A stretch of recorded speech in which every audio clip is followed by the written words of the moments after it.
I'm a hustler on a mission. Grinding for that spot, a brand new pot to piss in. Trying to school my partners home, babe, they pay attention. Sticking to my vision, on the road to the riches. Every single day, I'm a hustler on a mission. Trying to get 100 M's, nigga, I ain't kidding. I'm on a mission, 24/7, 365, until I reach the heavens.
It's a mandatory thing. That's right. Shit.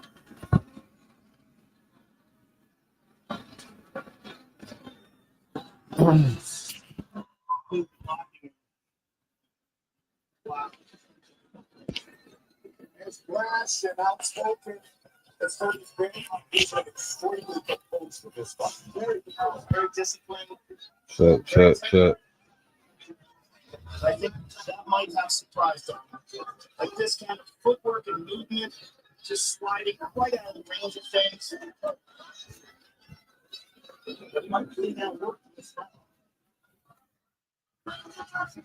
This could be a crucial round in this fight. Scoring is scoring. But you've seen weird things. I do not.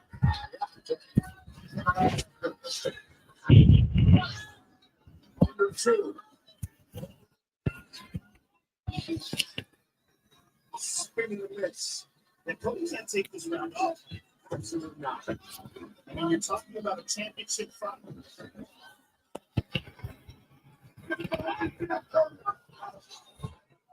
You can't think he's already got it in the bathroom. Nice catch and kick. And these seconds. With that final round.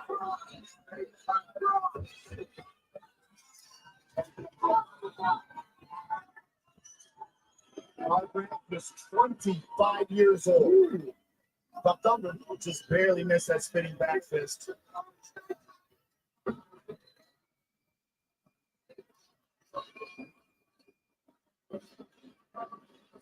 One minute left in this fight. But what's up, Clark? Yeah. He's feeling it. Dominic's putting the pressure on him.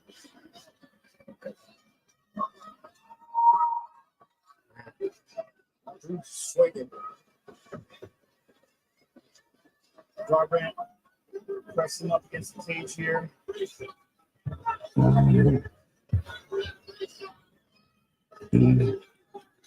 Then Castillo puzzling for a 1 shot, 30 seconds. Ticking down, 5th final round. Will we have a new champion?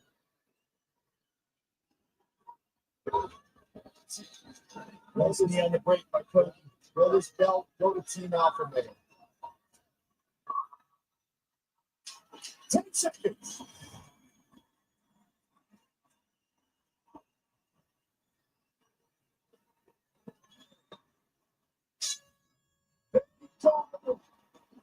sticks. Those two seem absolutely. They talked about it for a second. They're like, what fight? What? I think we have a new champion. I agree. I concur. And this is the big headbutt that caused that nasty gash right there. Here's a knockdown, beautiful right hook by Cody. There's another right hand by Cody.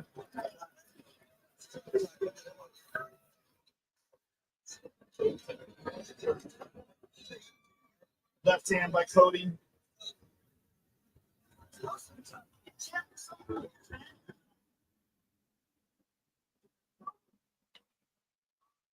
All right, Homing TV. Hustlers on a mission there. They what's up? We in the lit house. Keep it lit. So let's get to it.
Congratulations to you, Wilson. This is the fight. A lot of emotions attached to it. There's so much trash talking.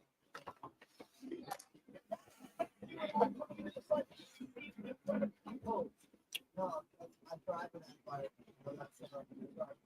But it's all I know. I don't know about that. So that's up to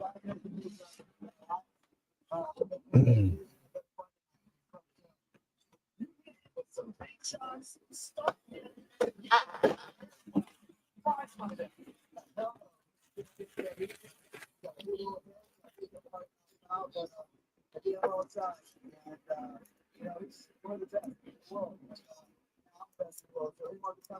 Congratulations, sir. Spectacular performance.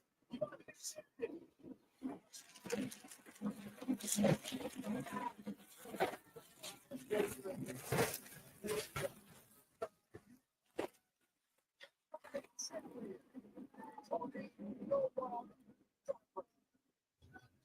the requested to speak with RD privately in the attached recording room. RD agreed and entered the recording room with Williams Jr., Williams Sr., and Wright.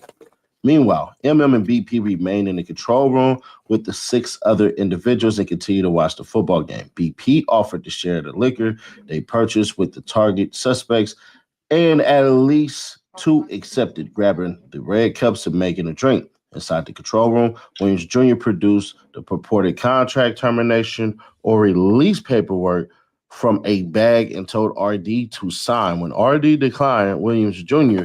became agitated and the pair started to argue. MM and BP could see inside the recording room and initially believed RD and Williams to be discussing business. But MM saw the conversation intensify. He texted CW, who was still in the music studio lobby. As the argument inside the recording room ensued, Williams Jr. instructed Wright to get his bag. Wright complied, leaving the recording room before returning with the bag. Williams Jr. then pulled out what appeared to be a black AK-style pistol from the bag and pointed it at RD, demanding again that RD sign the contractual release paperwork. RD complied, signing the paperwork for Williams Jr., while Williams Sr. and Wright stood by RD. Was not allowed to leave the recording room while he was held at gunpoint by Williams Jr. Wright pulled out a cell phone and purported to record RD signing the paperwork while being forced to say that he released Williams Jr. from their contract. After the release was signed, Williams Jr. took RD's wedding ring, watch, earrings, and cash. After RD signed the contractual release paperwork, Williams Jr. provided the paperwork to Williams Sr. and asked him if the paperwork was good. Williams Sr. advised that the paperwork needed to be dated, so Williams Jr. then forced RD to add a date next to a signature. As RD, Williams Jr., Williams Sr., and Wright exited the recording room, the remaining suspects, Waters, Rogers, Johnson, Glover, McDaniel, and Gibson, produced handguns or AR, AK-style pistols and began to demand property from BP and MM. MM was pushed onto the couch in the control room while an individual known to BP as CMO Damn Fool and part of Williams Jr. crew, later identified as Rogers, searched his pockets, stole his wallet, BP's change, and a necklace bearing the moniker 1017 were stolen from his neck by another subject he knew as Glizzy 375, later identified as McDaniel during the robbery. McDaniel repeatedly threatened to shoot BP for moving, but Williams Jr. instructed McDaniel not to. BP further identified an individual he knew as Baby Slime 375, later identified as Johnson as being involved in the kidnapping and robbery, and that during the control room robberies, Johnson possessed a firearm that held up BP. We're going to stop right there. See, I'm going to show you how the person who actually told, it said that he's telling in the paperwork. There's a difference in how it looks. Take a look. I want y'all to realize where the feds overplayed their hand.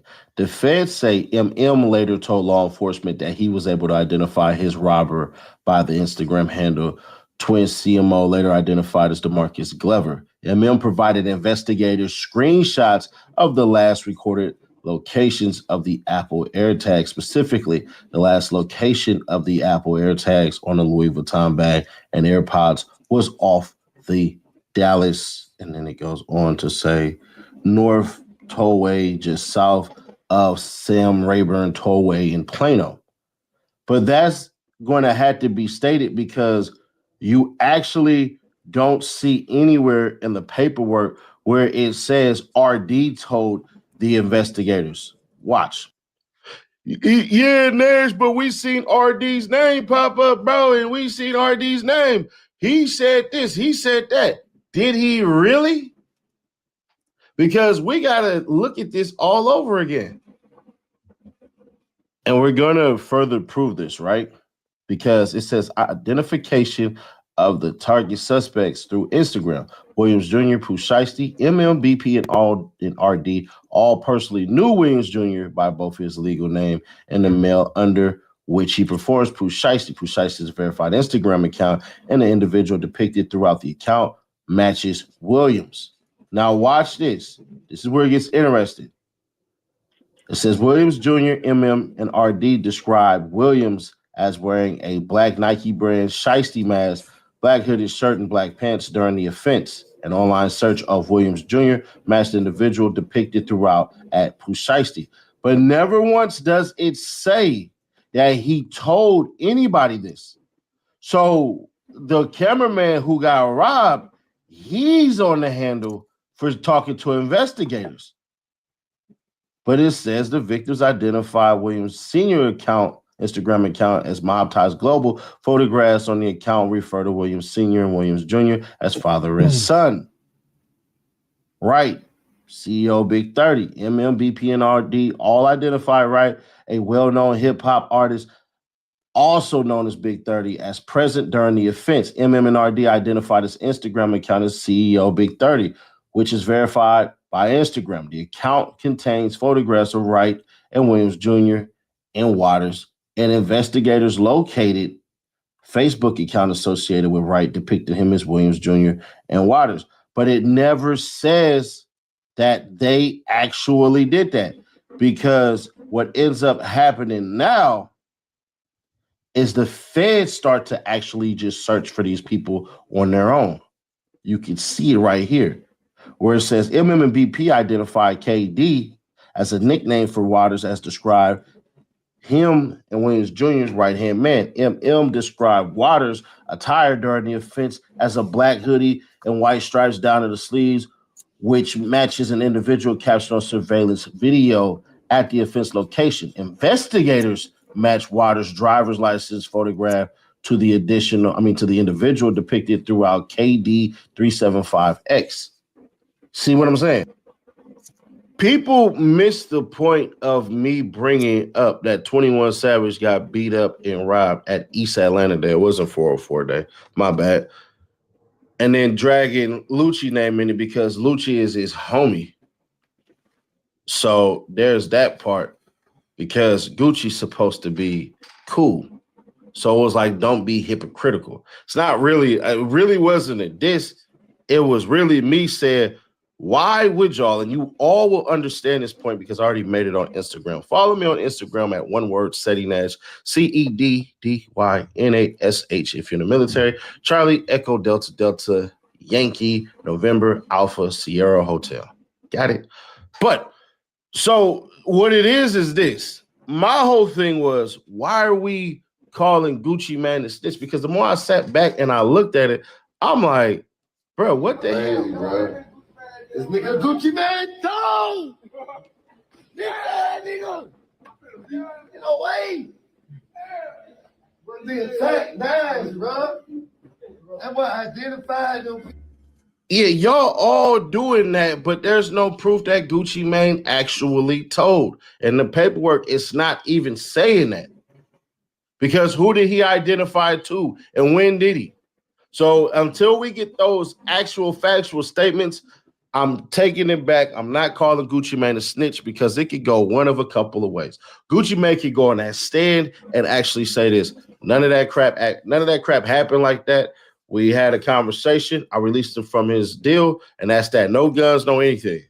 But if we keep pushing Gucci Mane and saying already you a snitch, what happens if he already goes and lives the life of a snitch?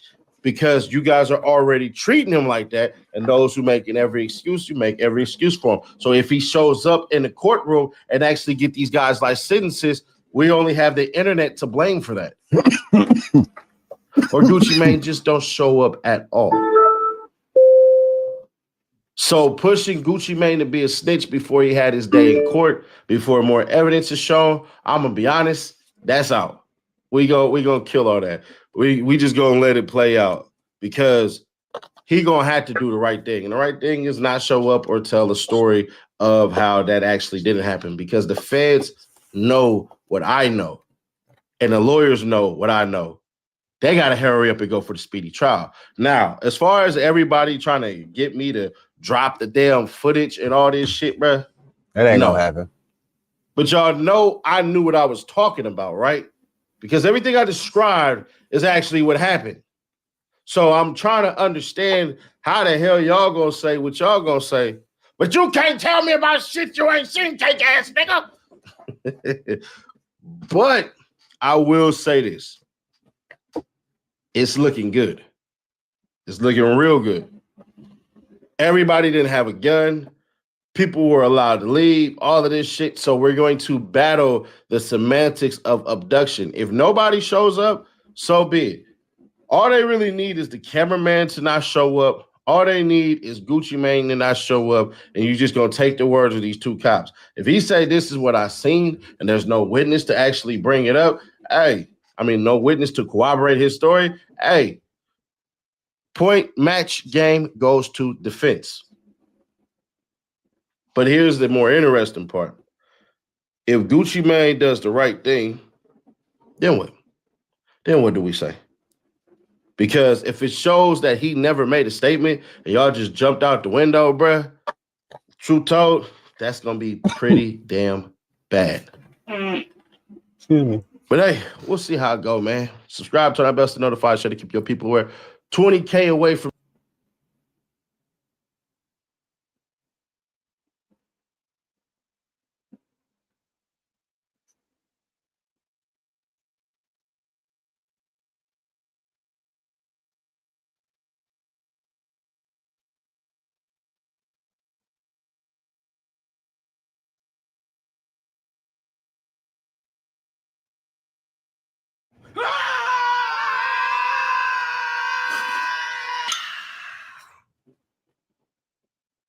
They don't want you to know about it. Hey, did you know you might get a big cash payout if you were in a car accident up to 1 year ago? Even if you weren't driving, just click the link around this video to see how much you can get. Just answer 5 simple questions, and it only takes 30 seconds. If you got hurt by a driver in last year, you might be owed money without even knowing it. You could get a check just like this one, maybe even more. Click the link now to find out. Tens of thousands of people have received a 5-figure or even a 6-figure check without going to court, paying big legal fees, or dealing with insurance companies or greedy attorneys. Even if you were a pedestrian, rideshare user, cyclist, or a motorcyclist, you can get the justice you deserve. Look at Mia, for example. She had no idea her case was worth anything, but after she came to Who shoots the shots that are fired? Robert Allen, one of the 4 men convicted in the 2018 murder of XXXTentacion, was released from prison in October 2023 after taking a plea deal and testifying against his co-defendants. Before and during his release, he gave police, prosecutors, and a jury the most complete account anyone from inside that Dodge journey has ever provided. Here's what Robert Allen said and what it cost everyone involved. The robbery.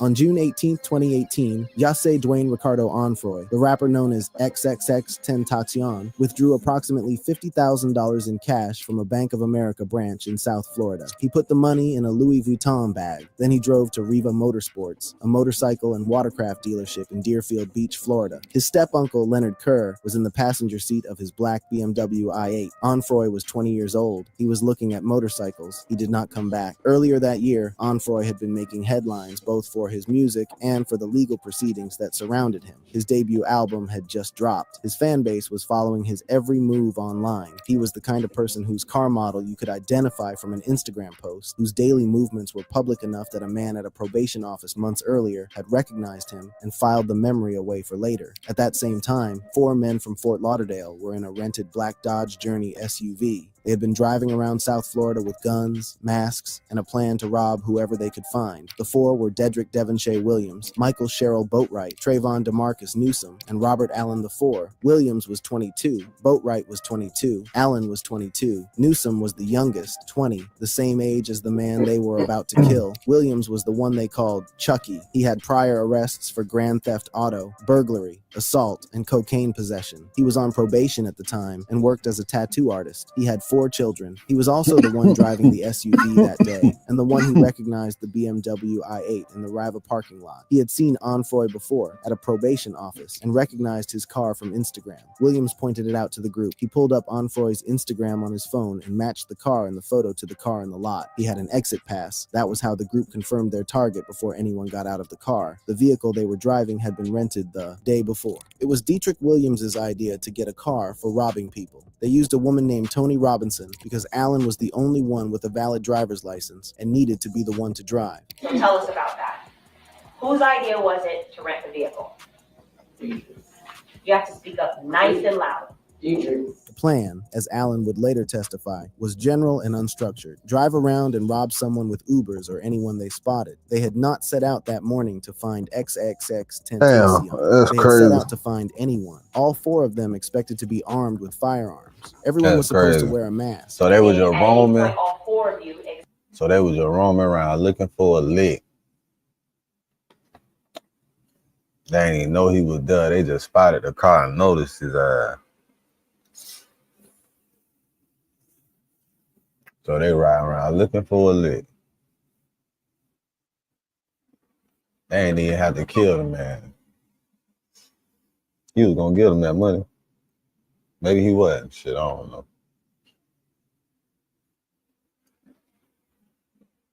That shit fucked up though, man.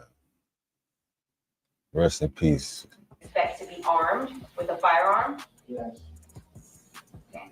And what was the purpose of having a mask or masks, plural? Allen had a Springfield .40 caliber handgun. Newsom had a Smith & Wesson .38 revolver. Williams had his own .38 revolver, one with a distinctive hammer, bow, and trigger. Boatwright had a .22 caliber short-barreled rifle. When the Dodge Journey pulled up on Dixie Highway, He just wanted to shoot spotted that the bitch. BMW. The decision to rob Onfroy was not stated out loud. It didn't need to be. Williams told Allen and Newsom to go inside and confirm the identity. Boatwright and Newsom told Allen to go in with Williams to hear it from him directly. Allen went in. He walked past Onfroy, who was inside browsing with Kerr. Allen believed Onfroy didn't notice him. Williams bought 2 black neoprene masks at the counter while they were inside. They walked back out to the SUV. I think, if I'm not mistaken, all 3 of them had it. In the car, Allen said it was not a good idea. He told the group that he and Williams had already been captured on the store's surveillance. Boatwright and Newsom hesitated. Then Williams asked if they were scared. Boatwright said something to the effect of, "All right, we're gonna get him." Newsom agreed. Allen refused to get out. He was already on camera. Boatwright and Newsom put on masks and hoodies. Williams would stay at the wheel. The Dodge Journey moved across the street and parked. They waited 8 minutes and 35 seconds. That wait was captured on surveillance video. At trial, the lead prosecutor, Pascal Chile, played the footage in silence for the jury for the full duration. 8 minutes and 35 seconds of stillness and waiting to show them what premeditation looks like in real time. When Onfroy and Kerr came out of the dealership and got into the BMW, Williams moved. He pulled the Dodge Journey forward and blocked the BMW's exit. Boatwright and Newsom got out fast. Boatwright came to the driver's side window with the rifle. Hear about Newsom do after he grabbed the bag? He pointed it directly at Onfroy. Newsom came around to the same side, grabbing at Onfroy's gold chain. He couldn't get it off. Then ran around the car to the passenger side and entered the BMW. He grabbed the Louis Vuitton bag containing the $50,000. Kerr, in the passenger seat, was ordered to stay put. He ran instead down the road, away from the car. He survived. Newsom came back with the bag. The robbery was complete. I see you grabbing the bag. Shots are fired. Who shoots the shots that are fired? Michael Boatwright. Where does he shoot him from? What side of the car? Right. So if Triple X is in the driver's seat and Michael Boatwright is in the driver's side, the shots are coming onto Triple X's left side or right side? Which side? Yes. Then, 3 shots entered Onfroy's neck. 2 bullets remained inside his body, 1 fragmented. The gunshots clipped the upper lobe of his left lung and grazed his aorta. Onfroy was unarmed. He had not reached for anything. The bag was already gone when the shots were fired. He was pronounced dead at Broward Health North Hospital at 4:51 p.m. EDT. The 4 men fled in the Dodge Journey. They crashed it during the getaway and eventually made their way back to Allen's house on 17th Court. Williams caught an Uber separately. At the house, they opened the bag. Okay, so what was in the bag? Money. How much? $50,000. They split the cash into 4 piles. Williams, Boatwright, and Newsom each took $15,000. Allen, who had stayed in the car, received $5,000. Boatwright argued Allen hadn't participated enough to deserve an equal share. The guns left with Boatwright and Newsom, the Louis Vuitton bag, the bank slips, the key fob to Onfroy's car, all of it left with them. On the drive back from Riva, they had learned via their phones that Onfroy had died. Somebody was not in shock. Besides Chucky. He was not being shot. That's what I said. Chucky wasn't in shock. He didn't really care. That same day and the day after, the group's phones captured what came next. Cell phone videos posted to social media showed Williams, Boatwright, and Newsom fanning stacks of $100 bills, dancing, and smiling, hours after the shooting. Dedrick Williams was arrested 48 hours later during a traffic stop in Pompano Beach. He was wearing orange sandals and a white tank top, the same outfit visible in the Riva security footage and in his own Instagram post from the day. He had not changed his clothes. He had not taken down his posts. Boatwright was arrested July 5th on separate drug charges. The murder warrant was served to him in jail 5 days later on July 10th. Allen was arrested in Georgia on July 26th, more than a month after the crime. He had traveled there with Boatwright before the two split off in separate directions. Trayvon Newsom turned himself in at his attorney's office on August 7th. He was the last of the 4 to be taken into custody. All 4 were charged with first-degree premeditated murder and armed robbery with a firearm. They were indicted by a grand jury in July 2018. The case was on camera from from the moment Williams walked into the dealership to the moment the SUV disappeared down the road. Detectives had the group buying masks. They had them waiting in the lot. They had the ambush. They had the getaway. What they needed, the inside story of who decided what, who said what, and why a robbery that was already over still ended with a 20-year-old shot dead in his seat, was going to come from someone inside the car. That person was Robert Allen. Legal drinking The age. testimony. Robert Allen was, on paper, the least violent figure in that Dodge journey. He had stayed in the car. He had taken the smaller share of the... He was the bitch.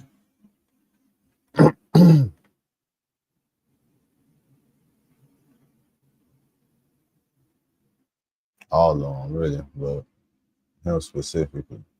Him.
It has came to my attention that white folks are plotting revenge on black people and Drewski because of a Drewski skit. We'll get back to the video shortly, but I want to let you guys know this video is being sponsored by Kalshi. Kalshi is an app where you can make money. Prediction on what I think the highest title, How Conservative Women in America Act. But people labeled this skit an Erica Kirk skit, even though Drewski never came out and said this skit was about Erica Kirk. Listen, I know I'm probably not staying on code when I say this, but I'm not going to act like the Drewski skit was not about Erica Kirk. Clearly, it was about Erica Kirk, down to the white outfit and the white suit that Erica Kirk wore at Charlie Kirk's memorial. Clearly, it was about Erica Kirk. But regardless, I didn't see anything too offensive about this Drewski skit. The only thing I could say that's moderately disrespectful will probably be the first scene where Drewski is kind of making a mockery of Erica Kirk at Charlie Kirk's, I guess, funeral or memorial. That, to me, is maybe the only part where you say, all right, Drewski, but the rest was not. Raging in Iran. We're praying for all the soldiers and troops. That's great that you're praying, but how about all the kids that died when the USA hit the towers? It broke my heart. That is the, In what ways have you grown closer to Jesus? I serve a righteous God. And that is why we say our prayers. And we are all his children. But when I say children, I mean like the holy, blessed Trinity, which is why I hold the Bible. Sweet cream foam chai ice matcha. Okay. And Bella will have all organic pup cup. Organic? Yes, everything organic. We have to protect all men in America, especially all white men in America. Those are the boys that we care about in this country. America is built on their backs. Yes, because they are the ones who mattered most. My jerk reaction to the skit, one, I didn't really laugh too much, to be honest. Drewski skits aren't really like over the top hilarious for me, but they do have truths in it. So I did appreciate it for what it conveyed. Now, was it super hilarious? No. But, you know, I did find it kind of truthful, right? I do find Erica Kirk or the Erica Kirk lookalike with the Bible in hand talking about all of God's children, and then a scene transition to her talking about, you know, that white men are the most important and we need to protect white men, as if white men have not been protected in this country. Who knows, right? But the Drewski skit was so effective, it got 185 million views. And the skit was so effective that the president of the United States was hinting or alluding to Erica Kirk needing to sue Drewski for this skit. A thing called Happy Easter. Do we have that? Everyone happy? Anybody that doesn't want, hello, darling. Wow, this is a good table. I like that table. You're doing well, right? Okay. I think you should sue them, but you know, I told her, you ought to sue somebody. They're so jealous of Erica. I said, you ought to sue their, I can say you're not allowed to say this. You have to be nicer. Sue their ass off. He never said Drewski's name, but the implication was people online in the discourse around Erica Kirk is unfair. They're not nice to her. And, you know, she needs to sue people who are not nice to her. A la the Drewski skit was at the time at like 150 million views when Trump made this particular post. And to follow that, you started to see certain white comedians come out and say, keep that same energy, keep that same energy. Now, most white people aren't racist, but there's a certain group of niggas, certain group of white folks that when they start saying keep the same energy, we know what's to follow. We know what that means. Matt Rife tweeted out, the Drewski situation is funny to me. The skit is hilarious. And please don't let your guard down off the skit is hilarious. He don't think there's anything hilarious about that skit. People being offended need to grow up. But everyone defending the skit also needs to keep the same energy about all comedy.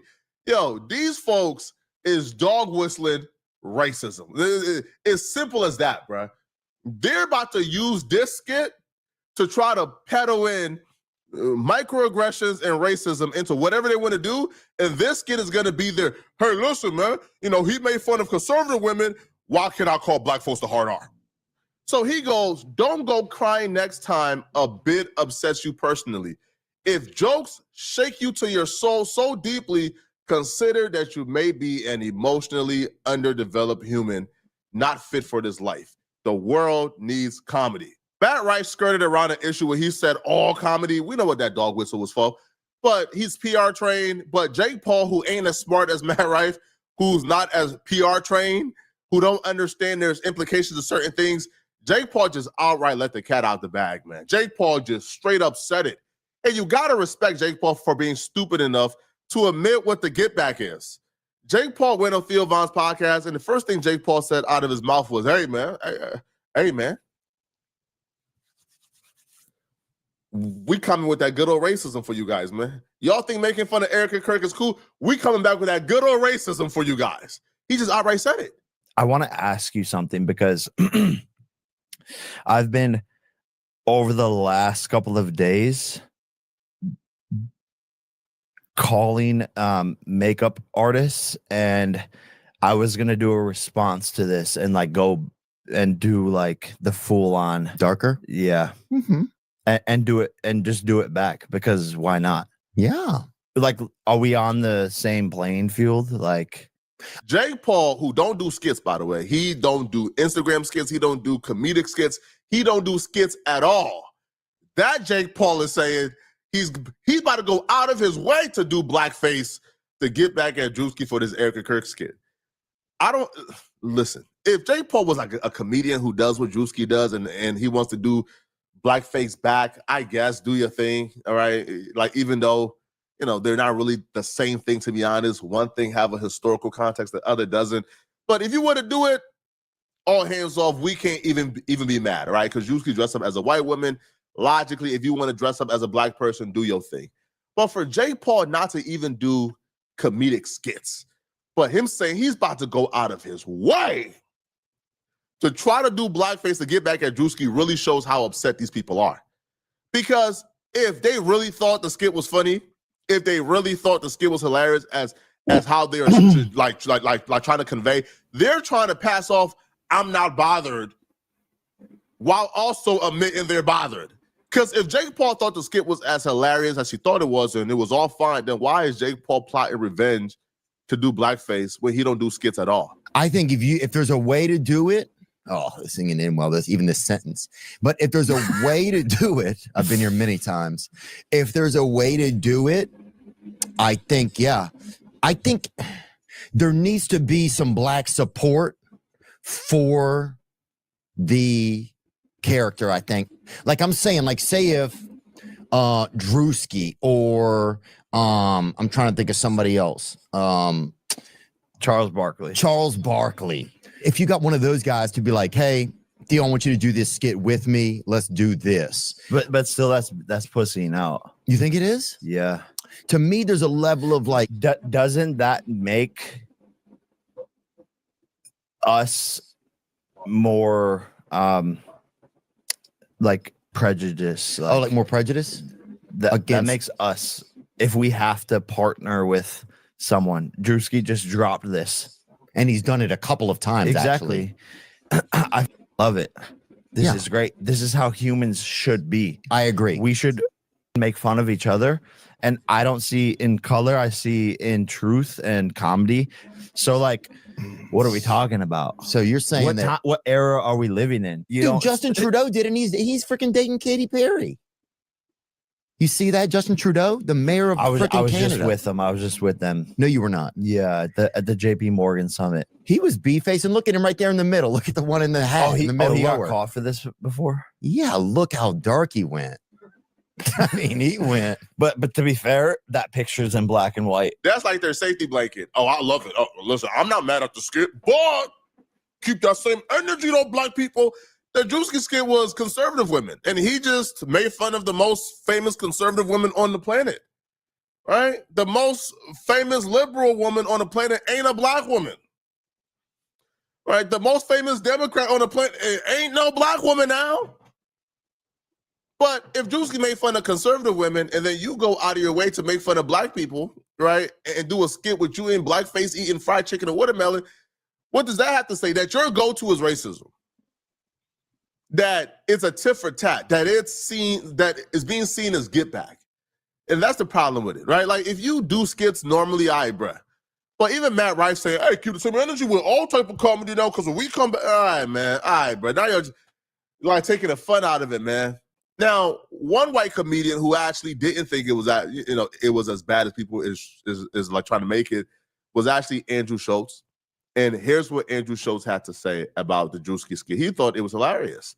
Right now, Jake Paul being MAGA adjacent, maybe why Jake Paul and Matt Rife, who's also MAGA adjacent, is plotting revenge to do blackface. But here is Andrew Schultz, who I think for the most part, Andrew Schultz have seen the light in terms of political alignment, right? And he's, he has sworn to not go back on that side again. A pure comedy sketch got the internet going crazy. How long has it been? What, 10 days? When did it come out? Last week? Right? No. I mean, how long has it been since you've seen it? Since I've seen somebody rob people up with comedy sketch? That's with a comedy sketch or even a stand-up bit. I think since Chappelle, really. What does Chappelle do? Chappelle's not political, though. They're social. But like, what did he do? Like, he just said Israel or something? Like, but some people found it funny. Some people were outraged. This is silly the whole time and trying to make people laugh the whole time. It wasn't like, here is a political statement that, a large swath of the internet agrees with, and then there's a part of the internet that doesn't agree with it, right? This is just, I'm going to be silly, and people are angry at silly. If I was Eric Kirk, I'd be offended at all the conservatives. Why? What are they saying? Because y'all think I look like this? This man did not say anything. This man did not say my name. Okay?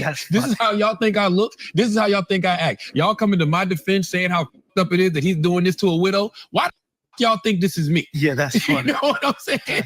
I'm getting on Ozempic immediately. Fuck Erica Kirk. Like, and by the way, I promise you, when I saw the other two videos, who are the other women, Chris?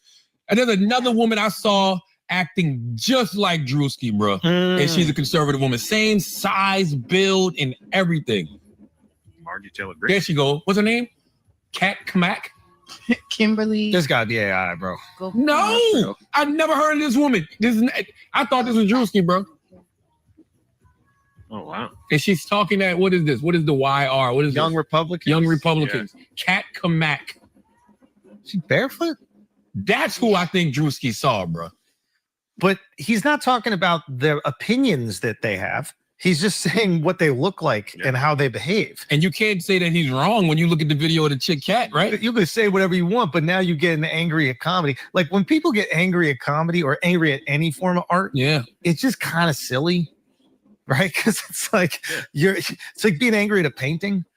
Listen, I told you know what I mean. Like, what are we doing over here? He's like clearly not being serious. Erica Kirk is a widow to me. Yes, she's a widow, right? But Erica Kirk is much more than a widow. Like Erica Kirk is out here trying to affect policies, trying to bring change. Like Erica Kirk have stepped in the role of Charlie Kirk, and she has opened herself up to criticism. If Erica Kirk was at home, being a widow, mourning, not out here doing what she's doing, then you could see, damn, Drewski, like, why are you going to F with somebody who's out the spotlight mourning?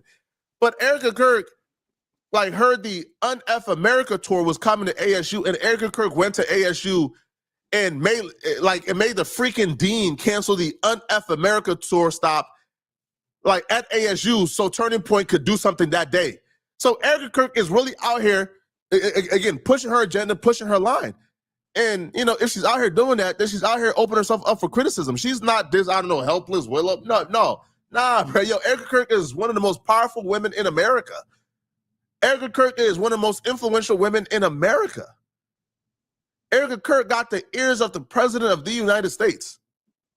You open yourself up to criticism, man, but I don't understand it, man. But hey, man, I guess Jake Paul is about to do blackface. I guess, white folks' revenge for this skit is them doing blackface. Quite frankly, I don't care.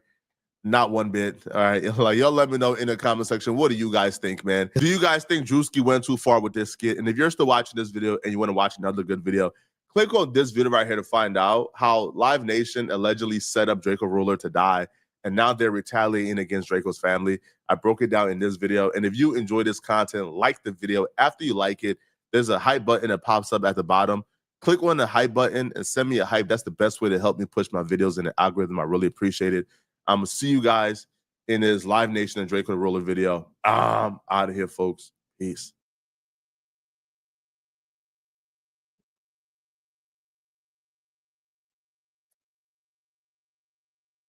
The guest link. Yeah, put me on that one. It's full. Yeah, my girl, my baby. Oh, look, she in the bathroom. Oh, look, wait right here. No, nigga, grab your hose. Like, man, let go of me, man. The fuck Hold up. Don't leave yet. Hold up.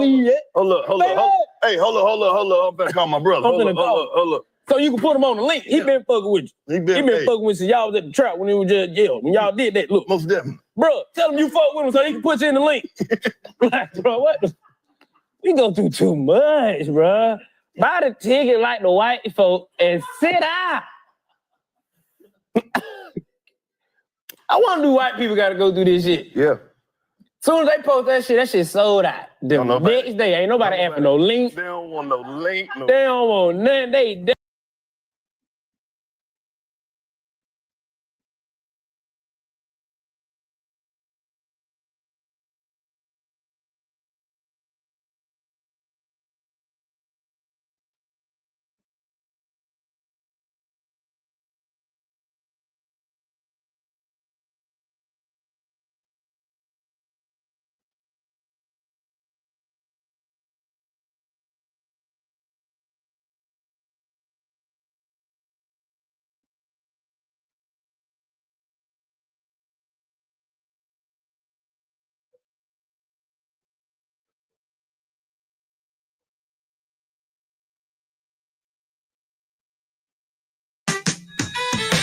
I'm a star, check my name like these Chuck T's. Louis jacket, Valabasas, coffee, codeine. European like my car, Scuffy's red bottoms. Yellow tape, beat the 6 couple times to get your. The good old people, hot topic. Whack 100, listen to it or something, call in academic.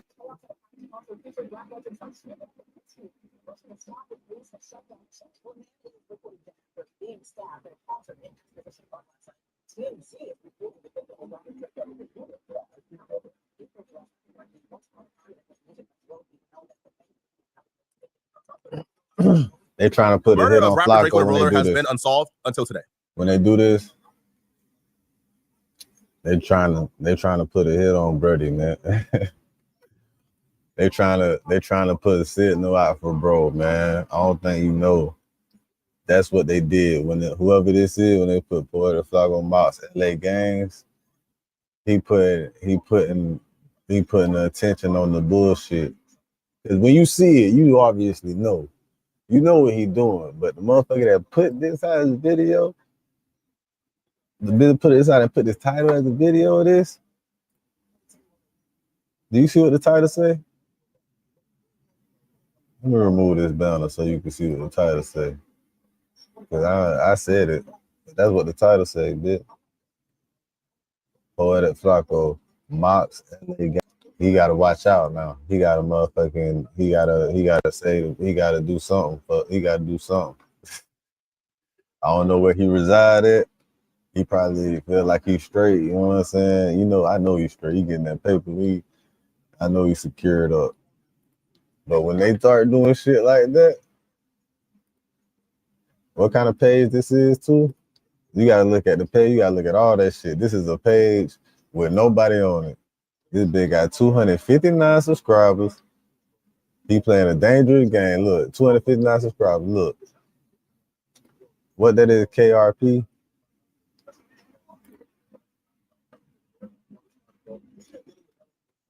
Maybe this is other page. Maybe this is People's or something. Because I see nothing but Flacco right here right now. 6 days ago, 10 months ago.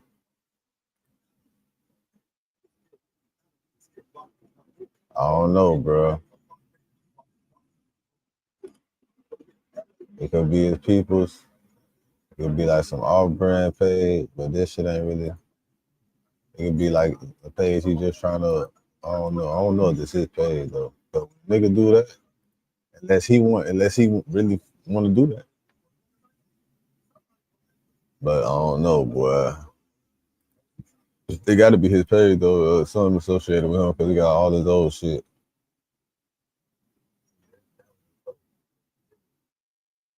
I see Poetic Flacco stalked, harassed, and then dumped.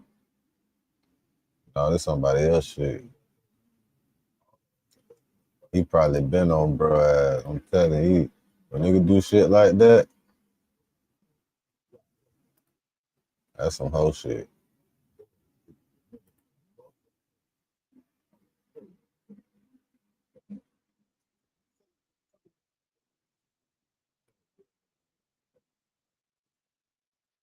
Not gonna count. That is some whole shit.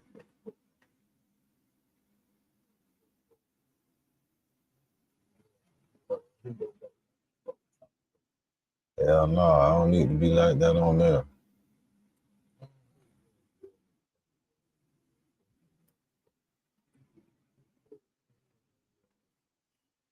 I'm here in Holly Grove, one of the most infamous neighborhoods in New Orleans, and also the place that birthed arguably the greatest rapper to ever live, in my opinion, Lil Wayne.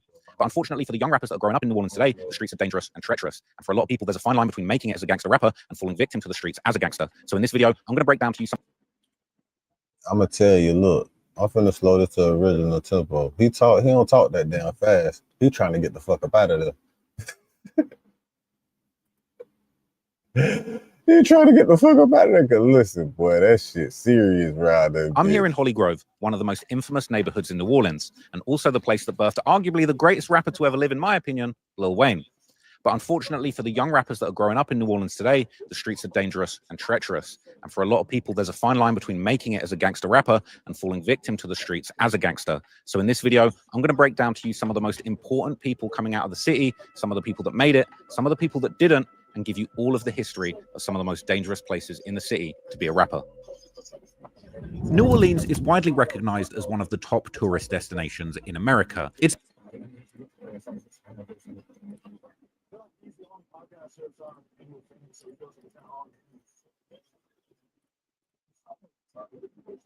famous for its unique architecture that blends European, French, Spanish, and American influences in its iconic French Quarter. It's got an infamous music scene, and it's the city that really put jazz on the map. And its world-class food brings together tastes from France, Spain, Vietnam, and all over the world, including Africa, making for some of the most delicious meals I personally have experienced. But that's not the reason why I decided to travel to New Orleans. No, the reason I went there is because under the surface of the culture, New Orleans for years has had a dark reputation as one of the most violent and deadly cities in America. Tonight, New Orleans is a city in crisis. Police are looking for leads. Extremely violent crime wave. The teenage boy is now dead. Shot and killed overnight. Dubbed the murder capital of the country. They got us all again. They got you too. They almost killed me. But unlike some of the other cities often ranked amongst the most dangerous in America, like Detroit, Memphis, and of course the capital of Louisiana, Baton Rouge, New Orleans in recent years hasn't seen many gangster rappers making it out of the streets. Decades ago, the city was famous for all of the rappers that came out of the streets there, from Master P, Soulja Slim, Juvenile, Birdman, and of course possibly the greatest rapper of all time, Lil Wayne. And today the city has no shortage of street rappers who are both lyrically talented and with gritty backstories, some of the most exciting street rappers coming out of the city being as young as 15 years old. But because of that harsh environment they're growing up in, a lot of these artists are often living extremely dangerous lifestyles at a very young age. And unfortunately, that means in recent years, some of the most promising rappers coming out of New Orleans pretty much end up dead or in jail before they ever even have the chance to truly break into the gangster rap game, let alone actual adulthood. So in this video, I'm going to be deep diving into the New Orleans rap and drill scene and uncovering some of the unknown and tragic stories of some of the city's most promising rappers who were unfortunately caught up in some of the deadliest gang wars that New Orleans and America has seen in decades. Rest in peace, them boys, man. I don't want to see that shit right now.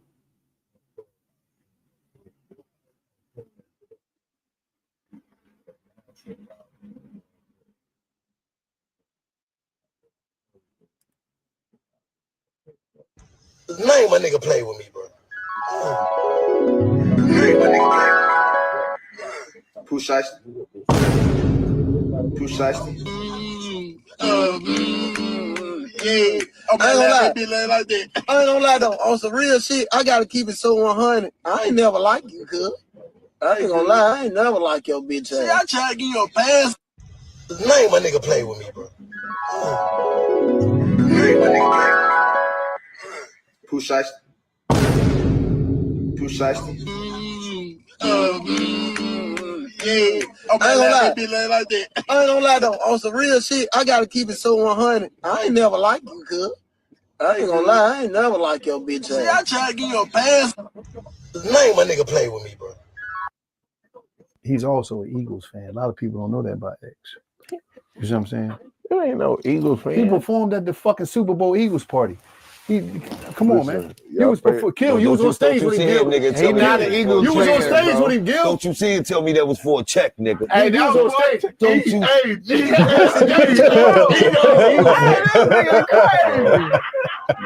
Hey, he Houston, Texas fan too. That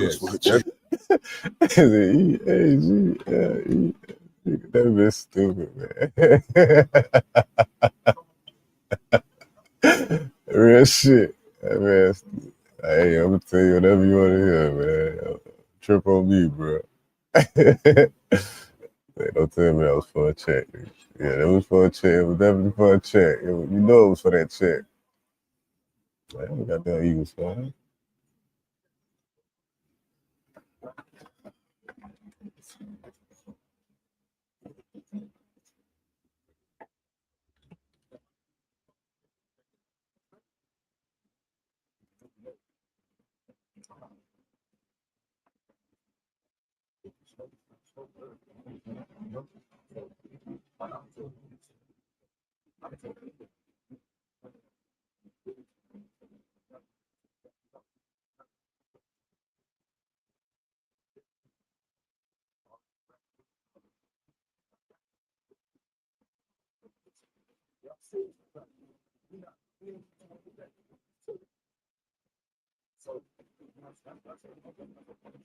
There's a price for dealing with Satan. DJ Quick went against their rules and they made him pay.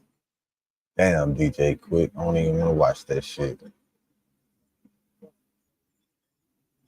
DJ Quick, the only other rapper that had a suspect ass lines like Biggie. He like the other motherfucking rapper I know. The nigga had suspect lines. He had a suspect line like Biggie. I was like, what's up with DJ Quick? He just meant it. I know he meant it disrespectful the way he did it. So it ain't like the level of Biggie, like the fuck the shit Biggie was saying.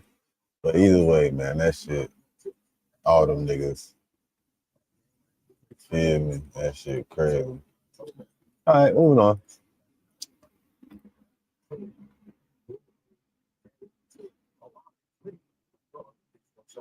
A real estate property manager calls the police after someone breaks into a home he's selling and is still inside the property claiming squatters' rights. Officers don't know the burglar inside is the worst $600,000 home. What a joke. That's not our door handle. They took it off.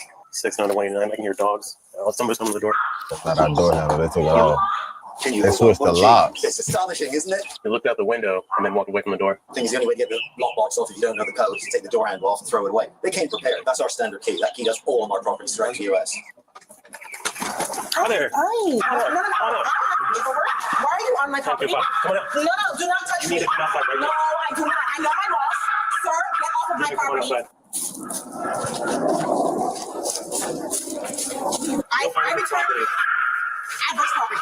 Adverse possession with title. Then you need to come out and talk to me because okay, I will talk to you right there. Respect my space. You do not have any right to come and grab me. You were trying to grab me. Hold on, look how she says, grab me. Let me rewind that. You do not have any right to come and grab me.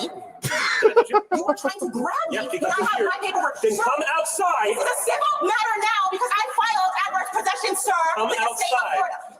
Sir, get out of my house. Adverse possession is a law that allows a trespasser to legally acquire the title to another person's property that is abandoned or not maintained. However, a person can only claim this after uninterrupted possession of the house for 7 years and cannot be done in secret. 7 years. Adverse possession. I will tell you guys, they teach us lawyers about adverse possession. Maybe in the but it's different on states.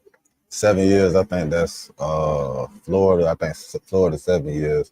Texas, I only think it's like 3.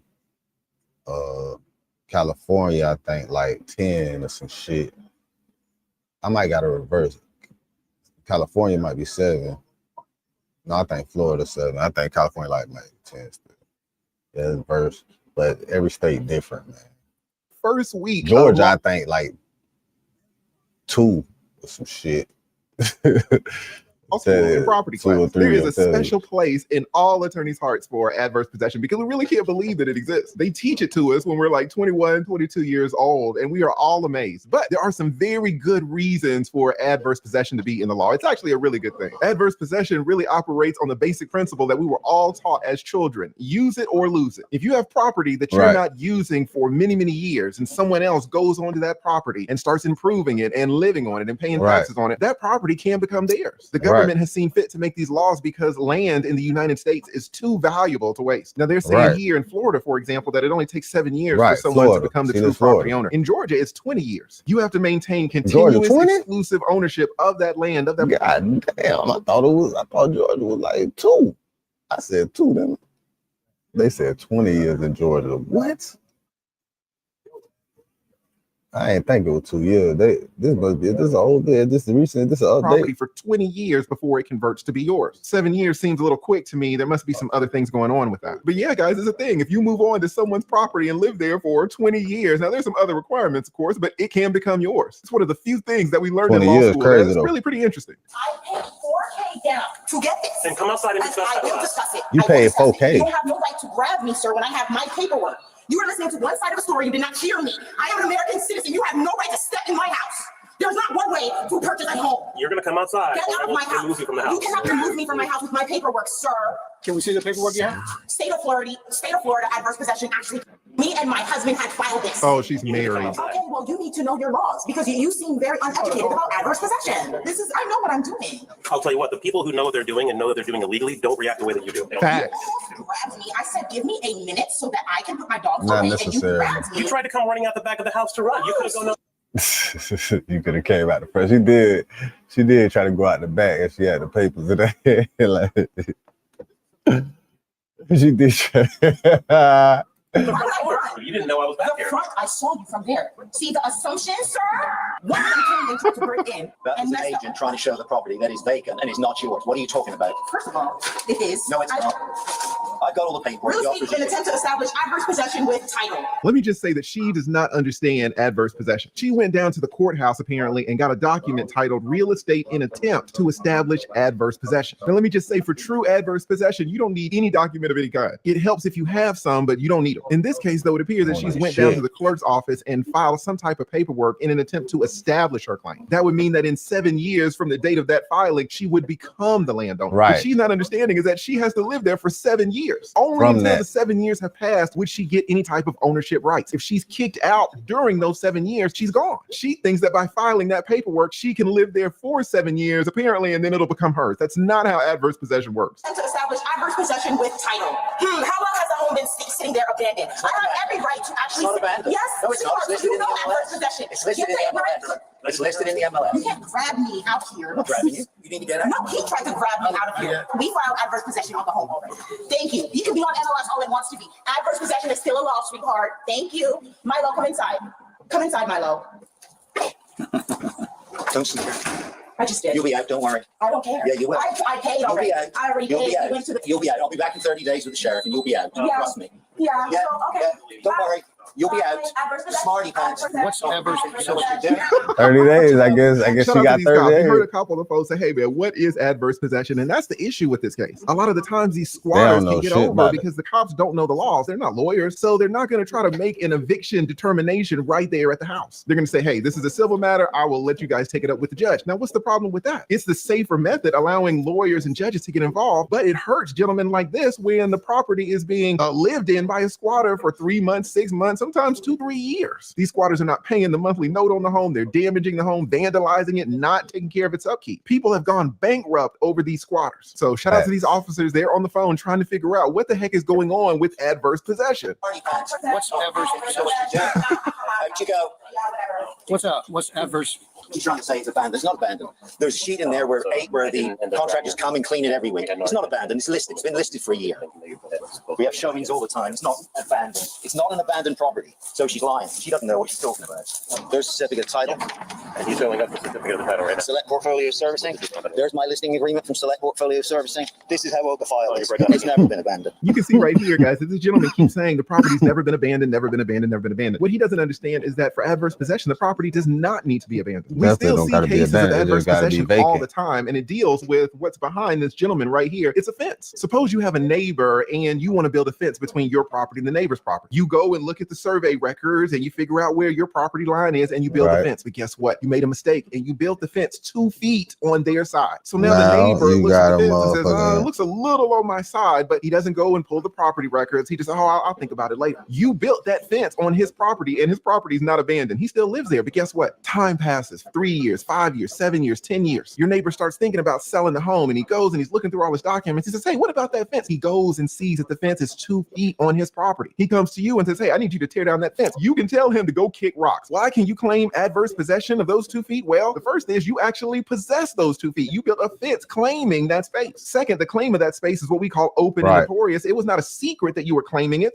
You could see the fence. Third, by you building that fence, you had exclusive use of the property. It's not like your neighbor was going over your fence and then using the 2 feet. You continuously and exclusively maintain ownership of that property, or let's say control of that property for the 10 years. What's really important also is that your command of that 2 feet was hostile. That means it was not with permission. Your neighbor did not give you permission to take his 2 feet all along that fence. You did it without his consent. And if you did it for longer than the 7 years or 10 years or whatever it is in your state, if you did it for that amount of time, then that is your land. You got an extra 2 feet from your neighbor and he can't do anything about it because of adverse possession. But this gentleman here, he's saying, oh, the house was never abandoned. The house doesn't have to be abandoned. Abandonment is not one of the requirements of adverse possession. Listen, guys, by the time we're done with this video, all of y'all will be property lawyers. You're going to know about adverse possession. This is how old the file is. It's never been abandoned since we foreclosed on it. My phone number was on the window. She's taken that down. The realtor said his phone number was even on the window and they took that down. This is in the window. We don't see it now. I got pictures of it there last week. There's my sign last week, and there you can see the lockbox and our brass door handle. Gone. With all the paperwork and photo evidence the property manager has, officers determine he's correct, and the Karen has no authority to claim adverse possession on the residence. Now they just need to figure out how to get her out of the house. Here's where we're at. What she's doing is squatting. They changed the lock to the locks, that stuff. So we have authority. If you want to break the door down, we can go in and remove it forcefully. We can arrest her with trespassing and theft for stealing the locks. It's entirely up to how far you want to go with this. Yeah. Would you rather do it the safer way with minimal risk of damaging the property and doing, like you said, doing the 30 days with the sheriff's office? Or are you wanting her removed immediately now? Because if that's the case, if she doesn't let us back in, if she doesn't come and agree to open the door, which she may not do now because she knows she's probably in the wrong, you will have to be responsible for breaking the door down and paying for the damages. Well, it's our property anyway. We own it. Whatever damage is there is there. What are they going to do in the month they're there? And the money they're going to cost us by not being able to market it? I can't answer that. No, exactly. So you don't think she's going to come to the door anyway? I mean, we can try again. And I would have German go up there because she doesn't like me clearly. So she might be willing to come back to the door once he goes up to it. What do you think? Try it. Let's try that. I can't open this door. I can't open this door. Can we see that paperwork again, please? Can we go to the back? Can you just meet me in the back door? Because I need you to show me that paperwork. They finna finesse her ass. She said she's coming out? No, she said, stay right there. She's going to show me through the window, I guess. He's the one that's going to need to breach this door. Can he give us permission to kick it in, or does he have to be the one to actually do it? You're gonna make a 70-year-old man risk his old limbs for kicking the door. I don't know what the legal requirements are here. He's a senior officer. He's a master police officer, so he knows this stuff more than I do. He's a master police officer. He still don't know what to do. I have my We getting your ass out of there, lady. They finna get your ass out of there, lady. That's why they finna. Ma'am, you're gonna need to come outside. At least open the door. Get your ass Because about I'm that ordering dick. you. If you refuse to follow that order, you will be arrested for resisting. Do you want to be arrested for resisting? Resisting what? I have my paperwork. Resisting a lawful order. Give me a second, I'm recording. Go ahead and record, and then open the door. You said you wanted to see the paperwork. We need to see it personally. Come open the door. Oh my gosh, look at her. Paying the taxes on the home. If you have no reason to Not what order it it, come means. open the You door. tried to grab me of your assumption, sir. I'm gonna go grab my multi-tool. We don't have a drill. We don't have a drill. Step back. Step back. Step back from the door. Step away from the door. Step away from the door. Sir, step away. Tell this man to step away. Just step away, this way. I need to see him. I filed adverse possession on the 20th. Can I see that? Yes. They finna snatch her ass. You can. And again, guys, she's saying that she filed for adverse possession on the 20th. I'm assuming the 20th day of the month. Adverse possession at least takes 7 years. Since the 7 years has not passed, she has no right to claim adverse possession. And in fact, what she's committing is called burglary. A lot of times we generally think of burglary as theft, but no, that's not the case. It's really just breaking into a residence with the intent to commit a crime. Here, she removed the lockbox. She removed the door handles. She broke into the home to commit what I would call trespass. I mean, it's trespass at least. And who knows if she's vandalizing the home inside. So while she's filed this paperwork thinking that she's an adverse possessor, what she really is a burglar. Can I see that? Yes. You can hold, you don't have to hold it, sir. This is the original copy. Okay. As you can see, this is the adverse possession. She said that's an original copy. There's no such thing as an original copy. That doesn't make any sense. Guys, you either have an original document or you have a copy of the original document. It's the original versus copy, but you don't have an original copy. This is the original copy. As you can see, this is the adverse possession. What's your the name? state of Florida. Ashley. Now, I know what I'm doing because this is not the only property that I pay taxes on. Oh, she's done You this pay a portion multiple of taxes times. for adverse possession. And you start cleaning up the home so you can take over the home. I will come inside now. She's stealing the whole house. So no longer, this Taking is over not in the your whole hands. This is bit. a Hostile civil takeover. case She where tried we to. fight and we show them that we've paid. She We're going to tried be paying to. taxes on the home. When you pay a portion She's of the taxes, trying you to go to the take, she's appraisal trying to office and you pay commandeer a portion that. of She's trying to this house. confiscate This that home has been sitting. motherfucker. That's why adverse possession exists. That's not my fault that you can't do your job. And you can't foreclosed on. If you're a real estate agent, that means you have to sell in a limited time. What? No, they don't. No, the fuck they don't. Says not no fucking that fast, lady. You tripping? That shit don't go like that. I have pictures of the property every week, date and time stamp, which will go to court. You are wrong. No, you are wrong. We are maintaining the property, all right? Maintaining it. What's wrong with the pool and the frogs? Yeah. The frogs. That's not maintaining. This realtor is making a really great point. He's saying, hey, we bought the home, but we are maintaining the home. We send contractors out. We're getting it fixed up. What does that show? It shows that this lady does not have exclusive use of the property. What if you and I are neighbors and you build a fence 2 feet on my property? And I don't say anything to you, but every once in a while, I'll go around the fence and I'll plant little flowers and I'll tend to the flowers and I'll cut down the weeds and I'll mow the grass in those 2 feet. Suppose 10 years passes and I say, hey, I need you to tear down this fence. I'm tired of going around it. You say, oh, well, adverse possession. I say, no, it's not adverse possession because I have been maintaining that property. I've been tending to it. I've been fixing it up. You have not had exclusive use of the property. We've both been using the property. And if the true owner is using the property, the 10-year period, the 7-year period, the 20-year period doesn't start. Here, this lady would need to show that the homeowners or this real estate agent hasn't done anything to the property for 7 continuous years. She simply can't show that. So when the real estate agent is like, hey, we've been maintaining this property, we've been sending people out, he's making an excellent point as to yet another reason why adverse possession does not apply in this situation. I have pictures of the property every week, date and time stamp, which will go to the court. You are wrong. No, you are wrong. We are maintaining the property, all right? Maintaining it. What's wrong with the pool and the frogs? Yeah. And what's wrong? That's not maintaining. Makes no difference. The property, and we have not abandoned it. I'm going We're to here every 10 days. 10:15, let's make it. So your criteria are wrong. No, my criteria. Oh, Sir, you oh. cannot grab me, sir. 10:15. You cannot grab. I have dogs. Sir, I filed adverse possession. Oh my God. I filed adverse possession. I did it the right way. Stop. Oh my God. Please, my dog. Sir. Get that leg. I filed adverse possession. Sir, that's my paperwork. Sir, what about my dog? Them Stop resisting. them dogs gonna be alone. You want to get tased? Turn around. Oh. Turn around. Turn around. Oh my God, I paid $4,000. Stand against the wall. Boy, you just wasted it. I need to call the police because this is wrong. She needs to call the police. You can't arrest me. Why are you arresting me? Are you serious? Why am I being arrested? I have rights. I told you, burglary, trespassing. This is not burglary. I have the paperwork, sir. I went through the appraisal. State appraisal. They gave What? me the key. Oh my God, sir. She lied. Sir. She said they gave her the key. She broke in. Let me, please, give me my phone. Let me get my stuff. You don't get your stuff now. I have my MacBook Pro. Wait, let's go inside. I have to. We'll get everything. She's got a MacBook Pro. Sir, are you pressing charges? Go to the bank. I declare bankruptcy. Are you pressing charges? Yes. This officer falls in the water because you won't cooperate. What about my stuff? We'll get it for you. I wasn't the one who did it. What about my husband? Oh, she threw her husband under the bus. Leave me alone, sir. Wait, did she just throw her husband under the bus talking about she's not the one who did it? We'll get it for you. I wasn't the one who did it. What about my husband? Stop resisting. Stop. Leave me alone, sir, please. Stop getting in my face. Oh my God. That's not fair because I had my paperwork. You're racist. Of course. Of course. I can't wait to come to you. You're a racist fat. I'm coming for that. Don't worry. I'm coming for that. Don't worry. Is that a threat? Don't worry. I had paperwork. I had paperwork too. I had Taking my her out paperwork. of And I'm being jail. arrested for what? What am I being arrested for? Burglary? Burglary. We got your cuffs now. Oh my God. No. You're about to get tased right now. What do I tell you all the time about women and handcuffs? They're basically Houdinis. They break out all of the time. It is so hard to keep these women in handcuffs. Oh, take her to the ground. Siri, call the cops. Siri, call the cops. Siri, call the cops. Call the cops. Call the cops, Siri. No. Siri said no. She growling. Stay right there on the ground.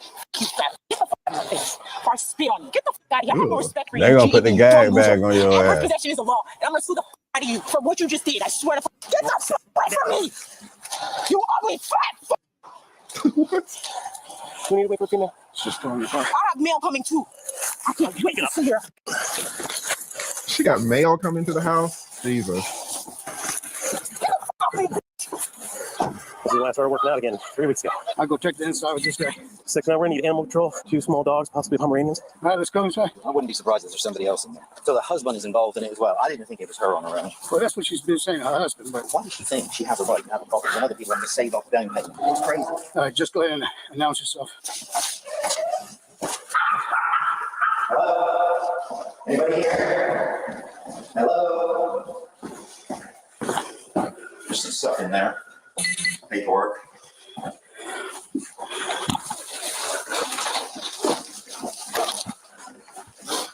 What about this? She'll bring this back? I'm just taking her personal stuff. It's crazy. People just move into homes. Try to take that bitch over. Here's it. Look at this. They came prepared. Here's my sign on the floor. Here's the lockbox with the door handle. There's a baby bug here. Oh, they got a baby? Thank God there's no baby in it. Well, I can't see one, can you? You know what they call that's the dogs. Oh, for the dog, See me in dude. 30 days, but you antagonized He that. said shit about those bitches. As you can see, if you want to take a picture of this, Possessed this is by a sign sheet. demon. Right here. We have a crew to come and clean it and make sure everything's okay. You're trying to ruin my life. You see a black woman all by herself, and I'm all of a sudden. Absolutely nothing about anything that we've Yes, done you were trying to grab me had and anything to do with race. Away. When I tried to tell you the front door, go play with the front door right now and see if you can open it from the front. Anyways, fuck all that shit. just None of opened the that front shit door. matters. So according to this, in No, order that to use shit adverse is possession, illegal. you must move into an otherwise neglected property and improve the property, and the title can't be granted to you after a period of time, and it must be done in a visible manner such that it is in conflict with the owner's right, none of which she does. I'm not gonna cooperate. It's okay. It's gonna do a quick pat either way. It's just for safety measures. Safety measures for what? You have f***ing belts and everything on you. Safety for what? You're getting transported from one place to another. I don't So care. either way, like I said, I can just hold you here and I can just do a pat real quick. But either way, it's gonna happen. And then I got to. I have my own authority. I'm a sovereign citizen, so just don't. Oh my God. Cooperate with the pat down. You realize just how easy it is if you just. I just. If you spit on me, I'm going to start with this one. Get out of me! Oh my God. Get out of me! Get Put on the wrap. That bitch tripping, huh? Away from me, it's you. They actually just be making it worse on it. Like nothing is gonna change anything. She's already gotten out once. Oh, you slipped out of these before. Yes. So right now you're sitting there, and you can put these handcuffs behind your back. I don't like you guys anymore. Like I cannot. I hate She slipped out again. I hope your children dies. Like What? And I can't wait for sovereign citizens to just come through. Wait, what did she say to these cops? I don't like They you guys probably anymore. double jointed. I hate you all, and I hope you guys dies, and I hope your children dies. Like I don't like you guys, and I can't wait Told for you that sovereign bitch citizens to just possessed. come through. And like when that war begins, I can't wait. Don't talk That to me. bitch possessed. I'm an American, and I want Like to be the face of that damn, boy the too. kids. What the fuck the kids do? County Animal Services. I'm gonna be taking your 2 dogs. Okay? God damn, the kids. The kids. What the fuck did the kids do?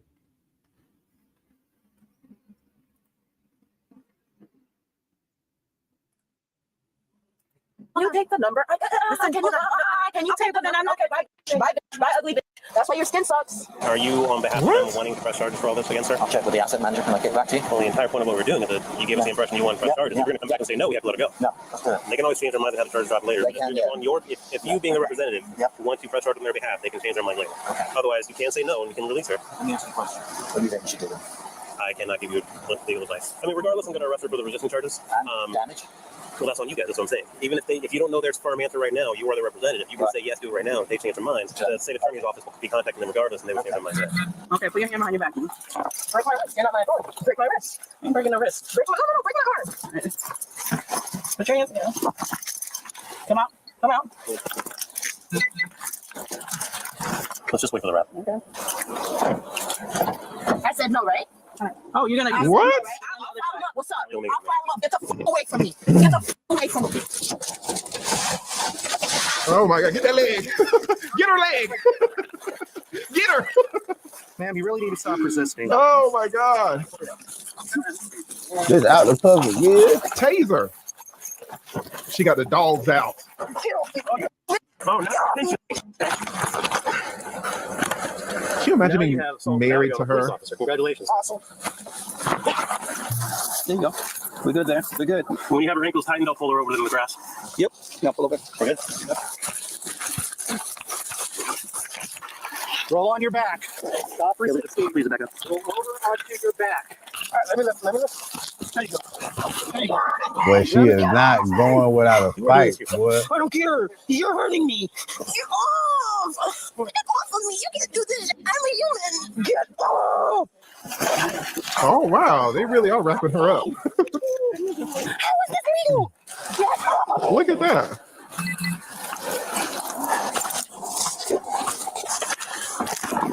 I've never seen one of those. That's nice right there. Just in case, let me take that helmet. I don't know how she's going to react to this one. The suspect I actually never was seen charged that with shit felony either. escape, Let's see felony what the fuck resisting that with was. violence, felony battery on a law enforcement officer, providing false identification for giving the wrong last name, threats to law enforcement, burglary of an unoccupied. So even if the man don't breast charge, let her, you know what I'm saying? She got dwelling, felony threats to a public servant, larceny, She got and trespassing by resisting adverse possession without notice. Felony escape. with violence. Oh wow, they really are. I'm a human. Get off. Is this legal? Get off. Look at that. They wrapped her ass up, boy. They wrapped her ass I've never seen one of those. That's nice right there. Just in case, let me take that helmet. Look at They that. wrapped her ass up, boy. Look, just made it harder on herself. Now she got to get transported.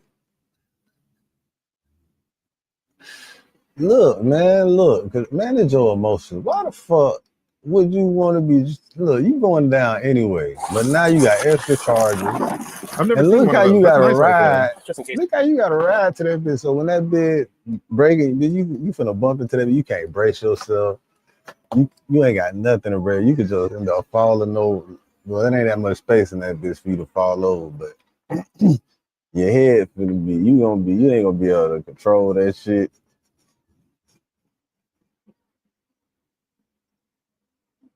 That's crazy, man.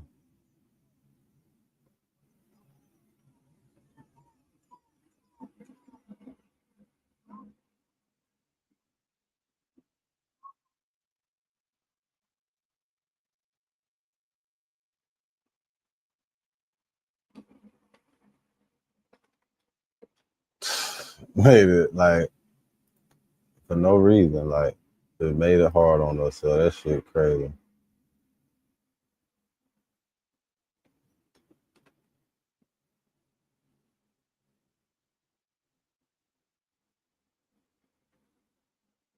I don't know how to do that Discord shit. I be trying and that shit don't be working right. I be searching people and be like, this person don't exist.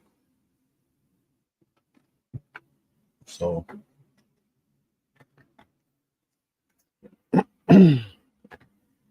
yeah, so much for that shit.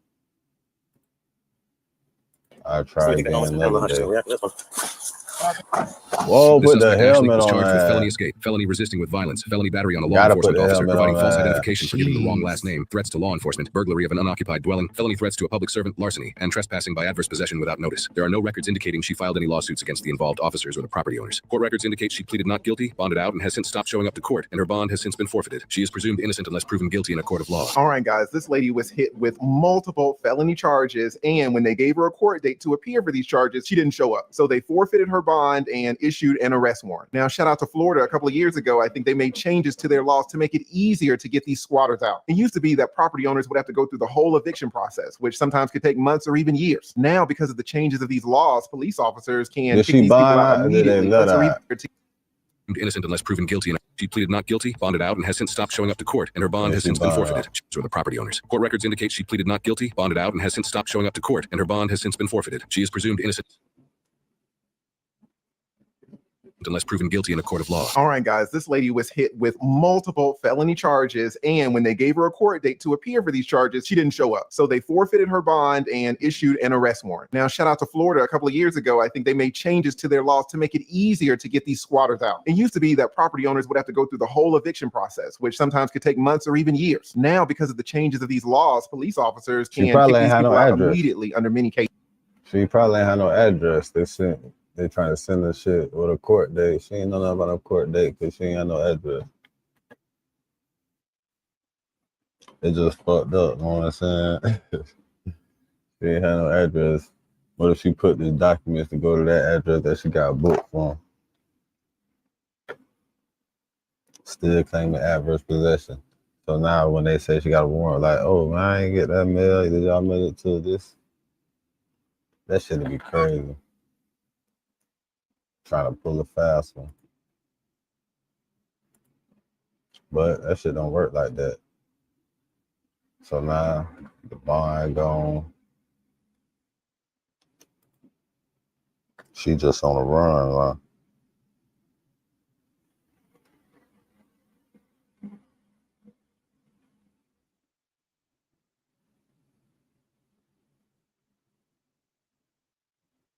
Offset shot in Miami.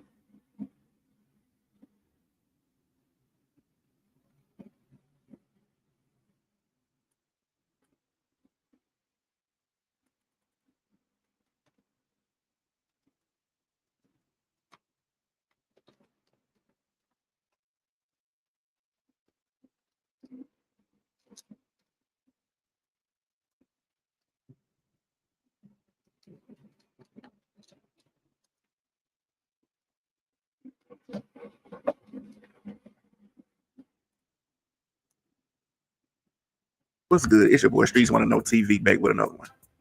So we are here with breaking news.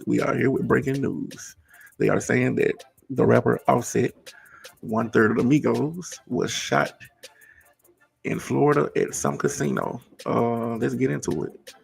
TMZ is reporting this right now. So according to this, it says scary update involving Offset. The former MIGOS rapper was shot near a popular casino in Florida. A rep for the rapper confirms to TMZ. Offset was shot Monday near Seminole Hard Rock. You know that boy love to gamble. You know that boy love to gamble, don't know. And casino in Hollywood, California. They said the good news is Hollywood, Offset Florida. is doing fine. California. They said the good news hotel and casino in Hollywood, California. Hollywood, Florida, nigga. They said the Hollywood, Florida, bro. That's a Hollywood, Florida, bro. That nigga said California. Where the fuck you get California from? Nigga, it's a Hollywood down here too, nigga. It's a Hollywood of Florida too, nigga. Hotel and Casino in Hollywood, California.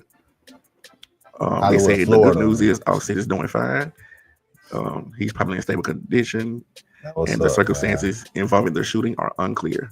The story is still developing. So, yeah, I guess the news never stops. Every day is always something, right?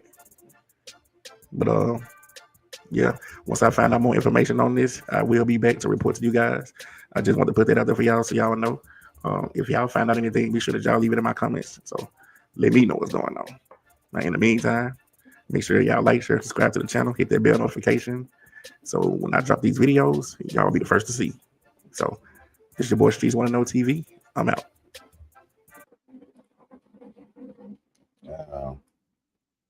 Oh man, they done popped that boy.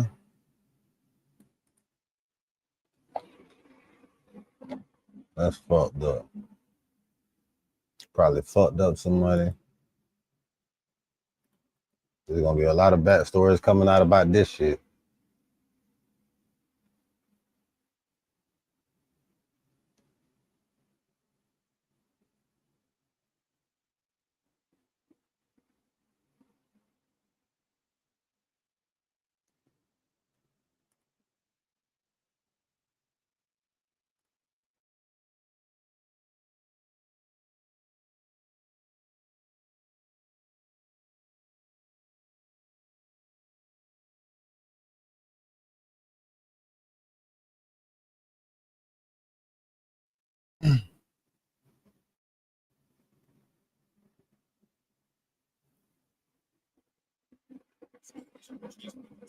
What's good? It's your boy Streets Wanna Know TV back with another one.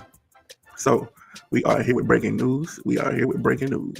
They are saying that the rapper Offset, 1/3 of the MIGOS, was shot in Florida at some casino. Let's get into it.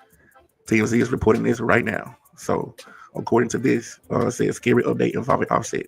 The former MIGOS rapper was shot near a popular casino in Florida.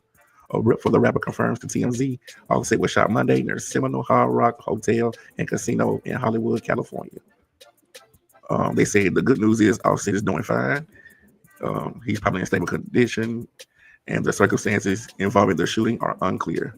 The story is still developing. So, yeah, I guess the news never stops. Every day is always something, right? But yeah, once I find out more information on this, I will be back to report to you guys. I just want to put that out there for y'all so y'all know. If y'all find out anything, be sure that y'all leave it in my comments. So let me know what's going on. Now, in the meantime, make sure y'all like, share, subscribe to the channel, hit that bell notification. So when I drop these videos, y'all will be the first to see. So it's your boy Streets Wanna Know TV. I'm out.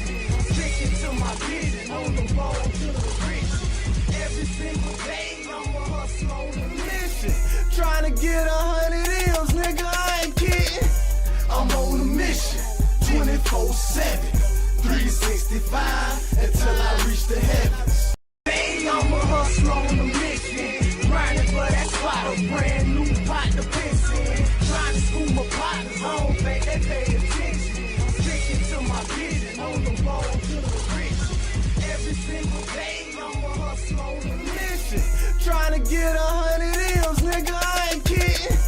I'm on a mission, 24/7, 365, until I reach the heavens. I'm a hustler on a mission, grinding for that spot, a brand new pot to piss in. Trying to school my partners home, they pay attention. Sticking to my vision, on the road to the rich. Every single day, I'm a hustler on a mission, trying to get 100 M's, nigga, I ain't kidding. I'm on a mission, 24/7, 365, until I reach the heavens. I'm a hustler on a mission, grinding for that spot. Yeah, I know.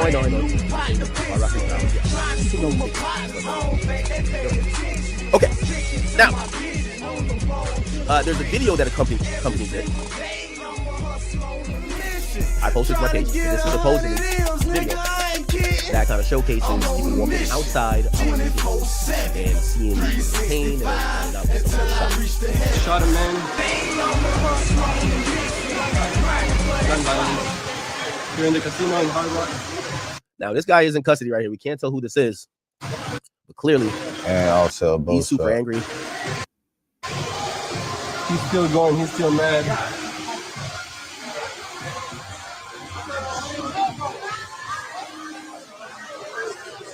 They got this guy detained.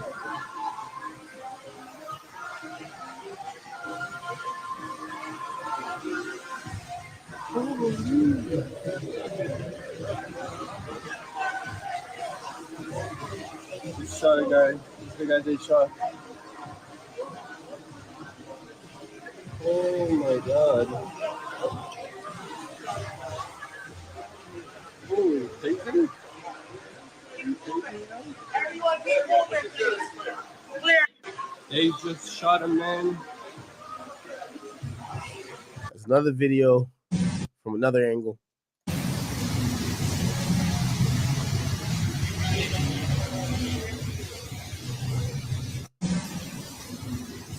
Can't really say anything other than the fact that police have clearly, like, you know, kind of cautioned off the area.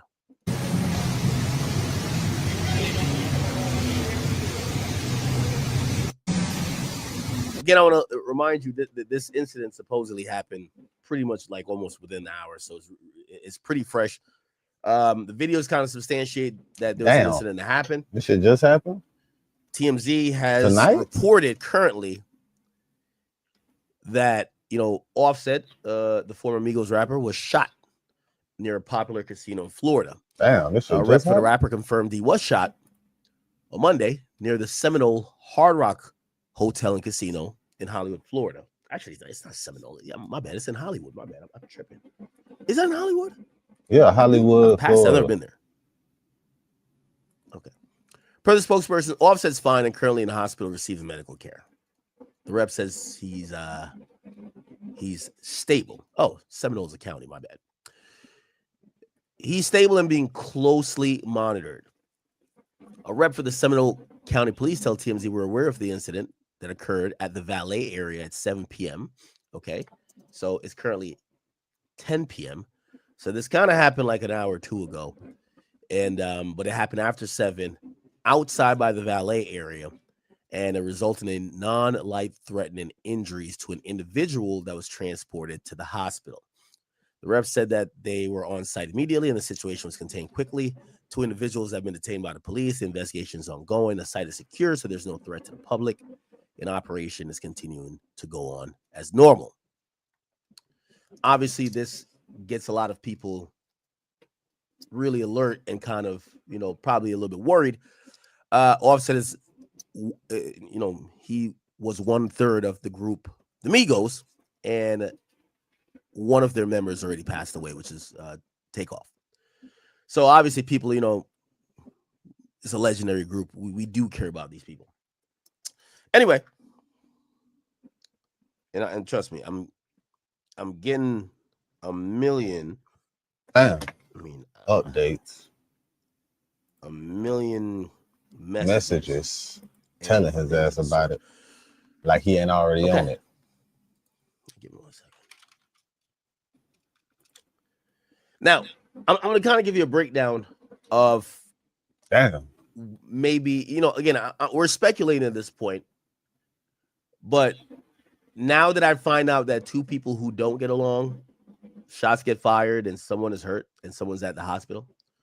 Again, luckily no deaths reported this at this time. It's probably safe to assume that maybe the feud between these men, and if you don't know, they haven't seen eye to eye. Was serious. Apparently they had almost no relationship, or like a casual associate, like rapper to rapper relationship. Yeah, and then it Lil went sour TJ was after selling his ass out about Offset, gambling that like, about losing money. Borrowed some money Yep. from Lil TJ. Supposedly, in the yep. I was about In to the say casino. In the casino. Yep. It was $10,000. The same place.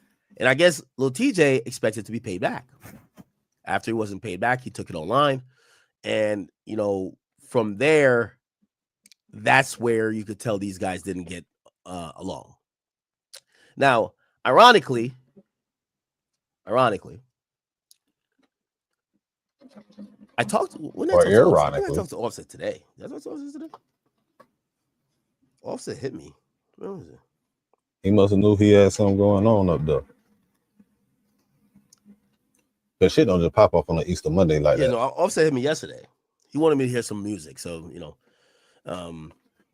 but yeah, I talked to Offset. Then I also did do an interview with Lil TJ that's scheduled to drop like in a couple of days.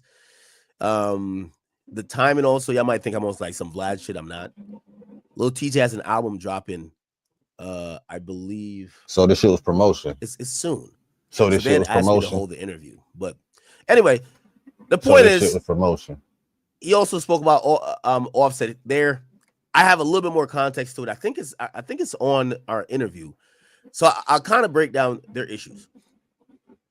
He runs into Offset. Supposedly Offset's like in the casino down. Now, and again, Offset, I love you. I'm just telling you what people have said about you. Obviously, I'm not.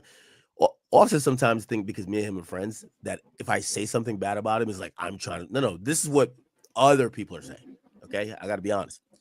So, from what I've been told, Offset basically lives at the casino, stays there all the time, gambles a lot. I'm guessing if you're probably doing that, you're probably losing a lot, whatever.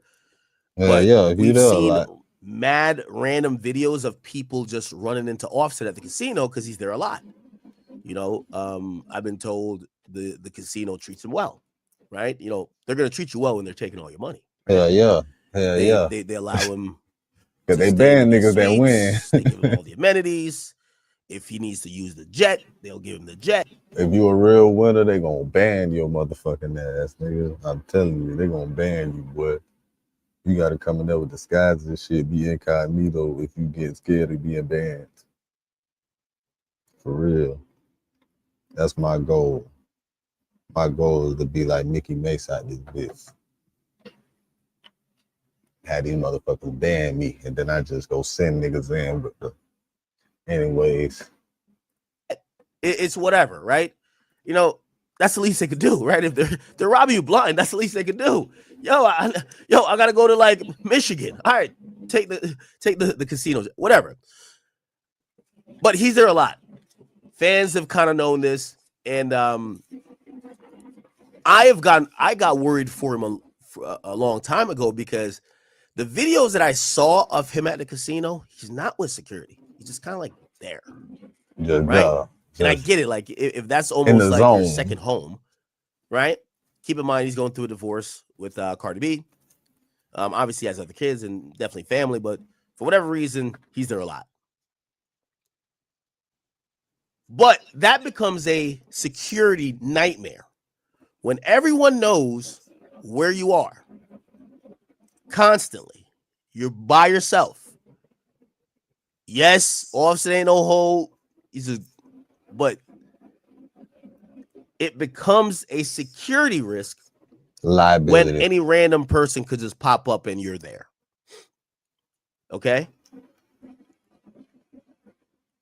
Now, is that what happened here? I don't know. But it is reported that Lil TJ somehow got to that hotel, that casino. Maybe that's his casino choice when he's in Miami or Florida. Who knows? And again, I'm even though it makes sense to say they got into an altercation and gunshots got fired and whatever. What I've been told officially is that both people were shot. Okay? I did talk to the Lil TJ team. I hit Offset directly, hoping he's good. He hasn't responded. I don't really know who's Offset team at this point. But I did reach out to TJ's team, and their thing to me was kind of like, they just weren't trying to confirm that TJ got shot. So again, I get it. They're trying to protect TJ and everything, but I'm just hoping these are non-life threatening injuries, no matter where it happened, right? So Offset's in the hospital. TJ, from what I've heard, and just to be clear, we hope they get out. Get well soon. Scatter like roaches. It's like get back. It's like roaches out of the cereal box when they're like, you know what I'm saying? They all dip. And some people did get detained by the police, but the idea is niggas is out, right? We want niggas to live through. So I think that's why they're trying to lay it low. However, the information's been put around. If you know, these guys got into some type of like altercation, which led to gunfire. And that's what I want to say, man. I hope Offset's. And that's always about that motherfucking he didn't money. like when I said this last time, but I gotta Have still all say, respect.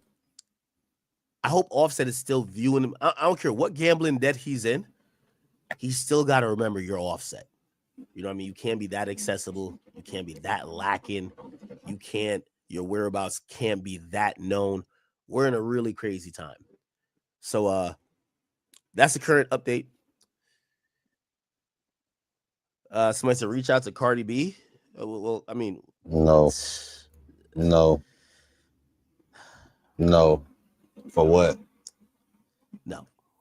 No, for what? And I know that's her soon-to-be ex-husband and also the father of her child, but I don't think it would be fair to have Cardi B to be the spokesperson for Offset this time.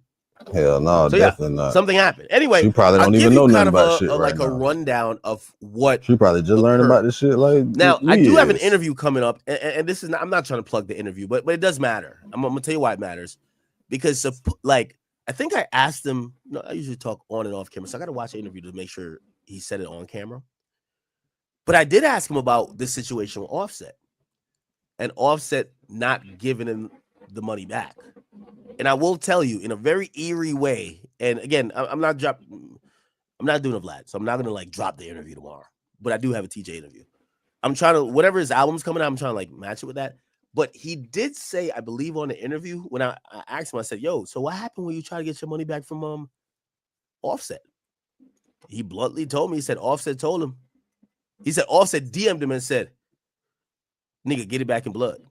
No, that ain't me. That's literally what he said. I swear, that ain't me. That's what he said. That's what he said. That's what he said. And I was like, oh. Okay. So supposedly that, dude. He lends this nigga 10 bands, and I ain't gonna lie, in the interview, it's not like TJ, bro. But you was like, yo, man, I'm about to, man. If I lend you money, nigga, I need my shit back. I'm not trying to give you money or whatever. Supposedly, Offset told him in DMs. Damn. Because I said, well, why you ain't just holler at him for the money? He said, yeah, I did. So I said, what'd he say? He told me to get it back in blood. I swear. That's what he said in the interview. I swear. I ain't making that up. Yo, we're like a weird time now. I'm like, is me saying that? Maybe I gotta bury this footage. But that's what he said in the interview. I ain't gonna cap. It didn't come out yet. So I hope it has nothing to do with this. I hope it got nothing to do with this. I really do. But yeah, I'll kind of give you like a little rundown of why they had issues.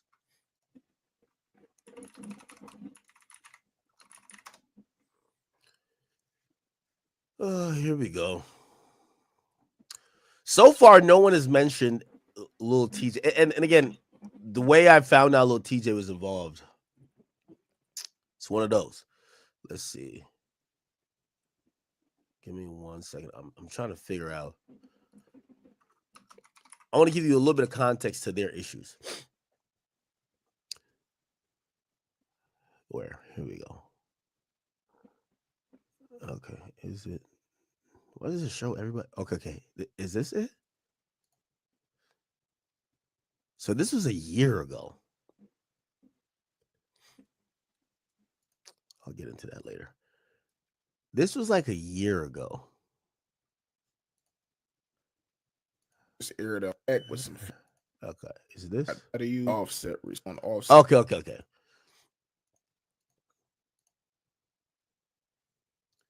So I guess this is how they were DMing. So where you at? So not gonna lie, I'm gonna smack the shit out of you. Offset says, huh? You joking? He said, I just seen this pop up. It got me the wrong nigga, you texting boy. I will smoke you. You barely lived already. Who the fuck you think you? Oh shit. Oh. Okay. Who the fuck you think you talking to, nigga? You gotta be talking to the wrong nigga. I'm in New York right now. Come smack me, little boy. He says, Offset, pay that tab, homie. Don't phase yourself over that little 10-pack. And I guess he told Offset he was in Miami. And he says, if it's that, stop DMing me for trace reasons. Then TJ says, nah, never that, little bro. I just want my 10, which is $10,000. Offset says, say that. But he also put up this caption, which is TJ put this up, says, do not loan Offset no money. He's popped, LOL, just in case. Let me see if there's any more other stuff. Okay. All right. Let's see. Lil TJ.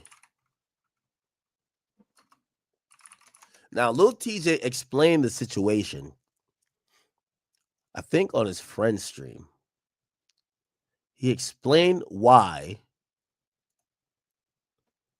Is it here? No. You get another loan for somebody else for like 2 bands. Okay. Why this Offset broke? Like, oh yeah, I would. Okay, I want to hear the. I'm gonna tell you how the stream too. That broke. That pop. Okay. Let's get to the supposed reason. Can I get this without a chipmunk voice? Okay. Why this Offset? Offset broke. Oh yeah, I'm gonna tell you how the stream too. That broke. That pop. I'll tell you a true story. I ain't got nothing to do with that shit. Casino. He was pop. He was panicking. He was asking random people for cash apps. He was broke. I don't know what happened. Nobody was answering his phone call. He popped, trying to run up, chasing. Must got a gambling addiction. And then says, yo, he just popped. He calling for cash apps in front of me. I ain't gonna lie to you. The first 5 I offered, I'm like, yo, you pop. You waiting for some bread? Waiting for my money. I swung that 5. You know how I get. He gets popped. Not us two dicing each other. He gets popped straight to the casino. Goes not. He get another loan for somebody else for like 2 bands. I don't even take my loan. I'm like, that's Offset. I'm good on my money. I'm worried about this. I got bad bread. I definitely run off for 5 bands. He pops for the next band. He get 2 bands. He get a band from a random lady. I swear to God, I don't know who the f*** it was. He's like, yo, thanks, ma. He pops that. Throw the another 5. So I see like 13 bands in loans. I don't know who got paid back that day. You feel me? Bro, where's my mother that shit ducked me for so long, boy? And mind you, I'm 23, and this is Raindrop, Drop Top, Cardi B husband. And I'm only talking crazy because he was talking crazy. Like, why? He was so crazy me over my bread. I still go hard. And I beat him up on his birthday, but I'm not even, you feel me? Wait, what? And I beat him up on his birthday. He beat him up on his birthday? I never heard this before. Never heard and that. And I'm only before. Talking crazy because he was talking crazy. Never heard like, that. Why? He was so crazy me over my bread. I ain't never heard that before. And I beat him up on his birthday, but I'm not even, you feel me? Gangsta, I was too, you know this? I'm that good type of like, I'm giving you a little bit of me. I was 230, you heard? Like, it was like I couldn't even do that time.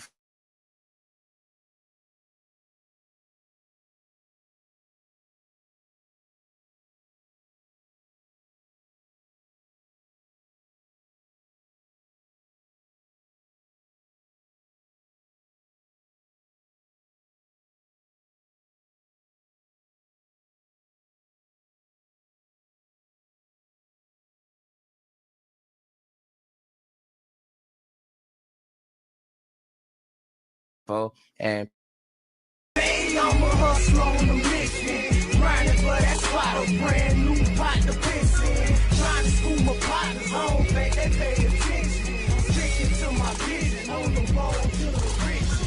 Every single day, I'm a hustler on a mission, trying to get 100 M's, nigga, I ain't kidding. I'm on a mission, 24/7, 365, until I reach the heavens.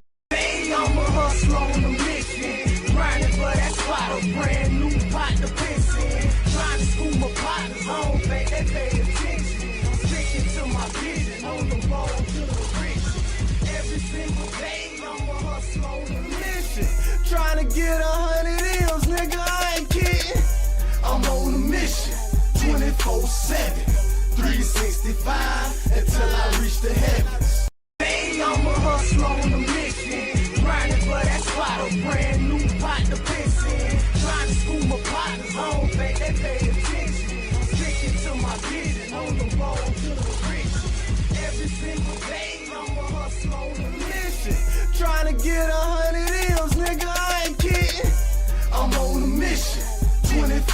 24/7, 365 until I reach the heavens.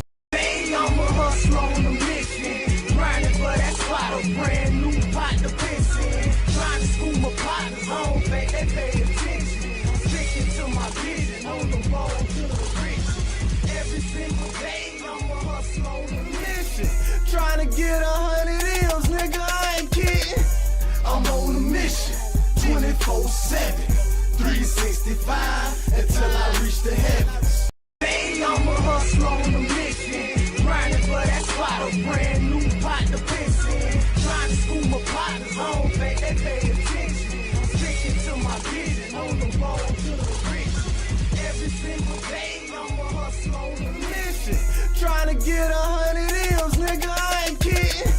I'm on a mission, 24/7, 365 until I reach the heavens. Hey, I'm a hustler on a mission, grinding for that spot, a brand new pot to piss in. Trying to school my partners home, they pay attention. Sticking to my vision on the road to the riches. Every single day, I'm a hustler on a mission.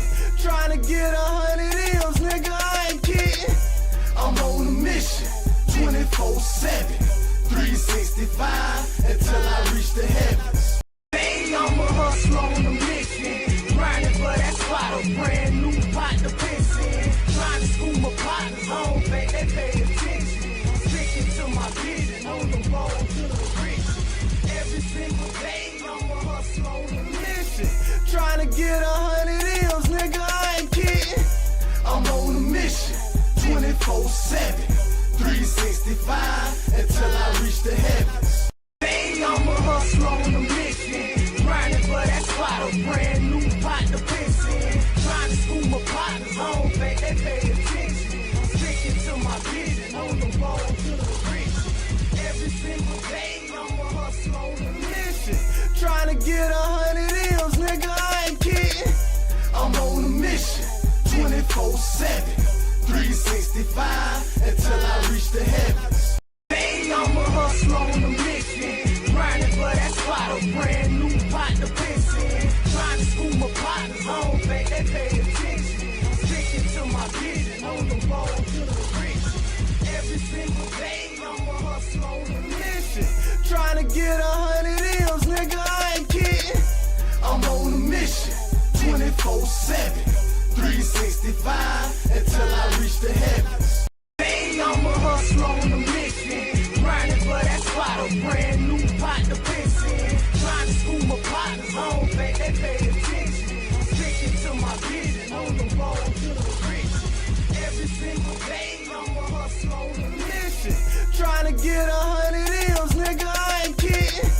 I'm on a mission, 24/7, 365 until I reach the heavens. Hey, I'm a hustler on a mission, grinding for that spot, a brand new pot to piss in. Trying to school my partners home, they pay attention. Sticking to my vision on the road to the riches. Every single day, I'm a hustler on a mission.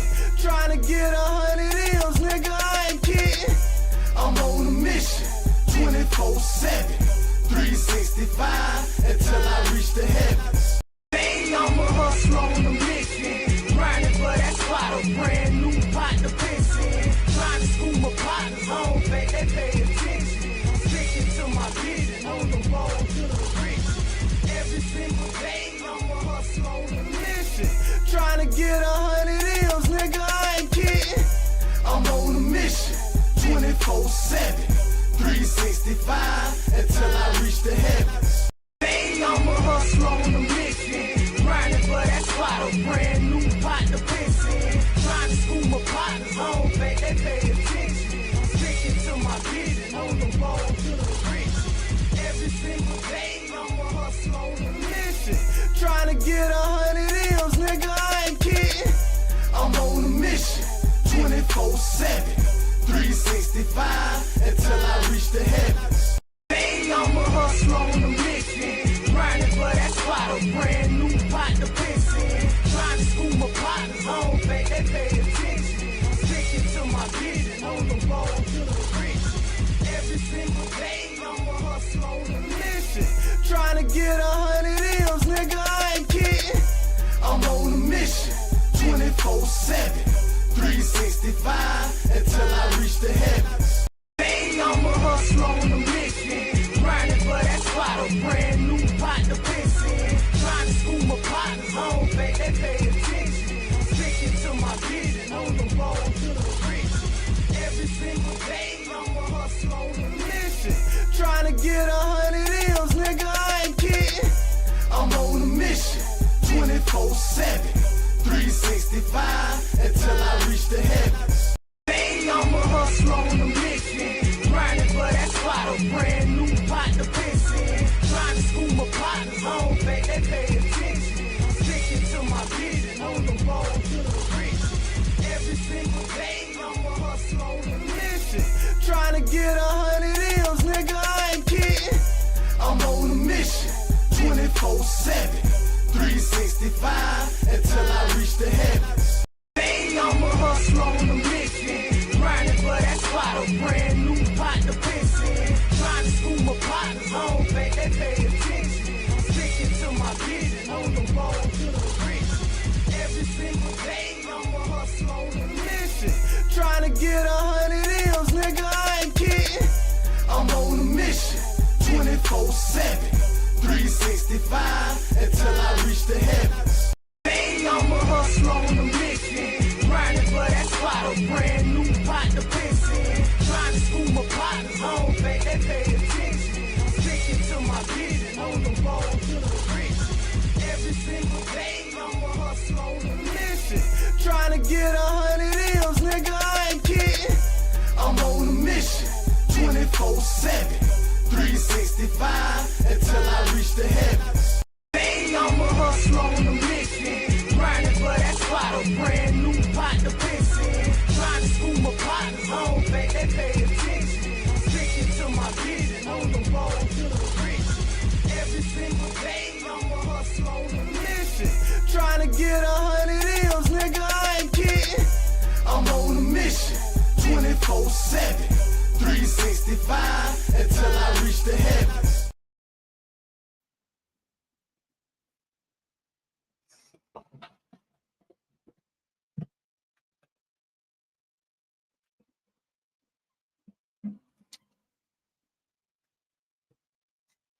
Hey man, whatever you do, make sure you create a positive impact today and later. You feel me? Fuck them haters. Get your paper straight like that. And real niggas do what they want to do. Bitch niggas do what they can. Hoe ass niggas gonna talk about it and fuck niggas gonna hate regardless. I promise you that. So do your shit to the motherfucking fullest, nigga. Take a shot for my nigga, man.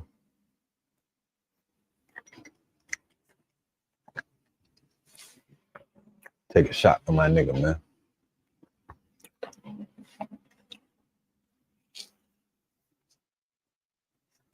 Say, buddy, I got shot down in Hollywood, Florida. I know where you was at, nigga. I'll say you ain't slick, nigga. I know where you been at. I know where you been at. I know what you been up to. Get well soon, man. I hope y'all boys get well soon, man. Let's see what the update is. I ain't got nothing to do with that shit nigga in the casino. He was popped. He was panicking. Nigga, he was asking random people for cash apps. He was broke. I don't know what happened. Nobody was answering his phone call. He popped, trying to run up, chasing. Must got a gambling addiction. And the nigga says, yo, he just popped. He calling niggas for cash apps in front of me. I ain't gonna lie to you. The first 5 I opened, I'm like, yo, you popped. You wait for some bread. Nigga, wait for my money. I swung that nigga 5. You know how I get. He gets popped. Not us two dicing each other. He gets popped straight to the casino. Goes not. He got another loan for somebody else for like 2 bands. I don't even take my loan. That's I'm good on my money. I'm worried about this nigga. I got mad bread. I definitely run off a nigga on 5 bands. He pops for the next. Okay, nigga, fuck. Oh yeah, I'm gonna tell y'all the street too. That nigga. All right. Yeah, I wasn't gonna. Give me 1 second.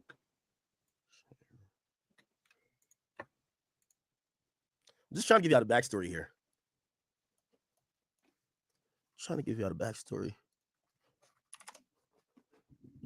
Okay, here we go. How do you feel when, like, for example, 6ix9ine make a song? He's okay. Let's get past that. Like, yo, it's beneath all of us, you feel me? Not just me, to even engage with this shit, because niggas. And he said, "Yeah, I cut TJ's hair." Okay, that's another thing. You just gotta wake up and stop. He tried to make you sound like you the first thing that I said you seen Offset in the casino. I'm like, now you lying. Like, I know he does his thing, but like, You act like you just saw him like randomly and down bad. What was behind that? I don't know, bro. That nigga, he just on some weird shit. Did he give you your money back? I don't know. Nigga, he told me to get that shit back in blood. Like that. Oh, okay. This is an interview. Yeah, he told me to get that. Yeah, okay, all right. I'm not capping, chat. This is a clip from my interview that's coming out, but it's a longer interview. We talk about Offset probably for like 2 minutes. I just had to go back to the interview to see what the fuck he said. Bleeding down bad. What was behind that? I don't know, bro. That nigga, he just on some weird shit. Did he give you your money back? I don't know. Nigga, he told me to get that shit back in blood. Like that shit was. Oh, for close. I look at it like, bro, you mad old gang. You dead to me, bro. Like I wish I would. Like that's like I'm gambling right now, and I think like I ain't want to use no names, you feel me? But that's like, you feel me? Me gambling right now, and somebody acts like a little nigga, like, you feel me? That's like I'm a little nigga, I'm younger than me. Like, and I'm like, yo, I'm not gonna even do that. I'm a character trait. But they be like, nah, hit for the next bet after I quit, I tap out. You feel me? On some, like, not even. That's not like that. It's like if I asked. You feel me? And then when it's time to pay back, they don't even hit me back. They hit me back probably like a couple weeks later, like, yo, what's up with that, broski? And then, you feel me? And then tap in again. I had no idea what he was talking about here. I don't do dice. I was like, what the fuck is he talking about? Over a period of time, like, damn near every month, and then eventually it's like, yo, broski, you trying to get smacked? And they like, get it back in blood. It's like, nigga. You is the first time you got finessed by a rapper? Finesse, I mean, shit ain't really finesse. But I mean, I guess so, yeah. Yeah. No, are you ever? And that's little shit. You know, I don't even really be fucking with niggas, you feel me? I'll be in my own lane, gang. Was he mad that you just mentioned it publicly? Because maybe you just think that, you know, like you probably think like, you know, I'm not broke. I just needed that right there. Like, you know, you in the casino and you get hit. I've been in the casino getting hit, pause. And you think, I bet the next 10 bands about to get me back my 500 that I lost. Yo, I'll be honest with you. Yeah, cool, bro. What I gotta do, give me back my money. Okay, I get that. Give me back my money. Ain't got nothing to do that. I get it. Okay. I don't know, man. Supposedly also told a nigga to get back in blood as soon as they saw each other. It was violence. Yo, that's crazy. Oh, man. All right. Okay. Now, what I'm kind of confirming is that Offset was all smiles before he got shot. Yeah, he was taking pictures with people, doing his thing. Offset's like really good. Look, see, that's what I'm saying, yo. Offset is like, he's so accessible. He's just in the casino walking around. You know what I mean? You're being goofy. We're told he was standing there in the exit toward the valet area while talking on his phone during that time. Trying to hit for some money. For photos and chatted briefly. Well, all he got to do is invest in his craft. Was like it was off. He seemed relaxed and friendly. Moments later, gunshots erupted. A rep for the rapper told us he's fine. Okay. Huh.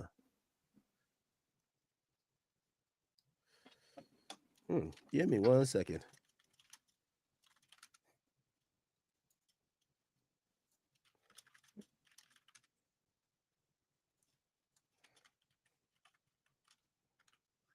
Boy, good. That's what's up, man.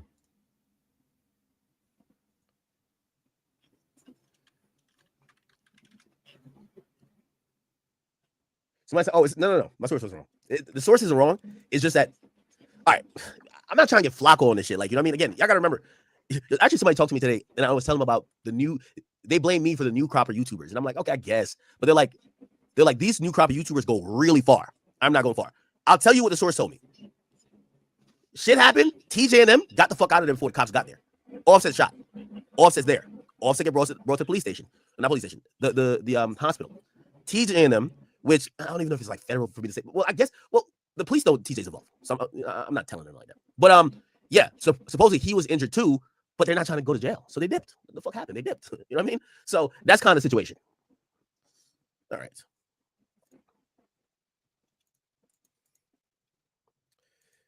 Give me 1 second. I'm just looking for something.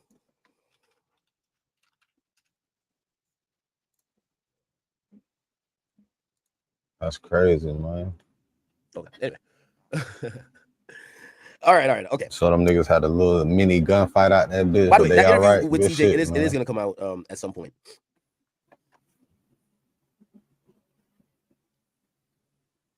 Them niggas had a mini gunfight at the I see casino. 6ix9ine is already on this trolling shit.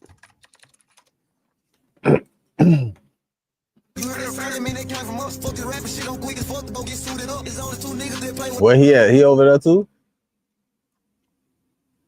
Somebody said that was federal.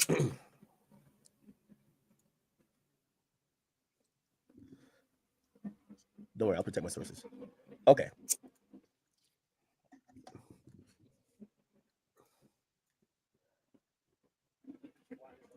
Okay. So pretty much that's the incident that happened then. I don't think has Offset ever talked about this? I don't think Offset's talked about it. Hell no, Offset ain't never said shit. Offset kept that shit G, you feel me? And plus, it was making him look, but he ain't even defend himself. We haven't heard anything from Offset about it. I do know Lil TJ's like rap best friend is like Fabio Foreign. He mentioned Offset in the interview he did with me. Last thing I heard about Offset, he was doing, he had reunited with his father that he ain't seen in like 20-something years. He said he ain't seen his pops in like 20-something years. He reunited with the new. Which I thought that was an emotional moment for both of them. And as you can I don't know imagine. if he had a personal problem with Offset or he's just carrying the issues for his friend, which is Lil TJ. But if you go back to the interview I did with Fabio Foreign, let's look at Offset. Clout chasing, is what they call that. Here we go. Set. I like Nicki. I fuck with Nicki. And Nicki don't got to beef with him. Do you fuck with Offset? But if you and Offset are like around, he's not on some like he don't give me super GD vibes. Offset is not really a hey. You like that though? You're a cool guy. Yeah. You like what? He's like that. What I'm saying, like, yeah, he is. Offset? I don't know. I've never seen it. You see that video where he jumped off stage punching a nigga back in the day? Back in the day? Nobody seen the video? Everybody looking at me like I got 30 heads. No, I don't know. I mean, I listen. I don't personally know him. I don't personally got nothing with him. I just listen. I heard Offset's one of the MVPs of Starless. He be fucking all the business. Well, used to. Well, no, not used to. Like now, he's single. Yeah. Come on, man. Let me tell you something. Bro. Let me tell you something. Let me teach you something. Let me teach you something about having a bitch like Cardi. It's easy to go viral. Now remember, he's like best friends with TJ. Everyone on little stripper Jones. You know what I'm saying? But listen, I don't. You can do what you want to do. It is what it is. You can't judge him for Cardi. Everybody go through a little girl drama. I'm just saying a bitch like Cardi is gonna have you able to fuck all the she's like king stripper. She's like top. You think she's like the stripper god? Like she's like the goals. She's like stripper goals. Yeah, but you can't be thinking that he's fucking them because of her. He's Offset. What? It's like saying that if ASAP Rocky fucked some other chick, it's because of Rihanna. I'm not saying that because ASAP is my man, but I'm gonna tell you some real shit. You get a bitch like Rihanna, a woman like Rihanna. I got utmost respect for ASAP Rocky. You get a woman like Rihanna, guys, your pussy radar go up. It's on. The only thing when I kind of figure out. Yeah, so he ain't he's lying. Kind of downplaying Offset here a little bit. Here we go. And I thought it was with He Tiger. ain't lying I though. feel like all the bitches throwing themselves at Tiger. It's on. Like, listen, it's like it's a certain grade of bitches you can get, right? Just be you by yourself or whoever the type of nigga you is, whatever. A certain grade of pedigree of bitches that you get yourself. And then it's a different pedigree of bitches that acknowledge you and are intrigued, or you are more able to get because of the bitch that you keep with you. So the bitch that you entertain ultimately end up getting you some better bitches. If your bitch bad, it's like a sign of respect. Like a bitch probably young, but she ain't gonna pay you no attention. But then she see this bad bitch that's really you better than her. That this your bitch, this your shit. Guess what? Now she won't in because now she's curious. She's like, what? This nigga got that and damn. And then not only that, a lot of these hoes be bisexual, they be liking bitches. So if you got a bitch and a bitch fuck with you a little bit, and then she fuck with your bitch, man, sometimes you can get a bitch just because the bitch want to fuck your bitch. I ain't gonna lie. You can get a bitch just based on the fact that one of these hoes want to fuck with your bitch. He ain't lying though. I get exactly what Jit's saying because you there, so ain't lying. You ain't wrong. It's because you fuck with Lil Baby. Lil Baby don't like him either. Oh, Lil Baby don't like him? Yo, you know it. He still don't like him? Matter of fact, He still don't like him? Offset got into some stuff, and I think GD's got involved with some. Okay, anyway. I don't know. Yeah, you're getting off track. The TJ shit. Recently, though, Offset did get into like a back and forth. I don't know if you guys did see this, but while in the casino, and this is what I was trying to say, he was confronting a fan for filming him. I don't know if you remember this. He argued with Offset, y'all. It's only a picture, goddamn. Nigga, you ain't that much of a celebrity, bro. You ain't that much of a celebrity, bro. That's only guy for a picture. I'm not for a picture. Goddamn, we black people. He argued with Offset, y'all. It's only a picture, goddamn. He argued with Offset, y'all. Yeah, so Offset's kind of like been casually just in these casinos. Really a security nightmare. I wonder, I thought he had like a huge team around him. I wonder what happened to them. This video's been like that money got sure low and the niggas got ghosts. But currently, everyone is focused on this particular video that clearly shows Offset. Well, we don't even know if Offset's in the video, but everything's being connected to Offset. Hold on, let me check this. I know TMZ's working it. Trust me, I'm working it as well.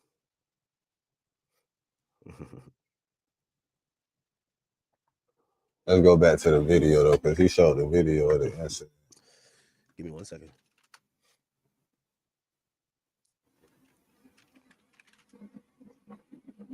Again, I have talked to TJ's team. Remember, I just did an interview with TJ. They wouldn't validate the story about him getting shot. They seem to pretty much say there's an incident, but they basically acknowledge that there's a bunch of shit going on, right? But from a direct source there, they're saying that TJ got hit, but not too sure. TJ got hit. I posted to my page. This is supposedly a video that kind of showcases people walking outside of the casino.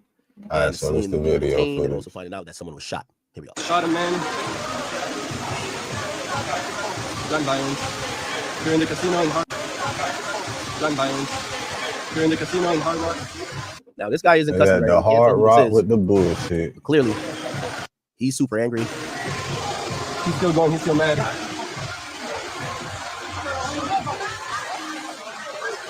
They got this guy detained. That's the Hard Rock police. Hard Rock police, boy, you out there fucking around with the Hard Rock police. Shot a guy. You think I did shot? Oh my god. Oh, you taking it? You taking it? That shit crazy.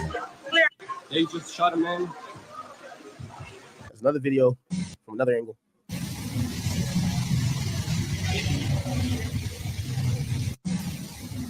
Can't really say anything other than the fact that police have clearly, like, kind of cautioned off the area. Rope that shit off. Again, I want to remind you that this incident supposedly happened pretty much like almost within an hour, so it's pretty fresh. The videos kind of substantiate that there was an incident that happened. TMZ has reported currently that Offset, the former MIGOS rapper, was shot near a popular casino in Florida. A rep for the rapper confirmed he was shot on Monday near the Seminole Hard Rock Hotel and Casino in Hollywood, Florida. Actually, it's not Seminole. Yeah, my bad. It's in Hollywood. My bad. I'm tripping. Is that in Hollywood? I've passed other Florida. Okay. Per the spokesperson, Offset's fine and currently in the hospital receiving medical care. The rep says he's stable. Oh, Seminole's a county. My bad. He's stable and being closely monitored. A rep for the Seminole County Police tells TMZ we're aware of the incident that occurred at the valet area at 7 p.m. Okay, so it's currently 10 p.m. So this kind of happened like an hour or two ago, and but it happened after 7 outside by the valet area, and it resulted in non-life-threatening injuries to an individual that was transported to the hospital. The rep said that they were on site immediately, and the situation was contained quickly. 2 individuals have been detained by the police. The investigation is ongoing. The site is secure, so there's no threat to the public, and operation is continuing to go on as normal. Obviously, this gets a lot of people really alert and kind of, probably a little bit worried. Offset is, he was 1/3 of the group, the MIGOS, and one of their members already passed away, which is Takeoff. So obviously, people, it's a legendary group. We do care about these people. Anyway, and trust me, I'm getting a million messages and things of the sort. Okay, give me 1 second. Now, I'm going to kind of give you a breakdown of maybe, again, we're speculating at this point, but now that I find out that 2 people who don't get along, shots get fired and someone is hurt and someone's at the hospital. Again, luckily no deaths reported at this time. It's probably safe to assume that maybe the feud between these men, and if you don't know, they haven't seen eye to eye. Apparently they had almost no relationship, or like a casual associate, like rapper to rapper relationship. And then it went sour after supposedly Offset, like almost a year ago, borrowed some money from Lil TJ in the strip. I was about to say strip club, in the casino. It was $10,000, and I guess Lil TJ expected to be paid back. After he wasn't paid back, he took it online, and from there, that's where you could tell these guys didn't get along. Now, ironically, when I talked to Offset, I think I talked to Offset today. Did I talk to Offset today? Offset hit me. What was it? Yeah, no, Offset hit me yesterday. He wanted me to hear some music, so but yeah, I talked to Offset. Then I also did do an interview with Lil TJ that's scheduled to drop like in a couple of days. The timing also, y'all might think I'm on like some Vlad shit. I'm not. Lil TJ has an album dropping, I believe it's soon. So they had asked me to hold the interview. But anyway, the point is, he also spoke about Offset there. I have a little bit more context to it. I think it's on our interview. So I'll kind of break down their issues. He runs into Offset. Supposedly Offset's like in the casino down. Now, and again, Offset, I love you. I'm just telling you what people have said about you. Obviously, I'm not. Offset sometimes think because me and him are friends that if I say something bad about him, it's like I'm trying to. No, this is what other people are saying. Okay, I gotta be honest. So, from what I've been told, Offset basically lives at the casino, stays there all the time, gambles a lot. I'm guessing if you're probably doing that, you're probably losing a lot, whatever. But we've seen mad random videos of people just running into Offset at the casino because he's there a lot. I've been told the casino treats him well, right? They're gonna treat you well when they're taking all your money, right? They allow him to stay in the best suites. They give him all the amenities. If he needs to use the jet, they'll give him the jet. It's whatever, right? That's the least they could do, right? If they're robbing you blind, that's the least they could do. I gotta go to like Michigan. All right, take the casinos, whatever. But he's there a lot. Fans have kind of known this, and I got worried for him a long time ago because the videos that I saw of him at the casino, he's not with security. He's just kind of like there, right? And I get it, like if that's almost like your second home, right? Keep in mind he's going through a divorce with Cardi B. Obviously he has other kids and definitely family, but for whatever reason, he's there a lot. But that becomes a security nightmare when everyone knows where you are constantly. You're by yourself. Yes, Offset ain't no hole. But it becomes a security risk when any random person could just pop up and you're there. Okay? Now, is that what happened here? I don't know. But it is reported that Lil TJ somehow got to that hotel, that casino. Maybe that's his casino choice when he's in Miami or Florida. Who knows? And again, even though it makes sense to say they got into an altercation and gunshots got fired and he went to jail. Apparently he got out because TJ didn't cooperate. And probably a dumb move by TJ. You got Gucci Man cooperating. The Atlanta Ninja Turtles cooperating. You might as well cooperate too. But he didn't cooperate. So this guy basically kind of gets out. I'm not too sure what's his current situation, but he's free as of now. Supposedly, and listen to this. Tell me if you believe this. So the story goes, this guy runs up on TJ, right? TJ and him, they kind of lacking a bit, yeah. Then a vehicle. He runs up on him with someone else. And actually, two more people, from what I hear. He's trying to rob TJ. Want to take his chain, this and third. I got the lore of all this. Apparently, back in the day, TJ, which I didn't know this type of stuff. Little TJ. Apparently, Lil TJ. All right, I'm gonna sound mad federal, but this is all right. Lil TJ and A Boogie don't get along, right? This situation supposedly has nothing to do with Boogie, and even when I asked TJ feels Boogie had nothing to do with it. But the hybrid dudes don't get along with TJ dudes. Okay, this is why when it comes to, and I'm speaking directly here because I can't do this hieroglyphic speak. So this is why when it comes to his issues with Kai Cenat, Kai Cenat's favorite rapper is not like Drake or like Playboy Cardi. His favorite rapper is A Boogie. So TJ takes it personal when Kai Cenat kind of like says anything offhand about him because he feels like, oh, you're dissing me because your favorite rapper is this other nigga, right? Their beef, Boogie, TJ goes way back. Subsequently, that's some altercations or run-ins, but a lot of words like this hasn't never been reported highly. Back in the day, Lil TJ made like a video, kind of basically saying they beat a dude up and they got a hybrid chain. Okay. Another issue with some according to A Boogie. Getting out of composure, y'all, man. May 8th, state of emergency, the mixtape dropping. I'm saying, like, be posting the track listing soon.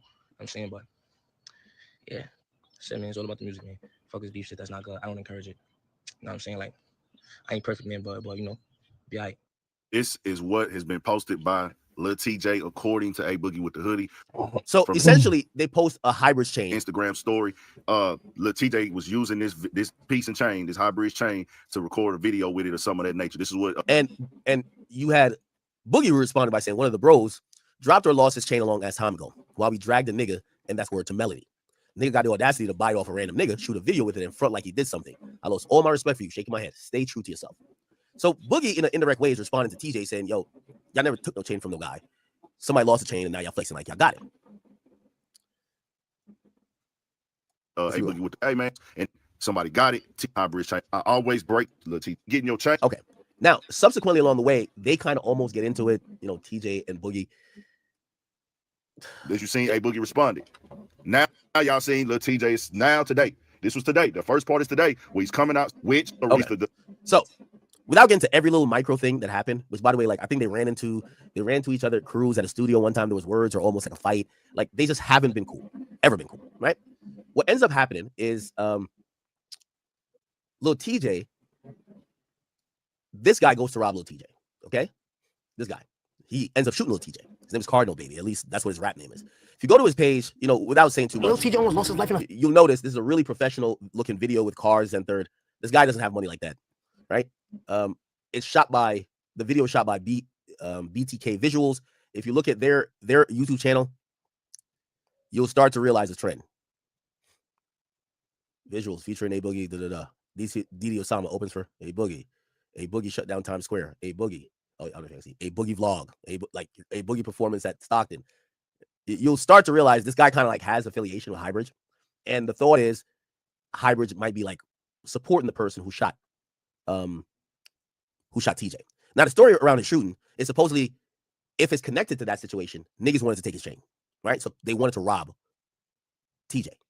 They go to try to rob him, and this is the part that I've never heard before, but I start hearing from everybody who's connected to anything behind the scenes. This was never reported. So when TJ gets shot, right? There's like 911 calls and shit. Let's see if we can hear it. Give me a second. Now, I'll kind of give you a little bit of a spoiler. Apparently, TJ himself shot the nigga who shot him, which I've heard that so many times at this point. I'm so surprised that never came out because that's always my question. So the nigga tried to rob TJ, and basically it turns into TJ shooting him and him shooting TJ. Apparently, TJ shot him in the face, all on his body, and in the most interesting scenario ever, the reason why that information didn't come out is because Lil TJ's record label wanted to promote him as a pop star, like this guy who isn't gangster. So what happened? Somebody said, did it come out? Nigga, nobody knew TJ shot the nigga who shot. I didn't know that. Nigga, I just found this out like maybe 4 months ago. But apparently TJ shot the dude who shot him. When the nigga came out. Shot him like 5 times. The reason why supposedly the media didn't pick up on this is that his label buried it because they didn't want him to be on some like violent, like be seen like some violent fucking thug, which is kind of crazy. I think that's like the best. Yo, if you go viral for shooting the nigga who tried to rob you, oh my God, that's clout. But for whatever reason, they wanted to promote him differently. So that didn't come out. But apparently that's one of the things that happened. And that's why this dude, he goes to jail. Apparently TJ didn't cooperate. They took his chains because when TJ gets shot, he's bleeding on his chains. So they took it for evidence. And when the cops realizing he's not trying to tell, they didn't want to give him back his property. Like, oh, we're just going to hold it as evidence as we keep investigating. We're not going to finish investigating until we have proof to send this guy to jail. And you're not cooperating. So I guess so he don't even get his chains. That's kind of like still ain't got his chains. The origin and like the interesting part about still TJ ain't got them damn is that chains. I didn't know he shot the person who shot him. It's kind of interesting. Let me listen to these 911 calls. Come to the home with police in that water, please. Someone just got shot. Okay, is this by the Chipotle? Yes, please. Okay, we have officers going there. Okay. You know the person that got shot? It's Jada Barrett. Oh my God. Okay, where are they located? Oh my God, they're right by Chipotle, by the jewelry store. Please hurry. By the jewelry store. Okay, stay on the line with me, okay? Please All right, we have officers responding out there. Okay. All right, and it's one person that was shot? Yes. Where is the shooter? I don't know, but I'm outside. Is it okay if I go inside? Because I'm a little scared. Yes. Okay. Okay, just stay on the line, okay? Okay. Did you see the person get shot? No, they just came in the hotel saying, because he's a guest here, but they came in telling me to call the cops. Okay, so the victim is a guest? Yes. 911, where's your emergency? In front of Chipotle in Edgewater. I'm in my building, and there's gunshots. There's guys running. You know what? Cars. There's a Let me white see if BMW this right now works, heading though. towards the George Washington Bridge. He's at somebody was shot. He's Hold on 1 second.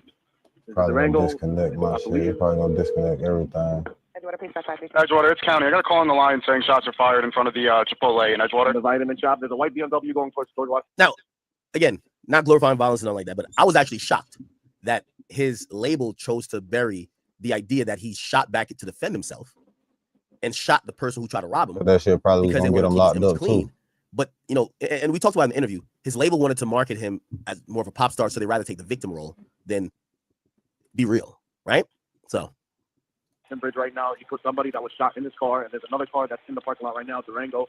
There's people running inside the parking lot on the bottom. People are just scattering. The people are going crazy. The Durango, they're still in the parking lot. They're going crazy over here. Somebody said, I believe, I don't know what's going on over here. So they're going crazy. Hey.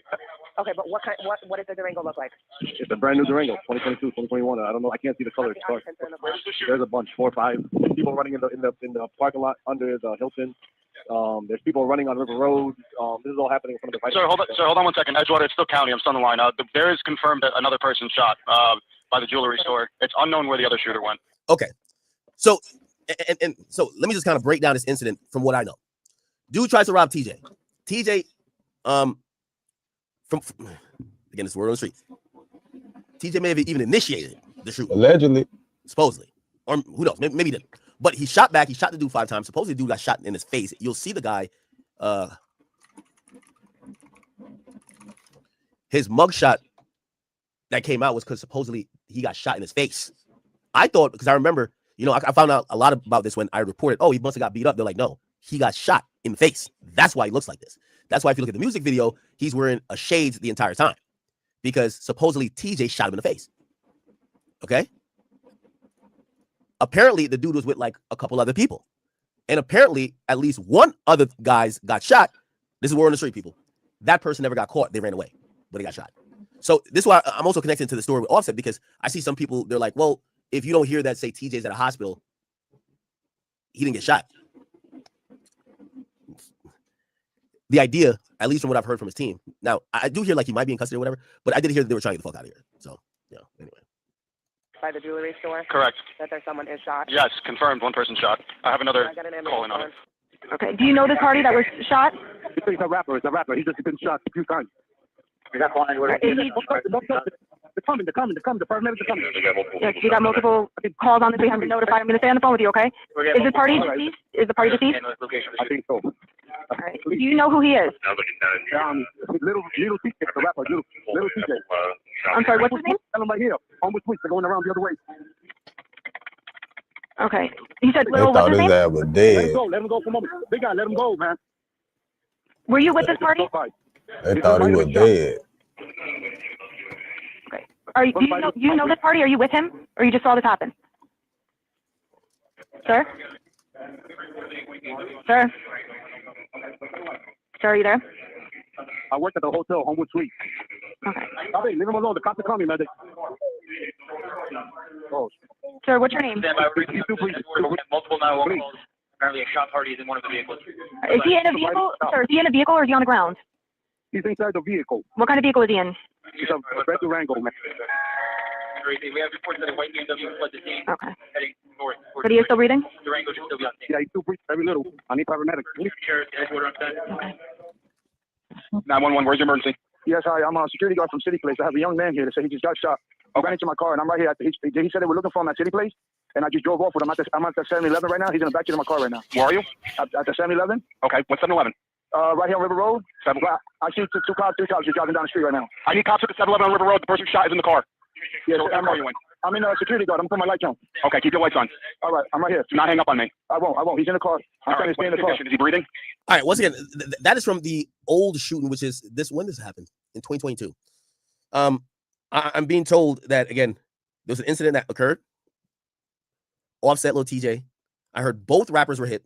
Offset is in the hospital currently. I spoke directly with the team. Well, not Offset's team, with TJ's team. They wouldn't confirm anything at this point. They seem to, they seem to confirm, but I want to say they did confirm that there was an incident, but they wouldn't confirm anything further. I have really good sources on the ground that claim that both people were injured. Obviously, we have proof that Offset was injured, but we haven't heard anything about Lil TJ yet. So either he's in custody or we'll figure out the rest. Okay.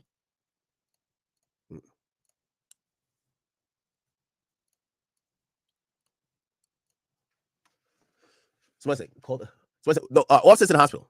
Offset's 100% in the hospital. Offset's in the hospital. Lil TJ, his status is unknown. Like, we've been checking consistently to see if he's in custody. There's no, there's nothing that says he's in custody yet, but he could be being processed. We don't know. So we don't know what's going on with TJ, but I think it's safe to say something happened.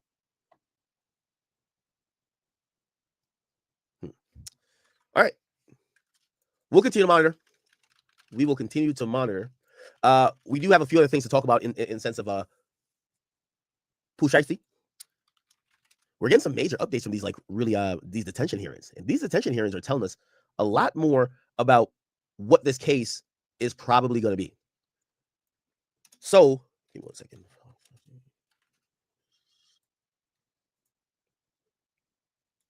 I'm trying to find the video for you guys here.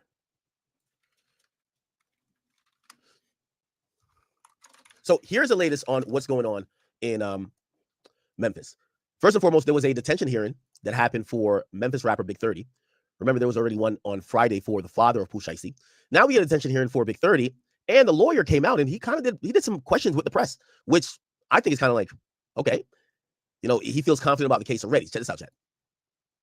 House arrest after he was charged, along with Pooh Shiesty last week. Memphis rapper Big 30 is now on house arrest after he was charged, along with Pooh Shiesty last week, on kidnapping and robbery. Now, keep in mind, everyone keeps saying these guys are facing life. These guys are blah, blah, blah.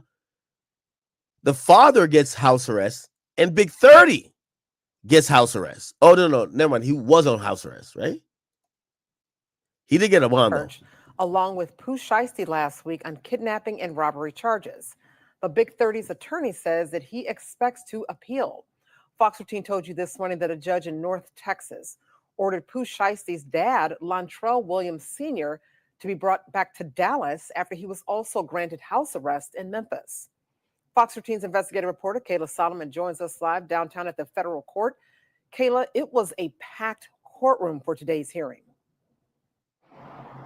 Yeah, Darcy, and a number of them were family members, loved ones, supporters of Big 30. Ultimately, a judge decided to assign him a $100,000 bail amount with standard bond conditions like a curfew, as well as an ankle monitor. But I heard from his attorney, Arthur Horn, who tells me he's expecting an appeal soon. Here's a young man that has turned his life around and is trying to make something of himself, and unfortunately has gotten himself caught up in a situation that has nothing to do with him. Rodney Wright Jr., also known as Big 30, was given a $100,000 bail by a federal judge with standard bond conditions. But attorney Arthur Horn says the fight to keep him out of custody isn't over. Going to file an appeal, and they're going to appeal the judge's decision, and we will have to have another detention hearing in Texas on the same facts, just like you saw today. Wright is one of 9 men facing federal charges stemming from the alleged kidnapping and robbery of rapper Gucci Mane and others in a Dallas recording studio in January. One of Wright's co-defendants, Memphis rapper Lontrell Williams Jr., or Pooh Shiesty, was signed to Gucci Mane's label 1017 Records. Prosecutors say the incident started when the rapper asked to be released from his recording contract, and Gucci Mane said no. Horn says Big 30 has nothing to do with that. He has no interest in whether Pooh Shiesty has a contract with 1017 or he doesn't. They're going to make music together regardless. Horn says he's ready to see how this case plays out in Texas. I think the interesting thing that we've seen in the last couple of days is that Gucci Mane has come out publicly and said that he's not cooperating with the government. And it is worth noting that last week we did hear from an FBI agent who said that he had not heard from Gucci Mane either. He also noted that there were no working video cameras inside this recording studio. With Pooh Shiesty last week on kidnapping and robbery charges. But Big 30's attorney says that he expects to appeal. Fox 13 told you this morning that a judge in North Texas ordered Pooh Shiesty's dad, Lontrell Williams Sr., to be brought back to Dallas after he was also granted house arrest in Memphis. Fox 13's investigative reporter Kayla Solomon joins us live downtown at the federal court. Kayla, it was a packed courtroom for today's hearing. Yeah, Darcy, and a number of them were family members, loved ones, supporters of Big 30. By the way, my bad. That was I'm gonna play this again. I ain't listened to it all. No, that was I just talked to TJ's, manager. So they're telling me this is what they're telling me. They're saying TJ wasn't shot, but the police are processing him. So I don't know if he's gonna get charged for something. He's in custody. They have him. They don't know. I guess there's lawyers involved now. They don't know what charge he's gonna get. but he's getting processed. So at some point, we're going to see like some arrest or something like that. But they're claiming he's not injured in terms of a gunshot. I don't know. So they're saying not shot, in custody. Lawyers are working on it. I mean, that would be a good thing, even though we don't want nobody shot, but we'll see what bears out. Whatever.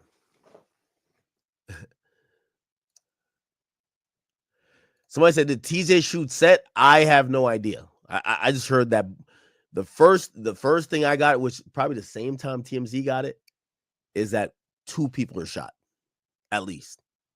Now we're hearing maybe it's 1 person shot. Then we're hearing, yes, of course, TJ's there and involved. But, you know, and by the way, they told me that TJ was down there. Because I said to him, I said, why would TJ be at this fucking place? You do know this place is where, this is the place where Offset's at all the time. If you know you're not getting along with Offset, why would you go to where he's at? And they're like, yo, he went to Florida for a quick hosting. So I'm not too sure where he was supposed to host at, but TJ was supposed to be in Florida for hosting. And I don't know how he ended up at Hard Rock, because shit, everybody should know Offset be there.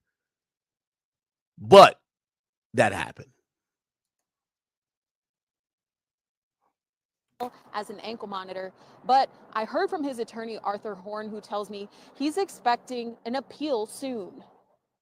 Here's a young man that has turned his life around and is trying to make something of himself, and unfortunately has gotten himself caught up in a situation that has nothing to do with him. Rodney Wright Jr., also known as Big 30, was given a $100,000 bail by a federal judge with standard bond conditions. But attorney Arthur Horn says the fight to keep him out of custody isn't over. Going to file an appeal, and they're going to appeal the judge's decision, and we will have to have another detention hearing in Texas on the same facts, just like you saw today. Wright is one of 9 men facing federal charges stemming from the alleged kidnapping and robbery of rapper Gucci Mane and others in a Dallas recording studio in January. One of Wright's co-defendants, Memphis rapper Lontrell Williams Jr., or Pooh Shiesty, was signed to Gucci Mane's label, 1017 Records. Prosecutors say the incident started when the rapper asked to be released from his recording contract, and Gucci Mane said no. Horn says Big 30 has nothing to do with that. He has no interest in whether Pooh Shiesty has a contract with 1017 or he doesn't. They're going to make music together regardless. Horn says he's ready to see how this case plays out in Texas. I think the interesting thing that we've seen in the last couple of days is that Gucci Mane has come out publicly and said that he's not cooperating with the government.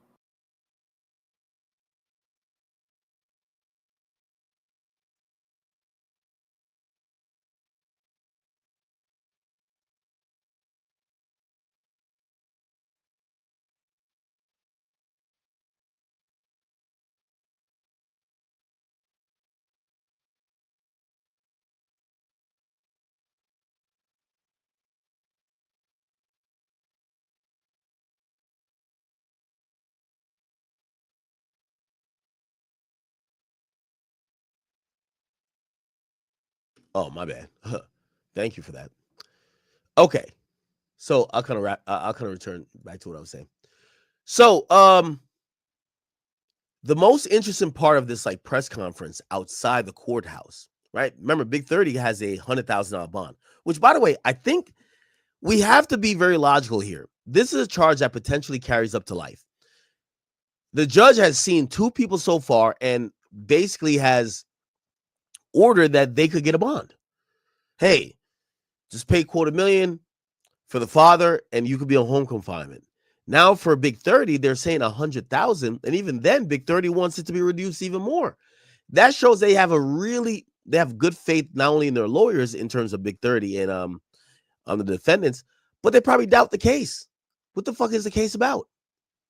So anyway, after securing this $100K bail, the lawyer for Big 30 did an interview, and in the interview, they called out pretty much the prosecutors in a sense by saying, hey, listen, y'all witness don't want to be witnessing no more, which is Gucci Mane. Gucci Mane is the person who pointed out a bunch of people. There's two other people who pointed out some people, but he pointed out pretty much everybody. They're saying Gucci does no longer want to participate. Check this out. Of rights co-defendants, Memphis rapper Lontrell Williams Jr. or Pooh Shiesty was signed to Gucci Mane's label 1017 Records. Prosecutors say the incident started when the rapper asked to be released from his recording contract, and Gucci Mane said no. Horn says Big 30 has nothing to do with that. He has no interest in whether Pooh Shiesty has a contract with 1017 or he doesn't. They're going to make music together regardless. Horn says he's ready to see how this case plays out in Texas. I think the interesting thing that we've seen in the last couple of days is that Gucci Mane has come out publicly and said that he's not cooperating with the government. And it Okay. is worth noting. So the lawyer of Big 30 says that Gucci Mane came out publicly and said that he's not cooperating, which, we're all following the story pretty, carefully. No one's seen that. Now, the only thing I can find of any type of story with maybe like some type of level of credence that would suggest that Gucci's not taking a stand is a Source article. So Source, they dropped a post 3 days ago, and they said that Gucci Mane declines to cooperate in Pooh Shiesty case.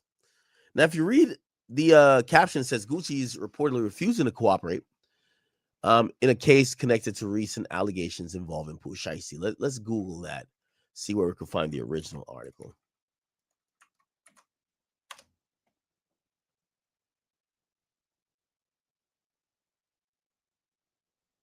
Yeah, other than this is all hip hop. I'm not too sure where else it's coming from.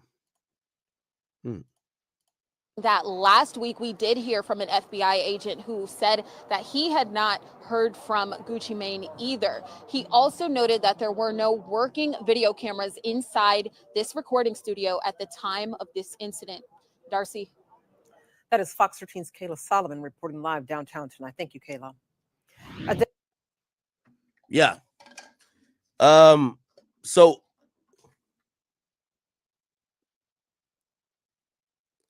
and by the way, I'm corroborating some of this stuff from my source as well. They're now telling me that supposedly, again, I'm not going to ever give up my source, but they're telling me that that's kind of the narrative that's being pushed. So maybe he wasn't shot. I don't know. Maybe he wasn't shot. I don't know. But look like they're saying that the team might not be lying. So it appears that there's an incident. They got into it. Offset, TJ, whatever happened. But possibly TJ's not shot while Offset is shot. I try to figure out if there was any other members or people who hang with or, around TJ or Offset who got shot. And we're only hearing about one person getting shot, which is Offset.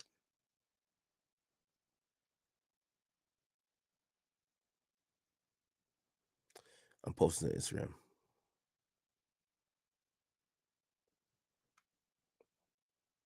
Okay. Memphis rap. So again, we're working that like by the minute, by the second. So give me a chance if I keep like switching topics. I am trying to get through this topic here. This lawyer coming out and saying, oh, nah,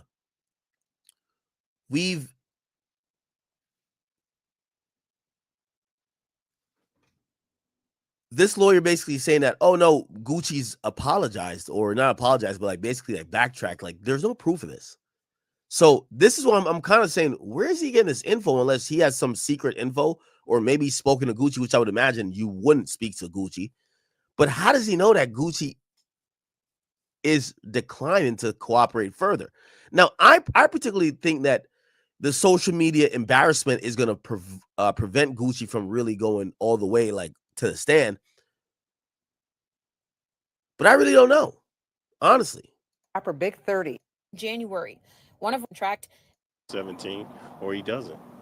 They're going to make music together regardless. Horn says he's ready to see how this case plays out in Texas. I think the interesting thing that we've seen in the last couple of days is that Gucci Mane has come out publicly and said that he's not cooperating with the government. Okay. I've said this. I see everybody, great minds think alike.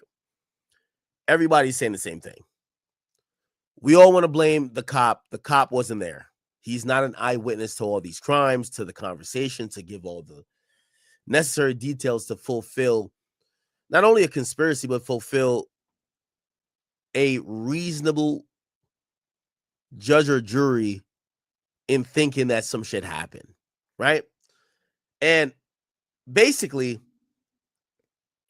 if you kind of look at this entire case, it hinges on Gucci Mane pointing out Pooh Shiesty. You can't just wait on the cop. The cop wasn't there. So if we're waiting on Gucci Mane to be the star witness, I think hip hop is going to do a number on him that he's going to be like, nah, man, it ain't worth it. It ain't worth it. At the end of the day, if people think about cost risk analysis, Gucci probably owns a lot of his music already. He doesn't need to do the extra stuff. So why let him go for free? Or why, send him to jail, especially if you were from the streets? So what I particularly believe is that Gucci's going to try to moonwalk from this issue. Is it too late? I don't know. Usually I'm like, oh, the streets will tell. What is the streets anymore, right? And it is worth noting that last week we did hear from an FBI agent who said that he had not heard from Gucci Mane either. He also noted that there were no working video cameras inside this recording studio at the time of this incident. See, that's spooky. Darcy. That is Fox 13's Kayla Solomon reporting live downtown tonight. Thank you, Kayla. So no working cameras in there. Gucci might not cooperate. We haven't seen him since. How are they going to convict Pooh Shiesty? How?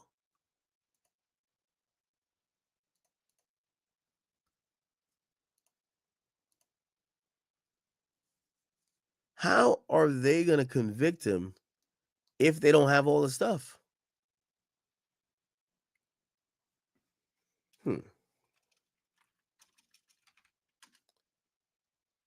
Now, shout out to my man, Lawyer for Workers.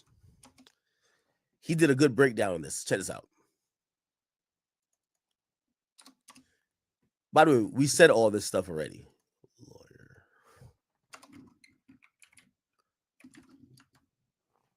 Here we go. Shiesty update. I'm going to play the clip.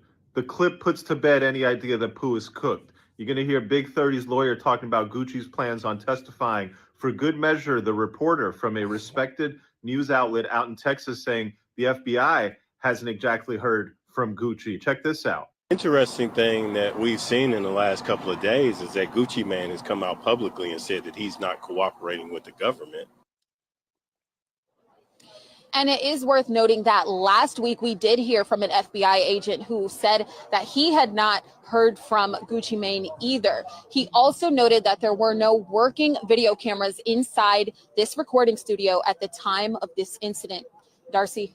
If Gucci does not testify, the question of is Pooh cooked comes down to 2 paragraphs in the complaint plus 1 picture. I'll show them to you and walk you through it. What's very interesting about the picture is this is not like what you might imagine the recording studio looks like, with a couch, a bunch of buttons and boards, a glass plate, and then boom, that's exactly how directly in front of you. It looks like the recording area is somewhat off to the side, completely enclosed. It is not at all clear that anybody in the control room could actually see into the studio. And it's definitely clear that there could be people in parts of the control room who would not be able to see into the recording area at all. What does that mean? Well, we know the security guards were outside in the hallway. And we know that the only people who were in the control room were the business people. Gucci is inside the recording studio. When you read paragraph 21 and you read paragraph 22, it's funky. It doesn't exactly make a lot of sense. So if you read it, I want you to follow along.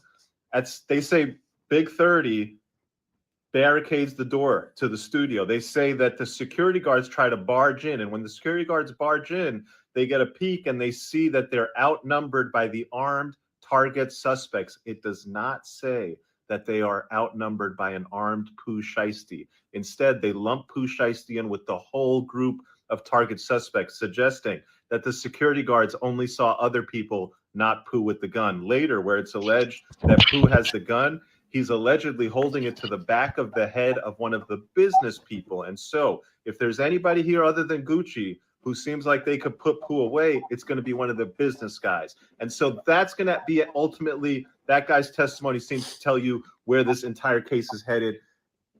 Everybody on the internet, I know you want to be so right, but the accused, when they get the full weight of the feds on them, deserve more than banter and gossip. Now, they... All right, my man done turned to a defense attorney in front of my eyes. Holy. Shout out to him, though. So essentially, where's Pooh Shiesty at with this case? Pooh Shiesty has to play a game of chicken, and he has to think that, you know, no matter how heavily medicated Gucci appears to be, he could absolutely do. He's going to force Gucci to pick between his reputation and staining his entire career and legacy, right? That's exactly. Now we're hearing rumors that he's not going to cooperate. I really don't see Gucci being on the stand. I don't see Gucci being on the stand. I see the Karen being on the stand. I see the other guy being on the stand, not Gucci. So we're going to see. We are going to see.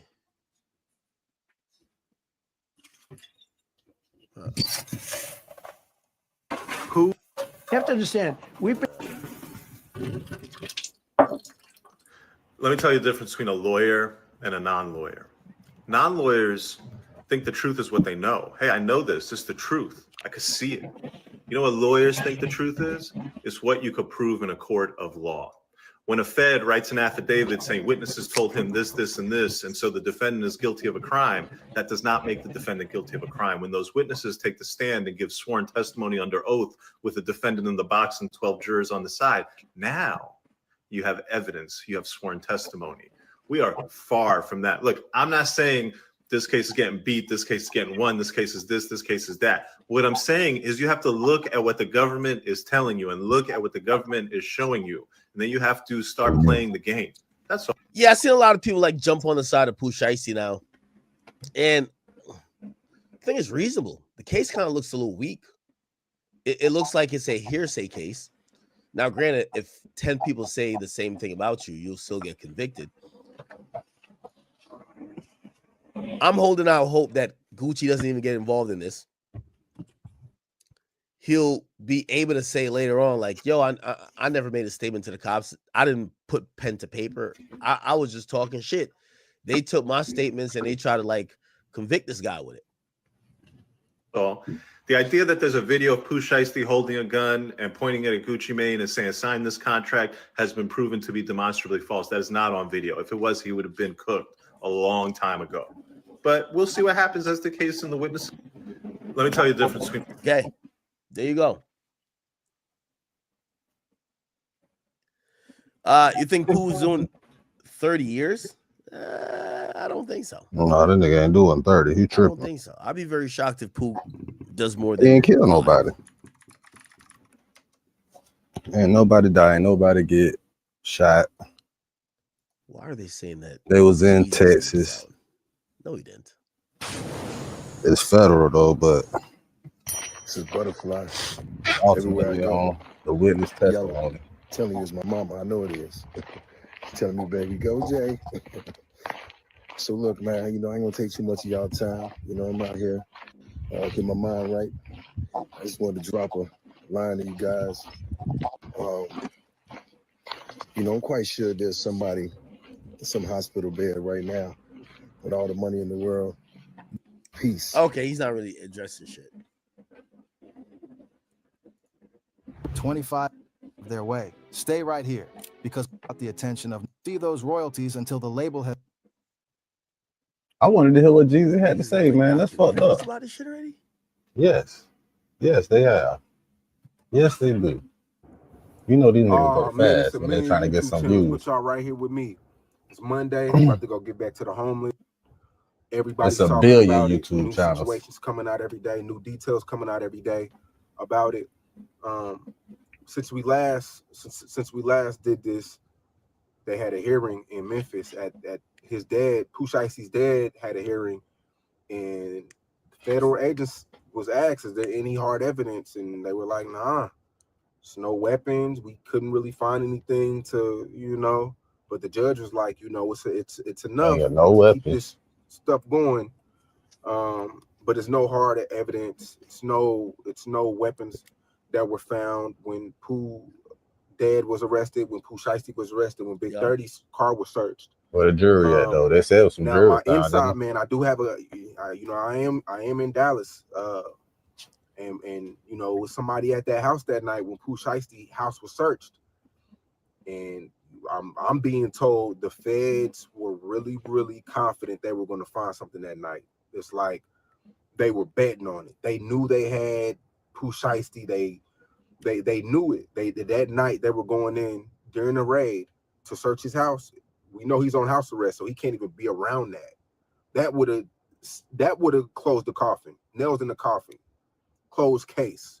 Guaranteed extra 5-10 years. They went in there. They find didn't shit. find anything. Cause that boy smarter than that. What Come I'm on, being man. told, the feds were upset. They thought they had him. They thought something was going to be found. Nothing was found that night when they arrested him. So that's really what I'm being told, and this is from a source that is, I don't really speak on a lot of what my sources say, but this is from somebody who. Yeah, a lot of people have sources. By the way, I seen y'all tell me to react to this. A lot of people have reliable sources too. So 21 Savage, all they talking as motherfuckers. You know, it's a really divisive time for Atlanta, but also like, you know, Gucci's really a pillar and a hero for so many people. But a lot of people are saying, damn, it is what it is. Like if we're reading that you pointed people out, that's telling. Well, 21 Savage today was on Instagram. I know he ain't say shit about nobody telling. What y'all thought? It's too many people depending on his leadership skills out here for him to be gone. Come on, gone, reclaim your spot. I done gave us a second chance. I'm talking about a whole second chance, and you control all 3 lanes. You can do whatever you want to do. Put your foot on their neck. You understand me? Take those shoestrings and tie their lips up. These people not ready for you. And the niggas that was talking down. All right, I ain't been broke. I heard females. All right, home, Gresham, pull up. Listen to your mama. But to the females that had to take over, you bitches better get ready. Y'all counted us out. Come on now. While we was counted down. Whoever was scared, I'm talking about whoever was scared when he went to the Fed, go and make your bed. You hear me? Cause the biggest is back. Now come on now, son, you off there walk and you talk that gangster shit, man, and you tell them people what I be telling you going there. Okay, cool. Ain't no more outfits from Southland Mall. They set up made in London. Couple hoes jumped on my beat, majority weight on me. She just acting favoritism till I get home. Trust me, home. I might do a demonstration on GP. I ain't shot on that like 4 years. I ain't 7, 8, and 3. Don't let that first go to your head. Ain't nobody slime as me. Around the corner where they snake mark. Okay, anyway. Don't let that dirt verse go to your head. Don't let that dirt line go to your head. Ain't nobody sliming me. Now, a lot of people thought that, hey, he was being hypocritical. He was picking sides, and he went against Atlanta. I talked to Savage today. He was really confused by the whole thing. And his whole thing was, I was on live, and I played like 50 songs. This happened to be one of the songs that got played. I play random songs. If the algorithm chooses the song, it doesn't have nothing to do with whatever's going on with Gucci, right?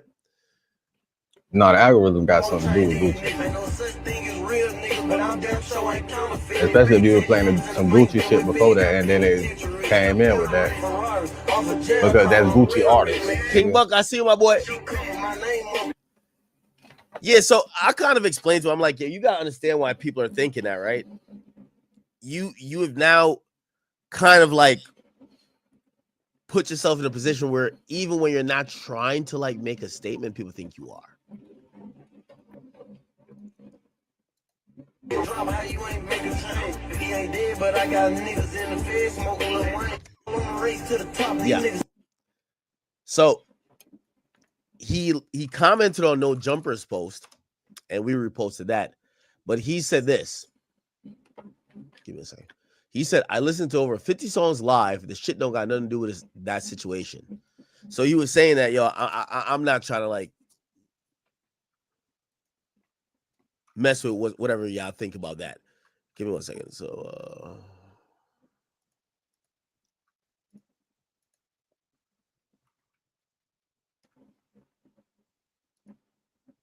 I'm trying to find 21 Savage's live from today. I want to find the one from today. Give me a second.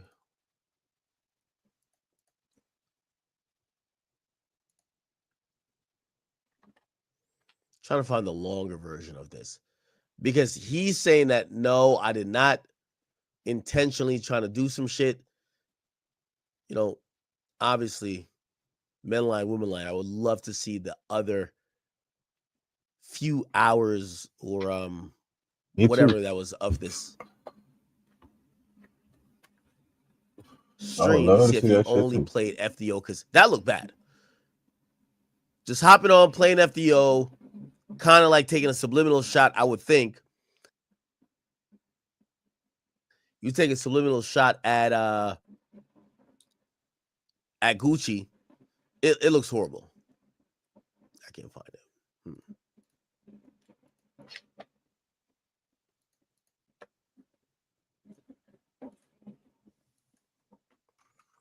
Can't find it, y'all.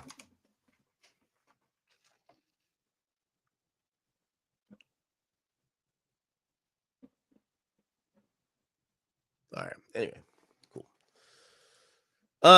Give me 1 second. I'm gonna give you the latest update on what exactly was given in court today. Today's Monday. Happy Monday to everybody.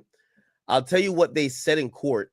Tuesday now. This is exactly where everyone's gonna go with for the remaining of this situation. I think the government's being really lenient, or at least in Memphis.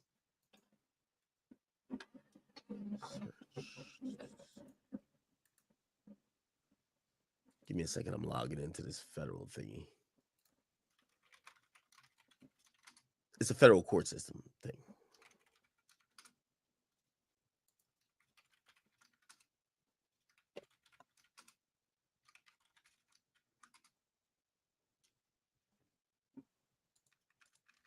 What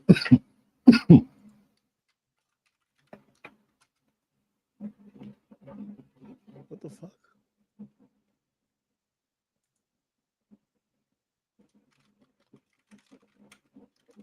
Give me 1 second. I don't know why this shit is not working for me.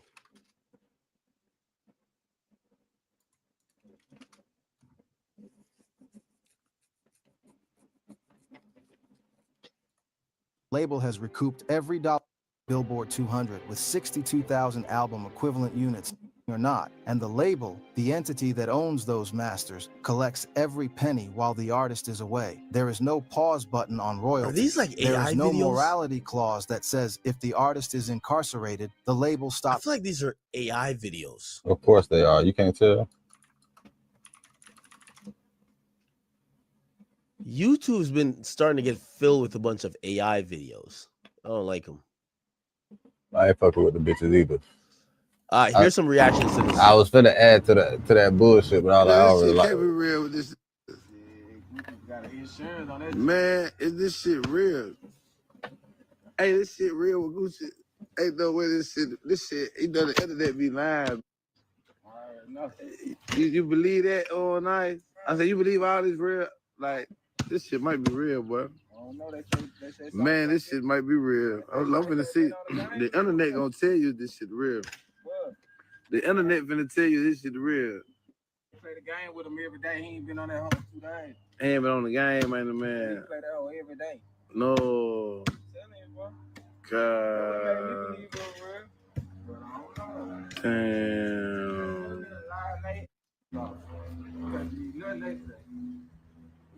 God. It's real, man. Folks say it's real. All right, he ain't saying shit. Brave police officer. With that being said, Respect right now. I can't lie. When I did my video with Gucci Mane, I went to Atlanta and I met Gucci Mane for the first time. And we did our song, we did the video. He had one nigga with him. It was a security guard, big tall bald head. He was a supporter. So when he met me, he embraced me like he supported me. He was like, hey, bro, like me, my son, my nephew, like we embrace your music, whatever. I work for Gucci full time. He was like, but anytime I ain't working, I provide you my services because I'm an off-duty officer. And I'm a retired police officer. That's what he said. I'm a retired police officer. With that being said, Gucci been having the same security guard for a while. So if I don't know what the going on, but if a move got put on WAP or however it went, I don't think it's WAP the one that's talking. I don't think it's WAP the one that's pressing the issue. But the security guard, the one that's the retired police officer, you can't tell him what to do with his life. You got some who still live by the street code. I respect it. I don't respect who get in the streets, do shit, and then tell to get out of it. I don't respect it. No. I feel like if you did that shit, and then for real, it really be a bigger picture. It really be a bigger picture. It be money. Shiesty up. Shiesty just came home. Shine took off. I'm talking about, y'all probably up a dub. He probably up a 15 clip, like 15, he probably up some big shit. Like, I get it, some big shit, like, on no hating shit. Like, he came home, took care of business, whatever his contract was, like, it was what it was. But the way he came home, the way he came out, like, he up some big shit, and he was on his way and can still be on his way. But if that security guard boy press the issue, dog, that shit gonna get ugly, dog.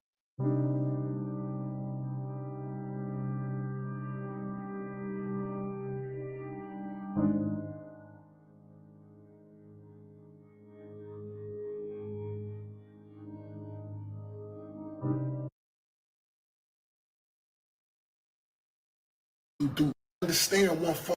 I want to see it. That was When it got ugly. Let's go. That's how I gotta go. You can't.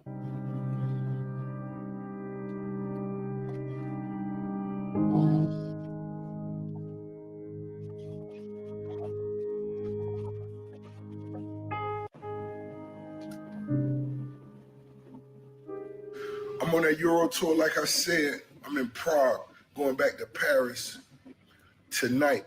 But for everybody in my DM, Rose, what you think, or how you feel about the Guwap Pooh Shiesty situation?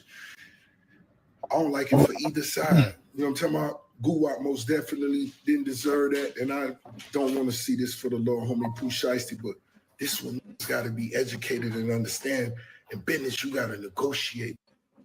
You got to negotiate. If you were signed for $100K and now you got 10 M's on the table, it's time to negotiate. This is how we do this. Boom, boom, boom, boom, boom, boom. Everybody win. Let's go. That's how I gotta go. You can't muscle your way out of no shit and no business. It don't go that way. And I ain't just talking about on the people side, but on the other side, the blitz gonna come. You can't run from it, homie. That's the way it goes. Negotiate. It's the way it time to goes. educate. I want to see young hustlers from the South win. I want to see it. There was a time I got Gotti and Guwap on the phone together. Us three on the phone. And it ain't nothing to discuss. It was no disrespect. It was no raised voices. Rose just wanted to plant that seed. And I understand one phone call may not fix all the situations, but you want to plant that seed where they may be able to move forward one day, get some paper one day. The CMG 1017 tour one day, that was Rose mindset. And I wish nothing but my homies the best. When it come to business, let's negotiate. Can't take the streets to the do. Gonna get a life sentence with that shit, bullshit. Let's get to the B's. And that's the space we in this world we living in. I agree. And by the way, yo, you know what's so funny? And I concur. This is why people looking at Gucci's a little bit weird. Cause nigga, shit like this been happening, bro. Yo, there was rumors when Rawson and Meek ain't see eye to eye. They claimed there was a tense moment up in a club where they kind of came, face to face, you know what I mean? And, without trying to get too much into it before, if you never heard about it, you never heard of it. They figured out their stuff with business. So I think that's why he's saying that. Because him and Meek, could have been at a place where they would have, I would think Meek would have crashed out. Because when people are upset at their label and they feel like their label's holding the fate of their careers in their hand, you never know when they'll crash out.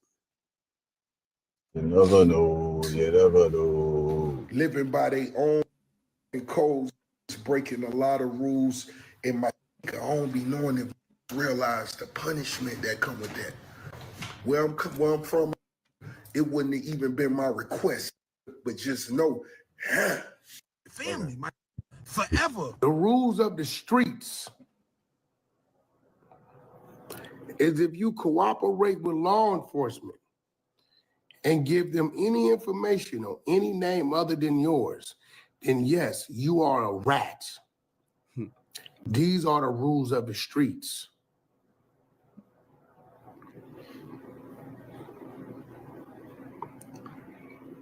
For the last 5-10 years,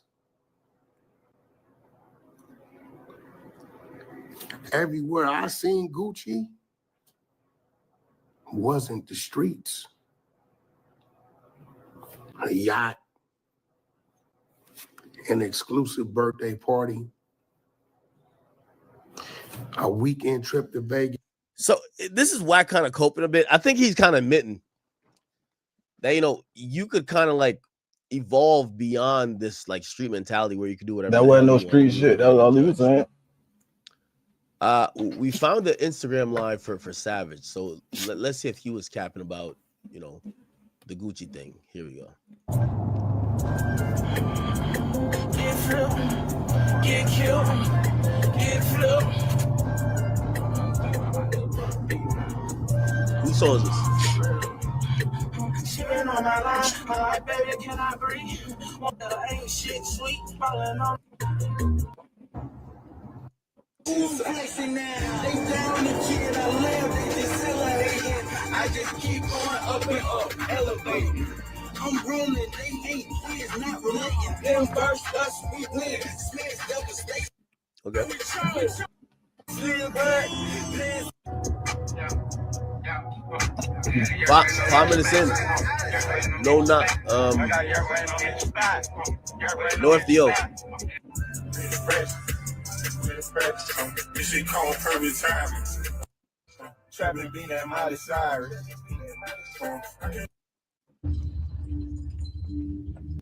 So little boys need to get back on the scope, stop all that dissing. We got 2 blocks in the air, and I'm tired of going through that safe and block, they never there. Nigga said he shot at top, he must be shooting in the air. Pop out dog shit like I'm chiming, feel like no be found behind me. I be outside every day, why they act like they can't find me? You can catch me on my block, throw my 2 drinks, fully block. Don't close your eyes, you see that gunfire hit his top and watch him drop. If he ain't dead, he ain't my arm. Y'all keep talking.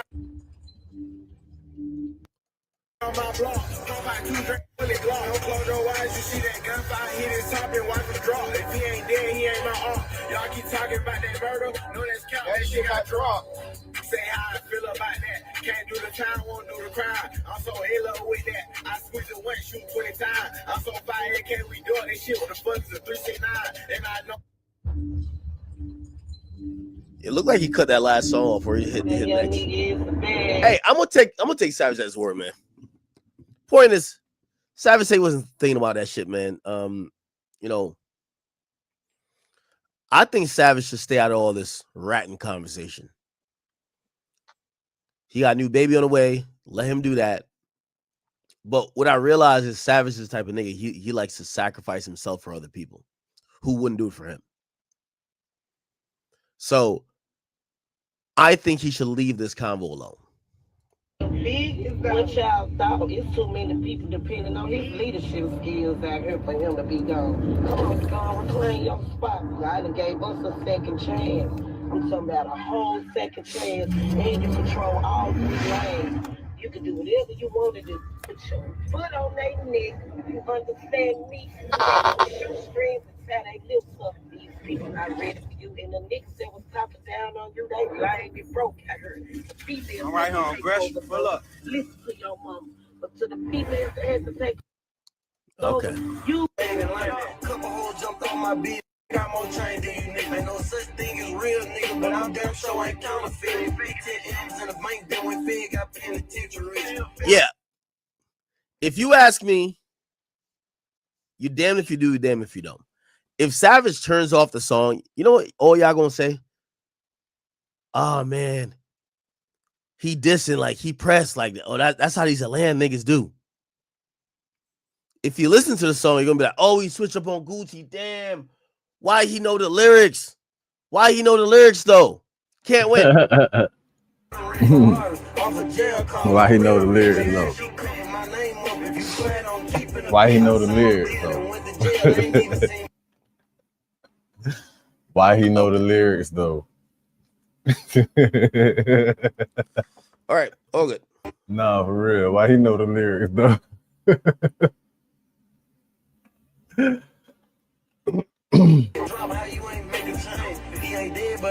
Okay, enough. He know the lyrics though.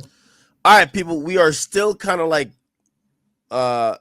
checking out what's going on with Lil TJ, Offset.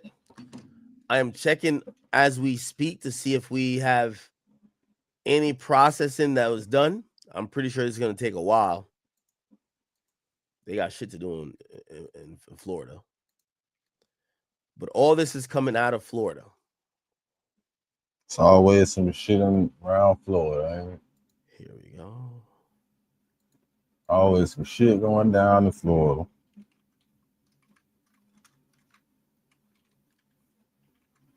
I'll let you know if he pops up in this database. No, still no. So Lil TJ supposedly is in custody. Offset's at the hospital. We don't know how this incident started. There was a lot of people seemingly there. I'm pretty sure someone has. There's somebody with some the full altercation, or maybe the back and forth. Let's go words search. Matter of fact, on let's go camera see somewhere. We finna go see right now. Hold on. Let me go in the files. You know it's some shit. There's some shit circulating. It's probably on X. On Twitter. We're gonna start with the ground. So now we got we're gonna start with the ground.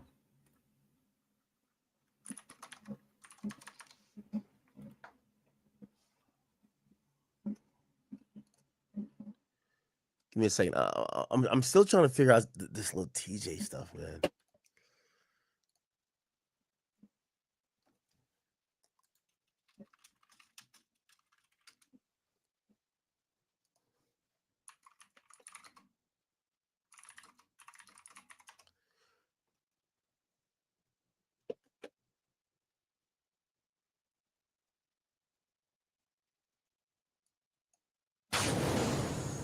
The Flacco hear some shit? Offset got shot up and had a better approach.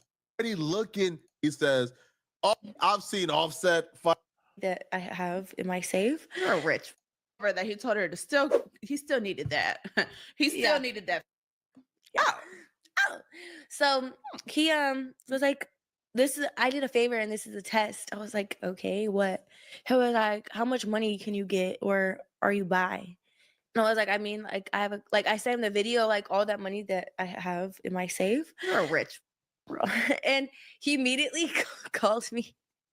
He called me back and then he was like, bring all of it. And I was like, I don't even know how much this is. He was like, bring all of it because I have a ton of 20s and then like hundreds. At the time, not now, currently. No, yeah, no. Because, continue. Keep going. Because now, so then he was like, yeah, bring all of it. So I actually did. So this is about Offset degeneracy again. But in my mind, I was like, I can't give him the 20s. Like, let me just give him the hundreds. He was like counting out in the car. I went to the casino, by the way. I'm not going to do every single detail and have this. She's working on her 40-minute straight drive. And just like Offset did to Lil TJ, when it came back to paying back the money he borrowed, all of a sudden Offset created beef so he don't got to pay it back. So Selena Powell would post on her social media that she was getting threatened by Offset because she asked Offset to pay back the money that he owes her. So she took to her social media to says, if anything happens to me, Offset did it. She would also go and says, tired of this grown man. Offset was indeed shot in the leg. Offset was transported to the hospital. He was listed in stable condition. Now he's still in the hospital as far as I was told. Now, a rep for the Seminole County Police Department tells TMZ, we are aware of an incident that occurred at a valet area after 7 p.m. It's called Monday outside Seminole of County Seminole because Hard they at Rock, Seminole Hard Hollywood, Rock. that resulted in The non-life-threatening Indians got injuries their to an own. They individual got who was their transported to own. Memorial Regional Hospital in Hollywood. The rep added Seminole They got their own police were on territory, site man. immediately, Wherever they shoot and at the Seminole situation County. was contained quickly. 2 individuals have been detained by police. The investigation is ongoing. The site is secure and there is no threat to the public. Operations continue as normal. Here's what happened, okay? Lil TJ and Offset are both at this casino. Offset is a gambling addict. Offset is at the casino almost every day. If you're somebody who wants to meet Offset one day, go to a casino in Florida. Offset is going to be there. That's just what Offset does. Offset is a gambling addict. I don't know why that's his thing. He's at a casino 24/7 gambling. So Offset and Lil TJ is both outside of the casino. They're in the valet area. While in the valet area, they ran into each other. I was told that Offset is who engaged the altercation. He engaged the confrontation. Now, like I said before, Offset is somebody who can fight. Offset, I don't think is scared of Lil TJ not one bit. Now, I was told, Lil TJ wasn't backing down either. They both got in each other's faces. Offset took off on Lil TJ. Offset put hands and feet on Lil TJ. No. And somebody pulled out a gun and shot Offset. Now, who that person is, use your imagination. Who would have an invested interest in shooting Offset because Offset is whooping on Lil TJ? Use your imagination. Now, 2 people have been detained. It's unclear if Lil TJ is one of the 2 that's been detained. Now, Academics did say he spoke to Lil TJ representative as well as Offset representative. Now, Lil TJ and his rep is offering little to no information because obviously, duh, right? Like, what are they going to say? Hey, bruh, Lil TJ got his butt whooped, so Lil TJ and his associate shot Offset. Man, cut it out, bro. They can't say it. So they told Ack there was an altercation, but we can't say much at the time. Sorry, cat's out the bag, okay? Lil TJ was getting whooped on. Damn. And shots were fired. Damn. Multiple people in custody. He was getting whooped, so they put Flacco do this so they quick? they up the tool. Damn. There you have it. There you have it. Now,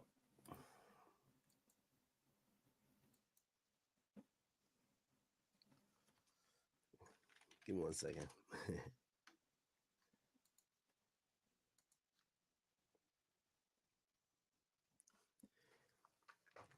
Yeah, man. Offset got to get the fuck on out of Hard Rock, man. Yo, Offset, man. I got a steak deal. Like we gotta get you a steak deal, my boy. Like for real. Yo, chat. Look at this shit. Why this shit? So they put him in there with the boss. There's a Rod Wave song like stuck in my mind right now.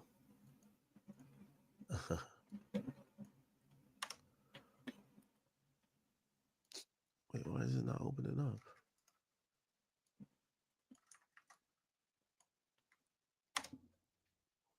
Okay, it's not opening.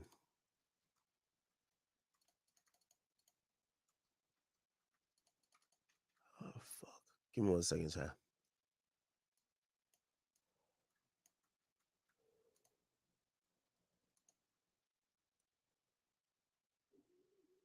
Give me 1 second.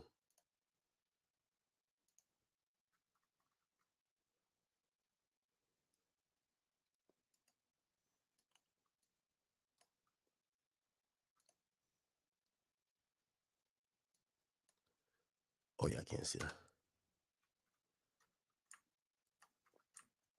Now, I'm going to be honest with y'all, chat. On some shit. And this is why we all got our vices. You know, shit, gambling be kicking my ass too. I can't even cap. Gambling kick my ass too. Be But kicking all our again, ass, man. It be kicking all our I ass, kind of said dog. before, man, I sent a lot of prayers for Offset because I think it's one thing, you know, you're gambling, you're losing. We all lose from time to time, or a lot, whatever. You know, you're not gonna beat the casino, but you can't forget Yeah. who you are, right? Like you're Offset, like you being in a casino, Facts. you can't you have to remember that you have real world issues. People know where you are. You know, this kind of sounds like, because I even asked little TJ's team, I'm like, everybody know Offset's at Hard Rock all the time. If he's in like Florida for a hosting, why go there? And I don't know, maybe little TJ just likes going to Hard Rock. Chat. I'm gonna show you this. So Selena sent me this, and it was this was when Offset finessed her for like 20 or 30 grand. Look at this shit, chat. This is look, right? But that's not the important part. And Offset, you can't be sending this type of shit around to people. Look at this. Look at this. This is Offset with his Hard Rock host. He's like, I'm here. So only gave me $3K in cash. He says, at least you have some cash. That's what the host says. He says, credit line. He says, I'm working on it. He says, how long? Because he's trying to gamble. The host says, I'm not sure. I sent it higher. It's up in credit. He said, what did they say? Now, he says, this is the host. He says, do you want to know what you're down this trip? He says, yes. $890,000. He said, oh my God, what the fuck? He said, I need $500K more. Oh, fuck.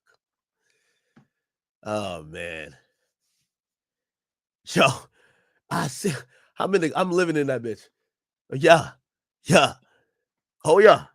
Jesus Christ. This is crazy. But I mean, you know, you losing shit like that. But yo, Offset's I'm not saying this to embarrass him. I hope y'all notice. Like, he's a fucking legend. He's greater than this. He's greater than like these situations we're hearing about him with. You know, he's, you know, at least come to state, bro. Come to state. Now, I ain't trying to do a plug. I'm just saying,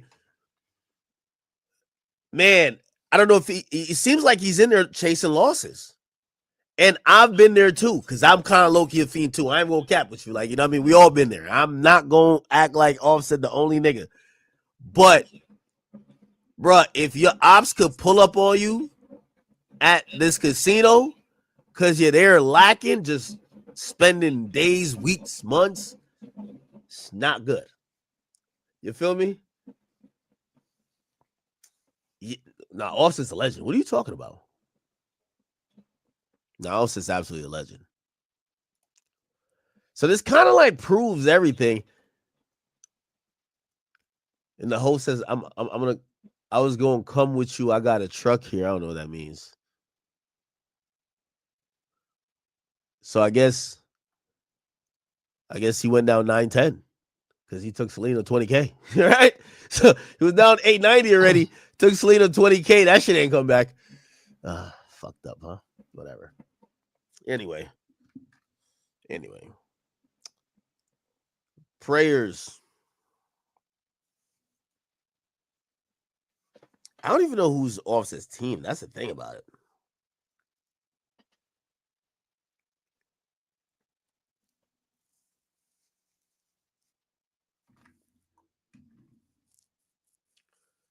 Somebody said, at least with stake, you get paid regardless of your losses. That's not true. That's not true either. Now, gambling is gambling. And I do think, you know, obviously, I think we should probably have a better, a more in-depth conversation about gambling overall.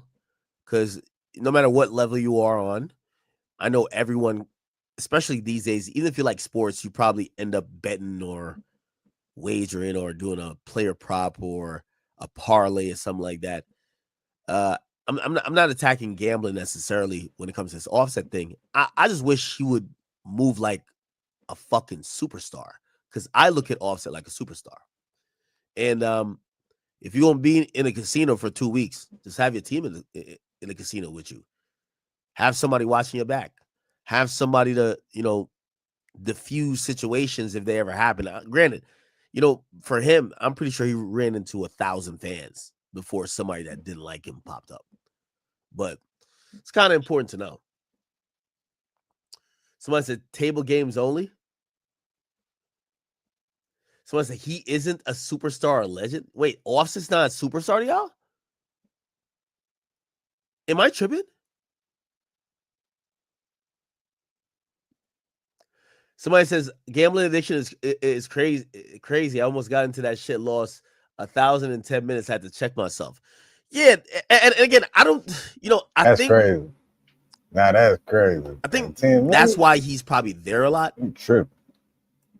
She played one bet for a stack. Being honest, you a bet in the stack or something? He's probably there because he's chasing losses. But I'm still not blaming the gambling. I'm blaming the way he's moving because he's gambling. Like, he should have security. You're out and about, even though you might think the casino is home. You got a room in that bitch and everything, man. Like, I ain't gonna lie to you. Shit.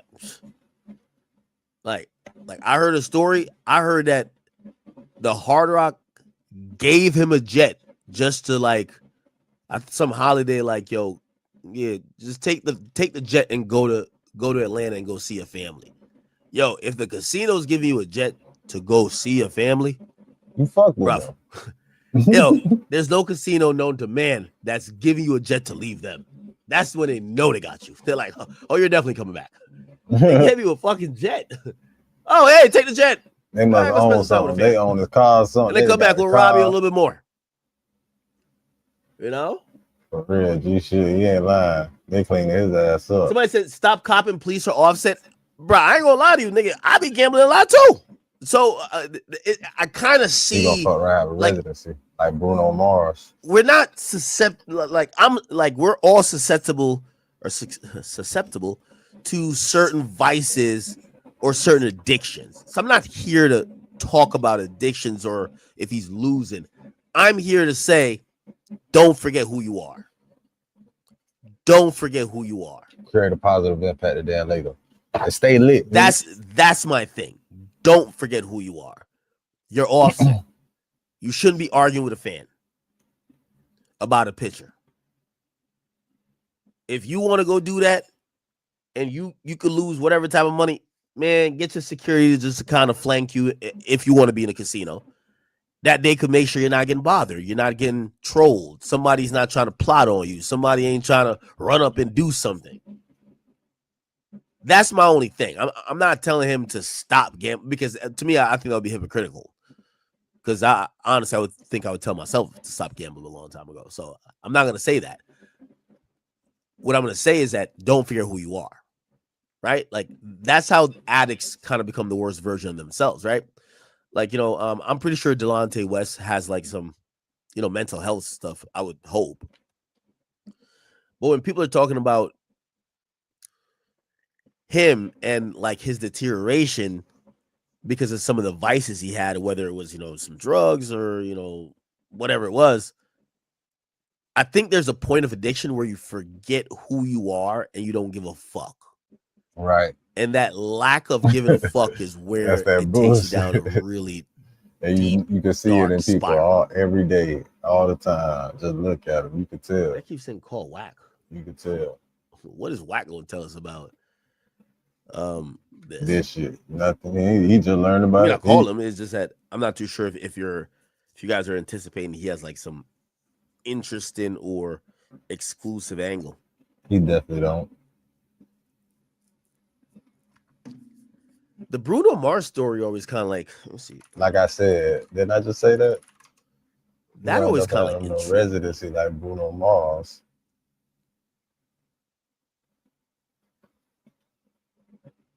That nigga fucked up all his money. That nigga was fucked this up ever future true? money. Some people say it was false.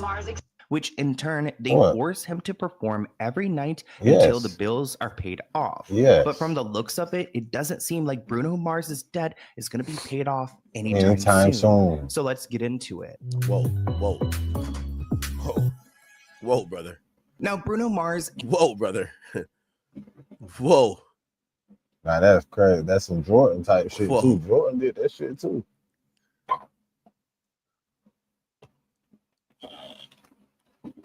Yeah.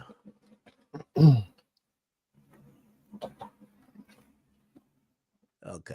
That's why he left the league that first time. All right. Bruno Mars. I think he got some good info. Pause. They turn a blind eye and they end up becoming enablers. Now, Vegas has been a tough place for Bruno Mars. Oh, Bruno Mars got arrested for cocaine? Yeah, I imagine Bruno Mars does some cocaine. For years now, over a decade, because in 2010 he was arrested for having some drugs. After performing at the Hard Rock Hotel Casino in Las Vegas, he was arrested. It's always a Hard Rock, huh? Early Sunday morning on suspicion of cocaine. It turns out that hotel security actually discovered Bruno Mars with the drugs and they detained him. And it seems like these security guards did not care who he was. I mean, at that point, he probably wasn't as big. All right, bro. You got to be on camera every time. Probation because of these charges of clients served. They've secured billions of dollars. I gotta look at the nigga, man. That real shit. Really drunk. So a lot of that is a big blur, and I That real nigga. You don't even want to listen to the nigga now. We gotta find another one. Yeah, that was like a big story that he owed the casino $50 million and he had to sign a deal to perform until it was paid off. Let's go. Let's see. And then they were dripping on how much he was paying. He has to pay back how his much they was debt paying, after taxes. or how And in much his brackets, it says performance is Mars worth. makes 1.5 million per night. 90 million after taxes is closer to 60 million. Oh my God. Like, yeah, how are the worst people like commented on this? It's intolerable. For those who were wondering. Then it goes on to say, granted, he lives for free while he has a contract, but still, he should be taking home, and then in brackets, or saving, a lot more than he has since signing the long-term contract in 2016. MGM is doubling down on Mars, though. The Pinky Ring, his lounge at the Bellagio, an MGM property, debuted over the Super Bowl, and we hear he has another project with the high-end casino in the works as well. And then the article concludes, a rep the So they're saying that this guy was down so bad, he basically, it's like stepping out on the check for dinner, and now you're like washing dishes to try to like pay off your dinner bill, and I guess that would be performing for the casino in terms of Bruno Mars if he owed 50 million. MGM didn't return emails. A rep for Mars declined to comment. And why? Because it's all true? No, sorry. So I guess that the message that this article conveyed was just so intriguing that the idea behind Paula's like 200-word kind of sloppily written kind of reads as like a second thought of an article. Oh girl, it went viral. It took off, it spread around the internet like wildfire. And I think part of the reason that happened is because Bruno Mars had kind of disappeared in the years leading up to it. Like, I'm sure you can recall Bruno Mars's eras in pop music if that's something that you were sort of involved in at any point. If you ever turned on the radio, you've heard this man's voice. Obviously sort of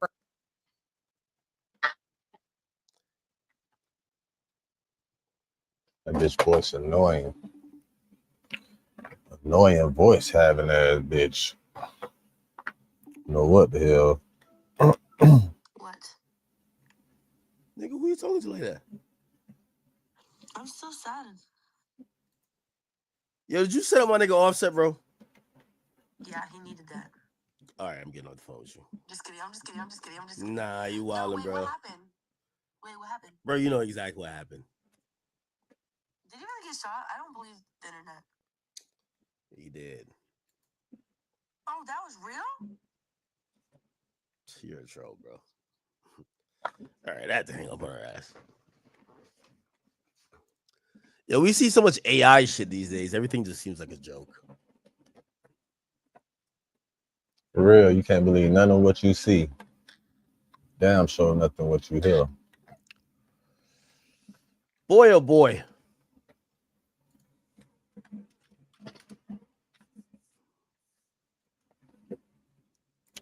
nothing that you see online.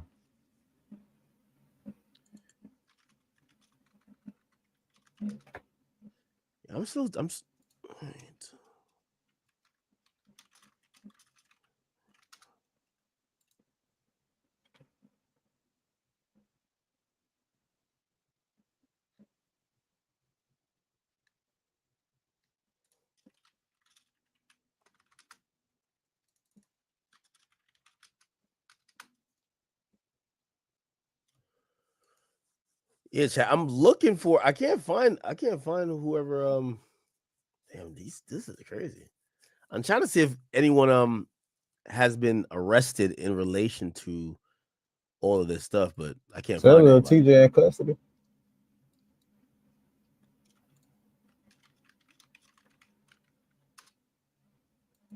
Is that They casino in just ain't Broward got. County? I don't think so, right? They just ain't got no shit up. Yeah. You just said it's Seminole County. That shit gonna be on Seminole site. They ain't been put in the All right. county. So yeah. The other county. I don't know. Again, we're gonna wait until TMZ or some other outlet probably gets the news. Maybe from the sheriff's office themselves, unless they book somebody. But I would imagine that the police have these guys, trying to like question them if they're not hurt, trying to question them like, hey, what happened? Why y'all got beef? Who's fighting? Who did what? Who had a gun? Who had whatever?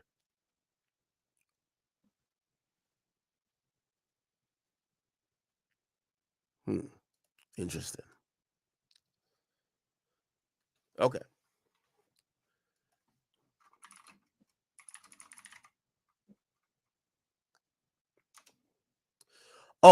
Oh, this is what I want to watch this with y'all for a second, chat.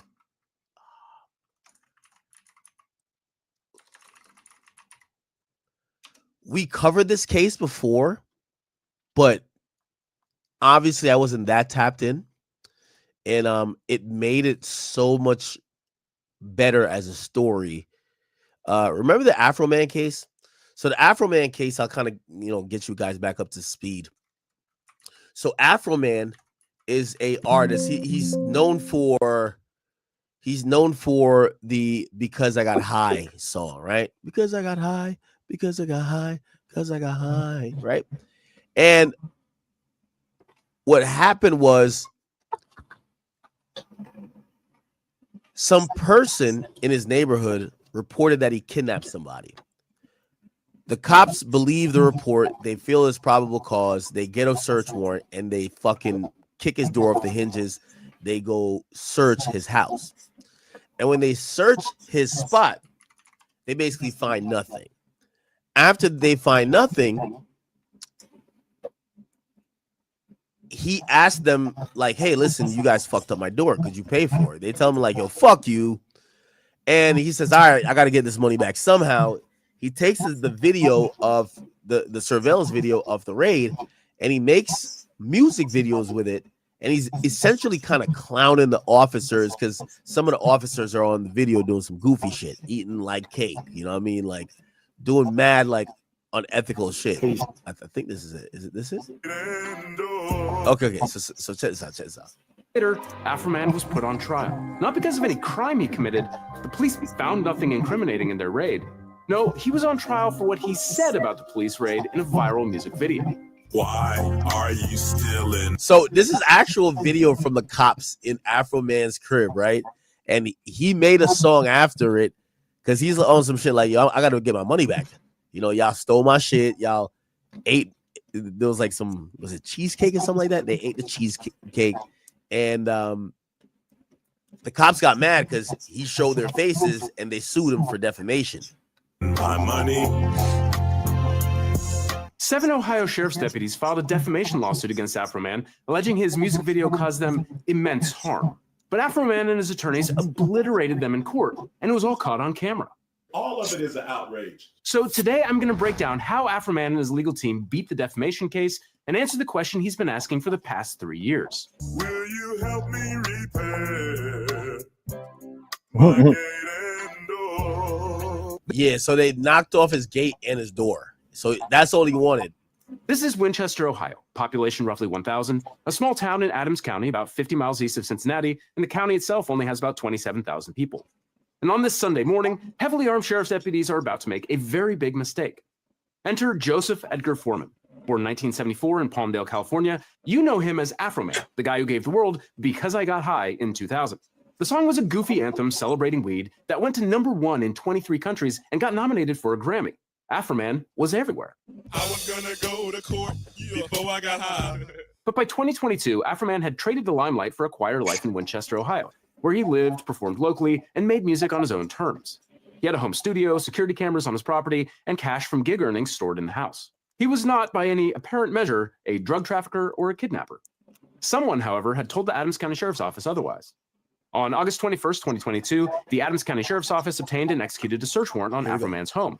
The warrant alleged suspicion of drug trafficking and kidnapping. The warrant said, Yeah, so somebody said that he had drugs and he was kidnapping people at his crib.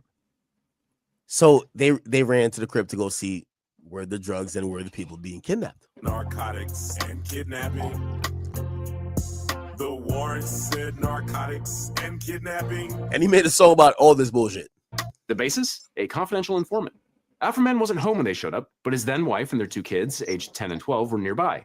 They came over when they saw the police presence. She recorded parts of it on her phone, and there's also body cam footage.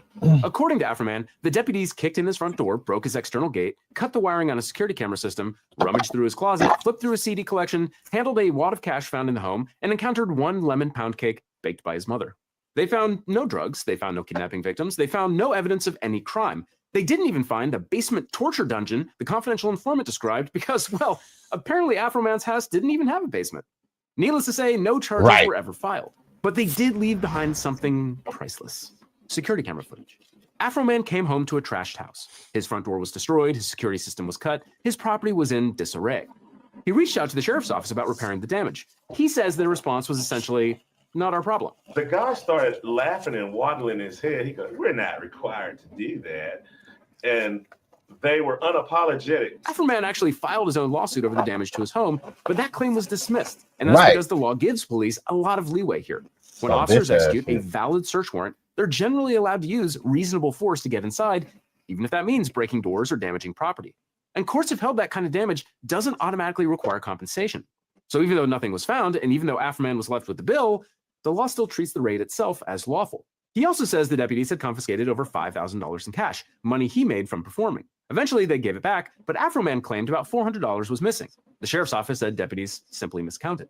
But Afro Man was not convinced. So he asked himself a question that would kick off this entire saga. I asked myself, as a powerless Black man in America, what can I do? And only thing I could come up with was make a funny rap song about him and make some. So on like the base, you know, I know this is a little bit old at this point, but on face value, they get like some random tip. They break into this guy's house. The tip was probably like some fake shit. They didn't find anything. And he asked them, "Hey, could you just like repair the shit y'all broke when y'all came to go check?" And they told him, "Fuck off." So he says, "All right, bet I'm gonna go get my money back by making funny songs to parody the situation or make a satirical effort, and I'll make my money that I need to pay for these damages that way." And that's where the drama starts. Some money, use the money to pay for the damages, and move on. His answer? Make a funny rap song about it. 4 months after the raid in December 2022, Afro Man released the first music video. There are no kidnapping victims in my CD. Did you find what you was looking for? Will you help me repair my game? Then came the masterpiece, Lemon Pound Cake. Set to the tune of the Drifter song Under the Boardwalk, the video slows down on a deputy who, in the middle of executing a search warrant for kidnapping victims and narcotics, pauses at a cake stand in Afro Man's kitchen and stares at a lemon pound cake baked by Afro Man's mother. He sees my cake and my porno man called Boom Boom. Something happened to his camera on the way to the evidence room. Mama's lemon pound cake, it tastes so nice. Yo, he turned his whole thing into a joke. I'm glad, even though he's an older guy, I'm glad he has a sense of humor still. Make the sheriff wanna put down his gun and cut him Slide. The video now has over 3.7 million Lemon views on YouTube. pound cake. Afroman didn't stop there. He created an entire lemon Lemon pound cake album. pound He cake. made merchandise featuring the deputies' likenesses. He nicknamed the cake Lemon gazing officer pound Police cake. Officer Pound Cake on social media. He compared the judge who Lemon signed off on the pound warrant cake. to the cartoon character Droopy. He compared one officer to Quasimodo. Is it true that Mr. Foreman called you a hunchback? Yes. And specifically compared you to Quasimodo? Yes. He released more videos. He posted on TikTok, Instagram, YouTube, and Facebook. And you gotta go He in called court them and say being all from this shit. Adams, KK County, And y'all accused them of lost. theft. Then he released a song allegedly about sleeping with one of the deputies' wives. The deputies were not happy. Now, we've talked extensively on the channel about the rise of authoritarianism in the U.S. And mental distress, embarrassment, loss of reputation would be highly offensive to a reasonable person. False light differs from defamation. Context of that name comes from a music video that Mr. Foreman. Down your door, the Constitution protects your right to say you don't like it. TLDR, if the verdict had gone against Afroman, I don't know that it would have been upheld on appeal. Afroman's countersuit was dismissed before trial. That means Afroman couldn't make the sheriff fix his door. 3.5 years after the raid, the case finally went to trial, and it was all documented on video. The deputies testified first. Here's the pound cake guy, Sean Cooley. You were called Officer Pound Cake by Mr. Foreman? Multiple times. And the context of that name comes from a music video that Mr. Foreman created, correct? I don't know where he got it at, but you know where the fuck you got it from.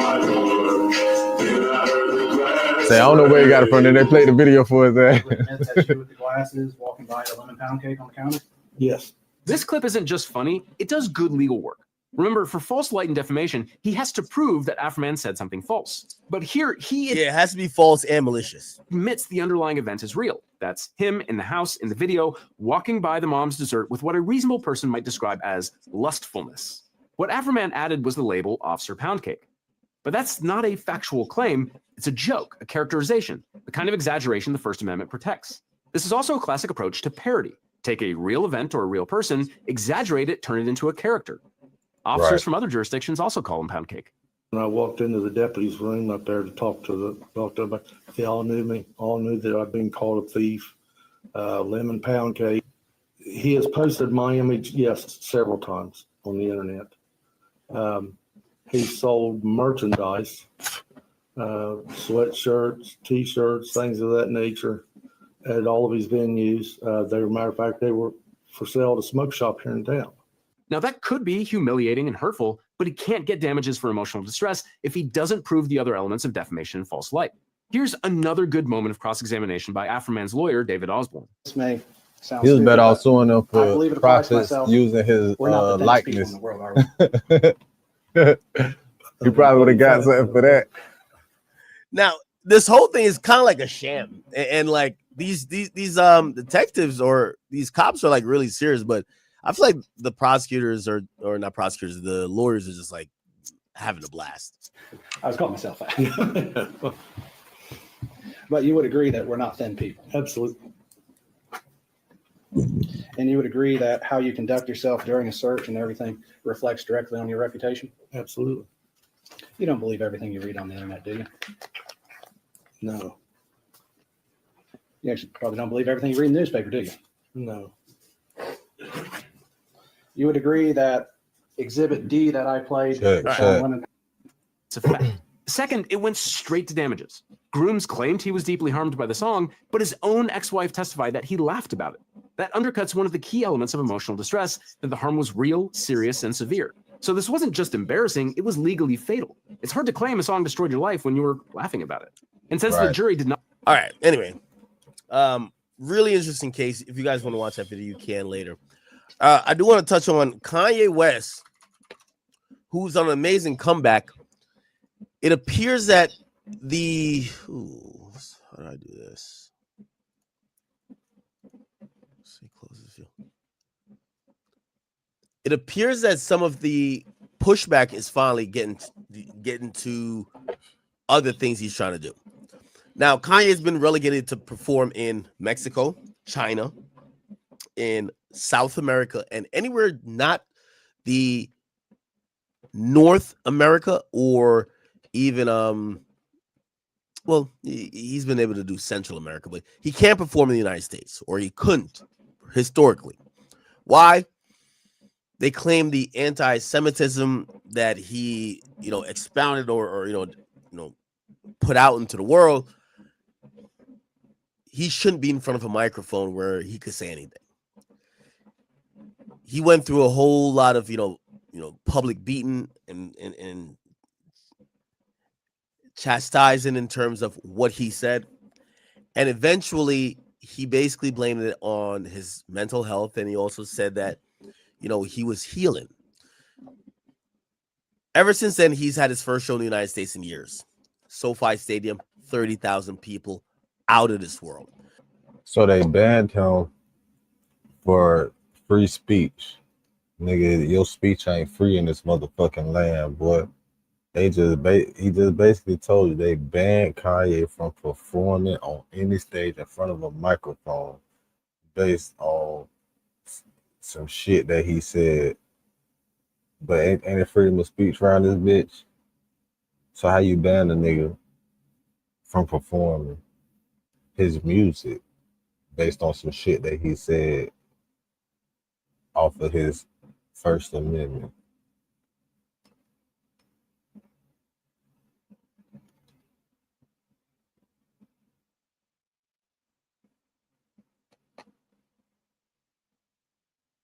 Now, after that, the Wireless Festival, which is a festival in the UK, they're actually booking Kanye for a 3-day, whoever he wants to come up, like performance, like headliner thing. Now, it's important to know that this is kind of like the same thing they did with Drake, except I think they probably watched the production value that Kanye brought out. And they're like, oh, we want to do this with Ye now. So that's currently the new thing. However, sponsors start to drop out. We have Pepsi, who said, oh, we're out. We're not going to sit here while you guys like fucking re-platform Kanye West. So they fell out. Give me a second. Oh, okay. So Pepsi pulled out, and then PayPal pulled out. And a few others are threatening to pull out, with the government now saying, well, the government's now saying, here's the thing. We're not like trying to platform him for hate speech. We're just platforming for him performing the songs that he's made. Why y'all getting at us? A festival for having some moral type of, outlook to things, when this particular guy, his music has already been played on DSPs. He's not banned from DSPs. Y'all don't get at them. So why, if you want to book him for a concert, y'all trying to get y'all, have your panties in a bunch? So Ye is doing one of the most amazing comebacks I've seen. And I've said this before. I said Ye's one of those people you can't take his advice, because his advice probably works for him, but you're not him. And that's like a huge thing, because I don't think no one could come back from this. By the way, his album did debut number 2 on the Billboard 200 charts. He sold 154. Yeet sold 80K. And I got to be honest, Ye Bully selling 154. That is huge. Now, there's numbers floating around. I don't know if we got it from. Actually, let me look it up on touring data. What's up, blood? And then told him, right now you're like taking a. Yeah, I'm trying to figure out.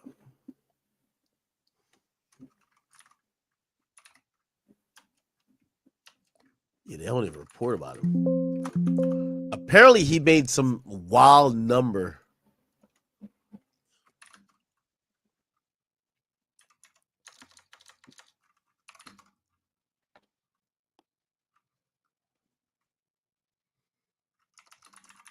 They're claiming his concert sold or grossed 33. Oh, okay. TMZ reported.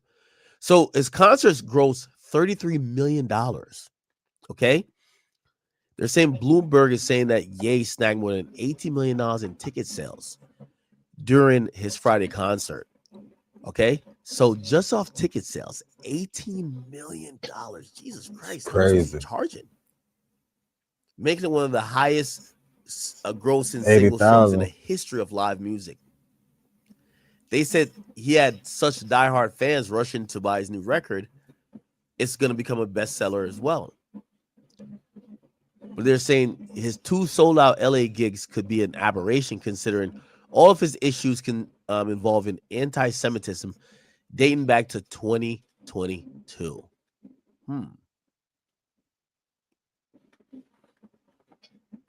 It's kind of interesting.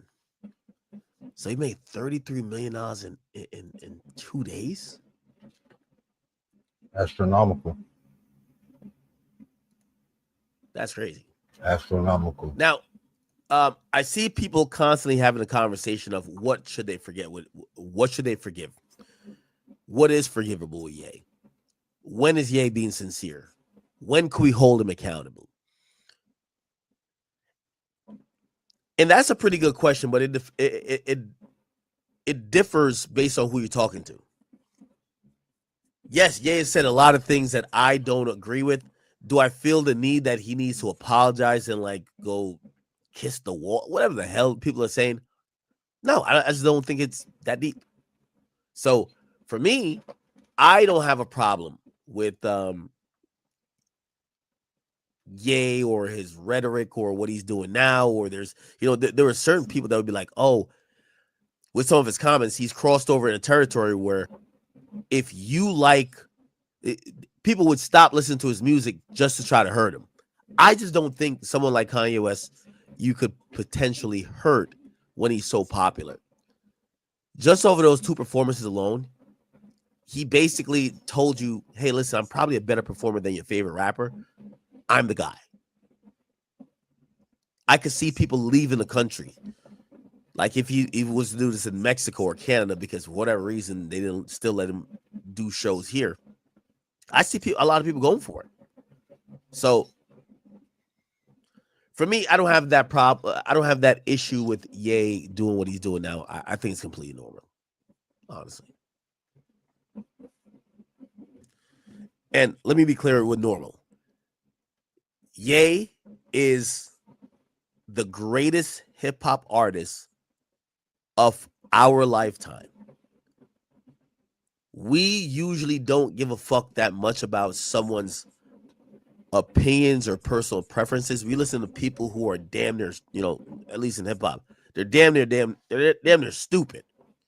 So I'm not gonna hold this guy to the fire for every little thing he said. I could chalk certain shit up as just stupid or bullshit, but I could still get past it. Okay. By the way, I'm wondering why he chose LA. I wonder if any other stadium said no. Interesting. Where was it? Oh shit, my bad. Where was it? Was that watching a video? Watch up.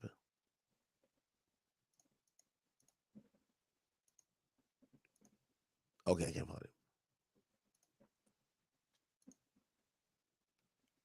So $33 million. Holy shit. Did he tweak out the cousin song?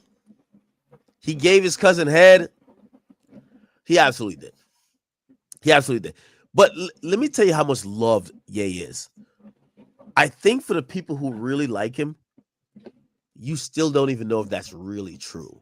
And you probably have made up in your mind that it isn't exactly what people are thinking, and you're coping already. Which is like the most, it just shows you how great Ye is. Because you'll just start coping to not have a confrontation with some of the stuff he's actually done in the past, Okay.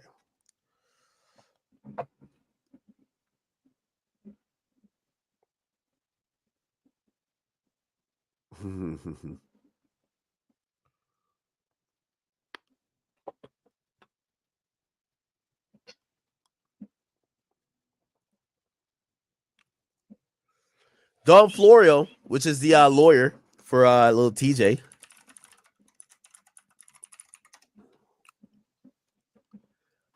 She is officially denying that little TJ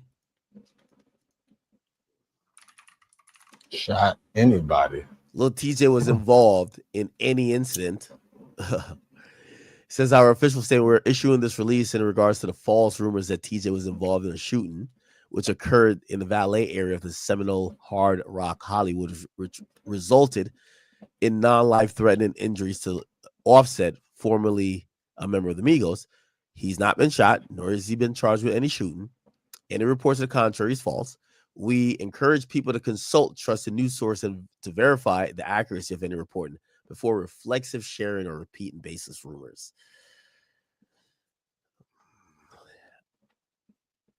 I think we're going to wait and see. I'm going to wait and see when it comes to this one. The lawyer's doing what she's supposed to do. She's supposed to, I'm not sure if he's on a probation situation, but she's supposed to basically come out and say, my client, whatever y'all accused him of, he ain't do. Right? Like the lawyer isn't the PR, and the lawyer's not there. So again, I'm not even almost, I'm 100% certain the incident in question is between TJ and Offset. But I have changed my stance on if TJ shot, even though initially I was told he was shot as well. So we'll see. However, the current update I personally have is that he's in. The shot he took was see about that the shot in his face. Right. Well, Offset took off from him. But shout out to Dawn Floria, though. If you don't know who this is, one of the most thorough lawyers in New York City. She's one who got the switch case for Zay Osama thrown out. She's held down so many different people, whatever. So she owned it. Cases they have. And by the way, even she owned it within 3 hours. Little TJ admitted himself. He said, yo, every time I caught a gun case, she spanked it. That boy just got a basically found a reason why they shouldn't have searched the card. He just was able to use the phone. Whenever she dropped that post, because of this woman here. So 20 minutes before that, her. So he got in contact with her. That's what she's saying, but I'm still waiting to see it. Okay.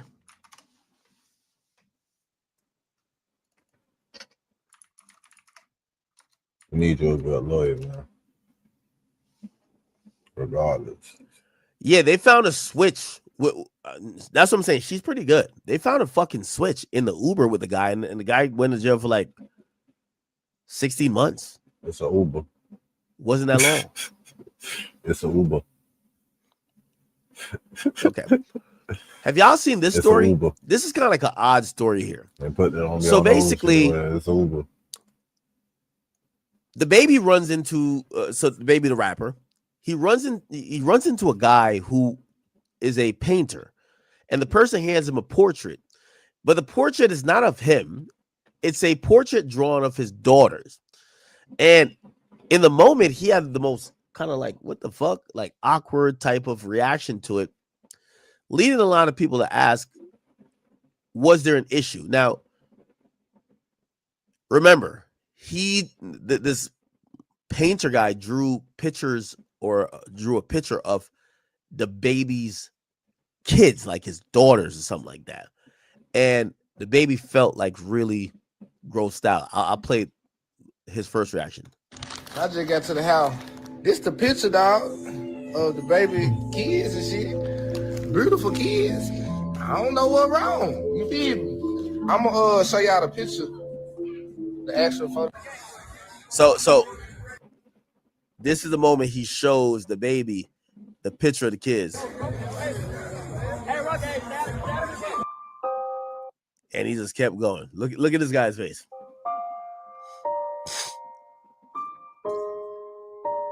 He tried to slide it over.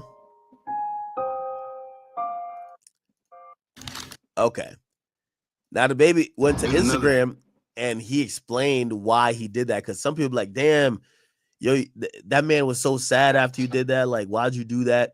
He explained. Thing too, man, because y'all starting to get on my motherfucking nerves. Talking about Buddy with this painting of my two of my daughters that he presented to me outside of a nightclub or whatever. First and foremost, I'm not the type of father that I'm not into, like, you know, grown ass men discussing my daughters, painting pictures of my daughters, taking pictures of my kids. I don't play like that. If you play like that, to each his own. You see what I'm saying? Like, more power to you. Send that nigga a picture of your daughters, let that nigga paint them, and then show him some appreciation. Number two, I'm not accepting no painting of my daughters outside of a nightclub. Number three, you see what I'm saying? You feel a way about, you know, the principles I stand on with my kids and how far I go to protect them. That ain't none of my concern. Be more grateful to it. Let's go. And another thing. Okay.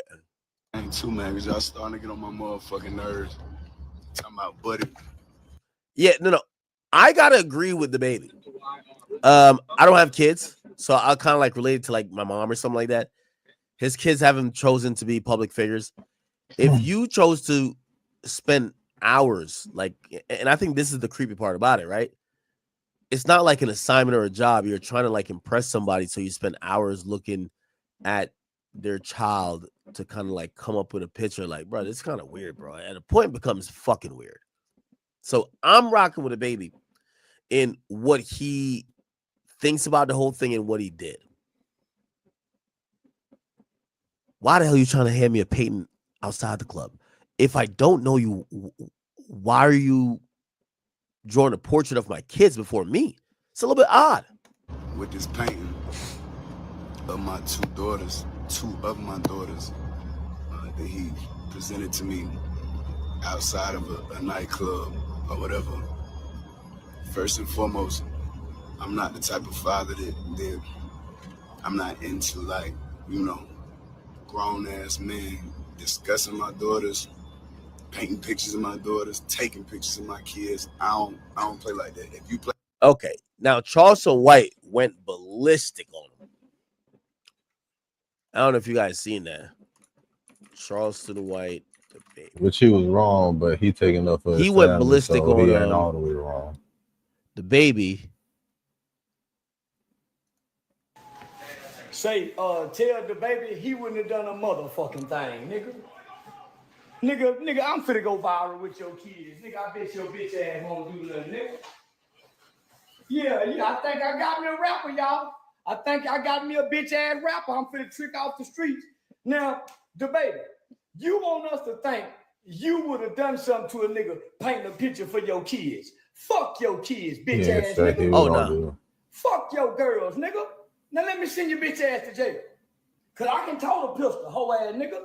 Fuck your babies, nigga, cause the nigga want to paint a picture of them babies, nigga. He ain't trying to go viral. This what he do. You just a pussy ass nigga, nigga. Yeah. No, I ain't hear this Fuck part. your baby. I ain't hear this part. Man, I take it back. He dead ass I wrong. keep something ready for I every take one it of you back. bitch ass niggas. A gun, a knife, a mace, or the police. You know. Now, there's another video Nigga where trying he to kind of weaponize like the police. a little bit less ignorant. Here we go. His name is B. White. Here we go. He runs an arts, the baby, no way.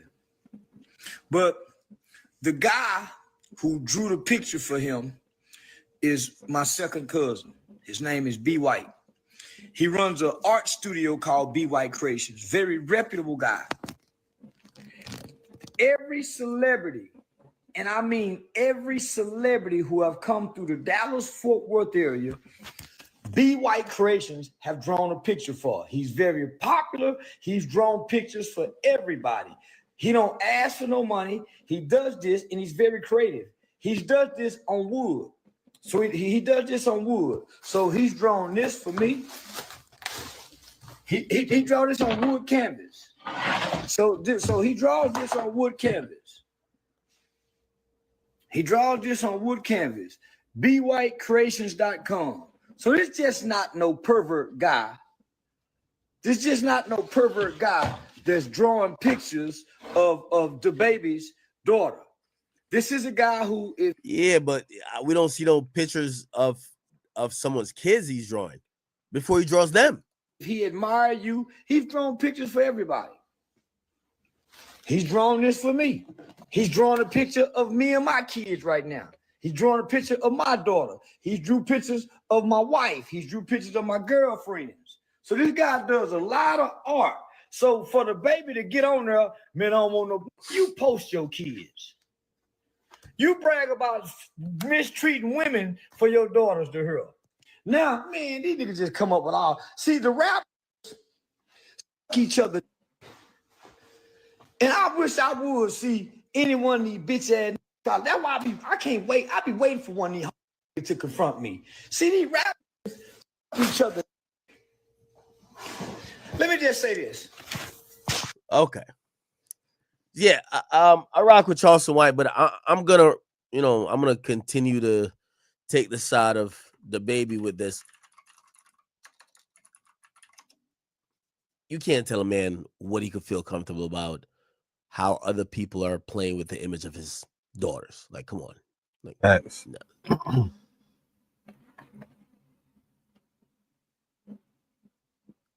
Yeah, Ye was saying some other shit too.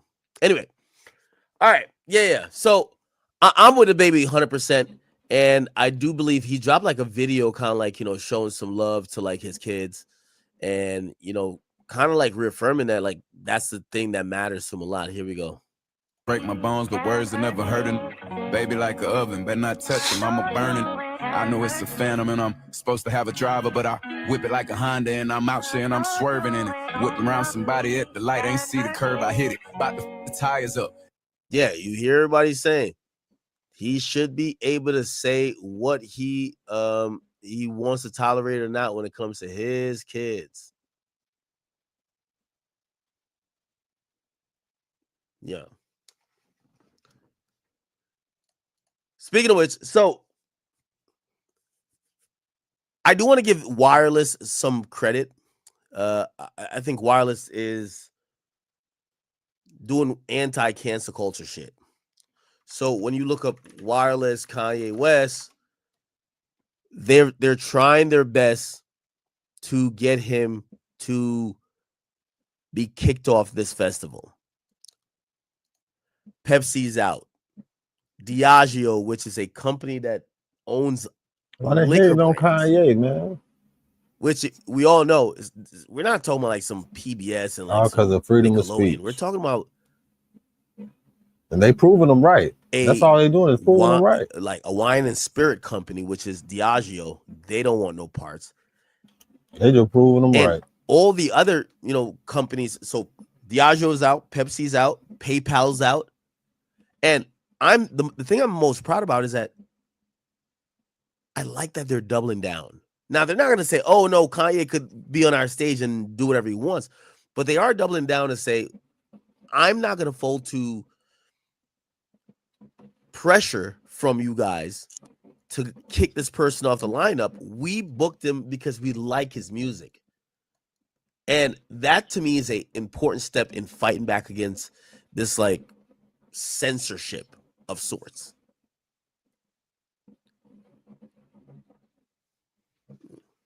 Anyway. All right. Cool. Chat, I'm ooh. Did y'all see this? Did y'all see this? Oh, it didn't post yet. Why is taking so long to post?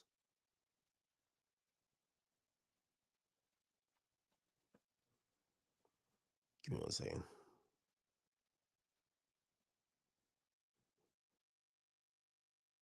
Yo, where is that? What's this? All right. Got a new video here, chat. Drake recording a music video for Iceman. Let's go.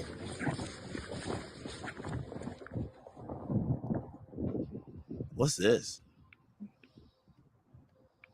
Yo, where is that?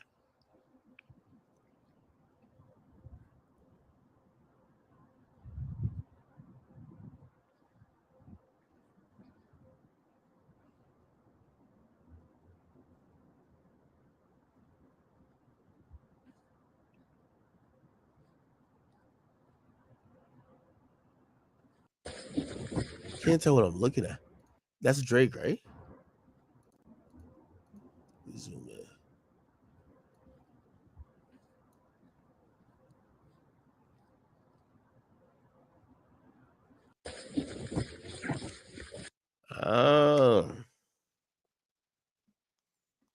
Is this the rollout?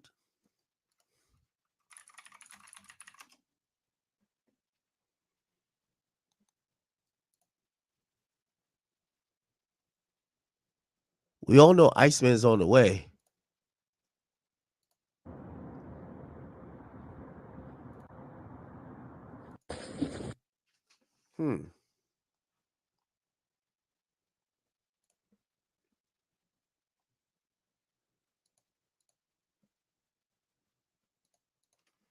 We couldn't hear no music though.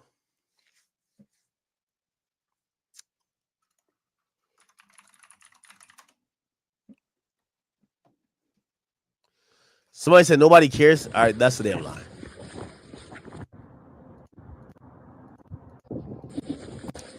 Anybody know where this is?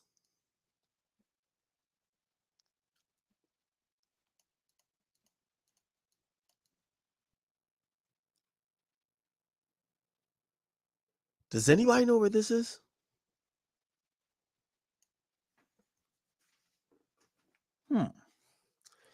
Yeah.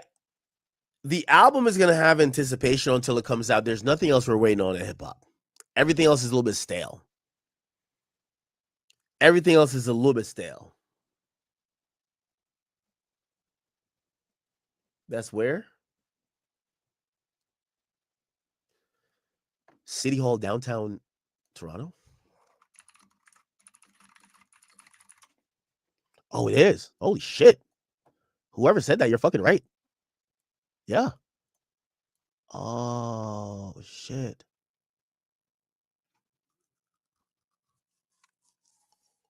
Okay.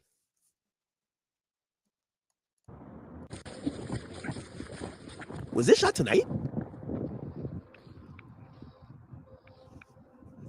What are these buildings though? Or like what type of offices are in these? Are these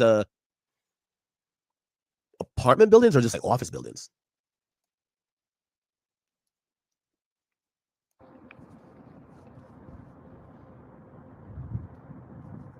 Yeah, Chad. I think there's a classic on the way, man. I think there's a classic on the way. Whenever it comes, pause. I think Drake should bask in this moment of being the only thing people are anticipating for, whether it's to hate, whether it's to love, it's the only thing. So you gotta like stall him out a little bit.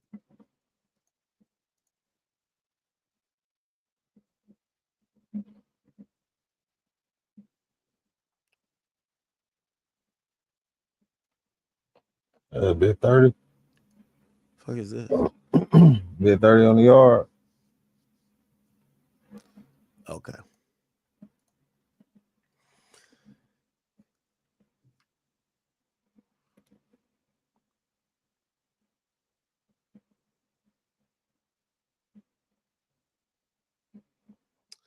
I also, chat, I got some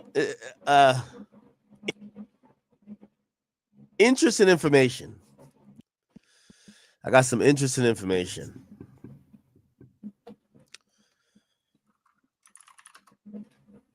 Sources. So apparently recently, Ye, the artist formerly known as Kanye West, from what I hear, reached out to some people connected to some people. Okay. And I think Ye is really dedicated in this, like, especially his redemption arc, because he reached out to try to open the lines of communication and also the floodgates for him to be doing a lot more than what he's doing now.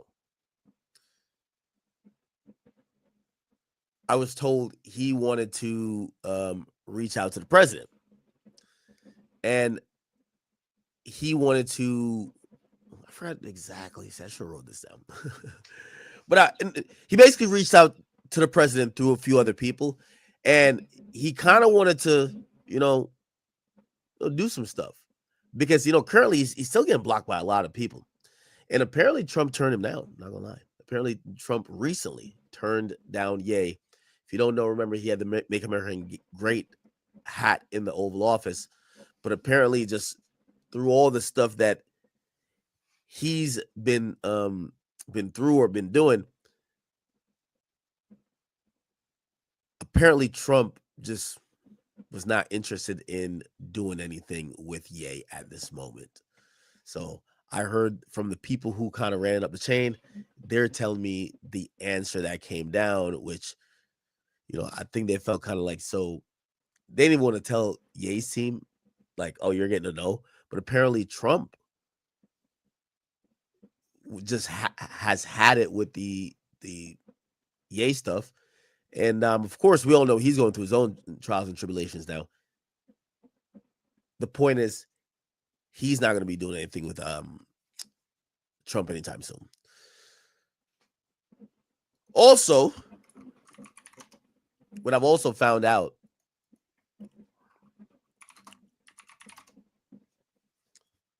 apparently the stage that he used for the concert is like millions of dollars that he purchased like over 7 years ago. And he purchased this stage from someone else for the idea of doing this exact same like performance. And it worked. Damn sure worked. I mean, it looks Sure amazing. worked. I hear the production's really Imagine that expensive, should have dropped Kanye's 7 always years been the ago. person to forego whatever you might think is the cost that he could get the product that he actually wants.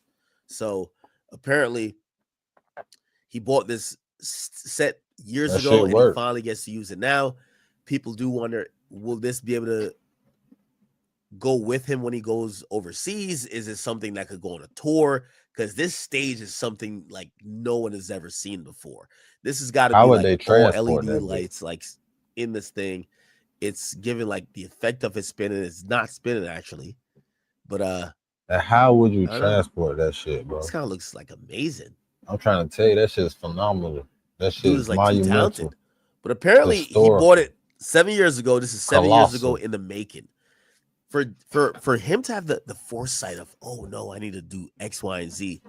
That's why this guy's so good. That's why he's You good. can't That's why he tell breaks me every rule. nothing. That's why when people say I would do Nigga that, said, if I wait was till you you, get the and he's money like, "Oh, right." you're not me. I'm gonna do it anyway.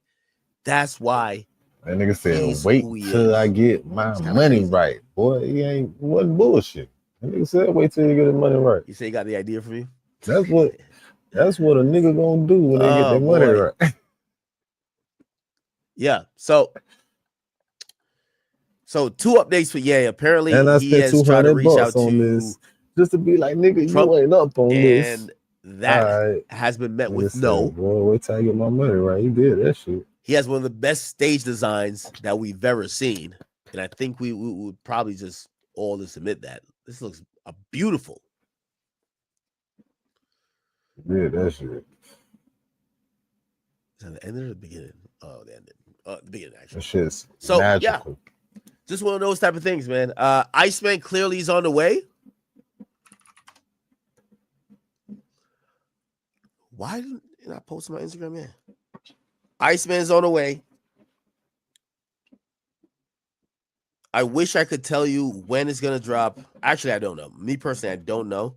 I kind of have like an idea of what's gonna fall at what point, but I couldn't tell you a release date to save my life at this point.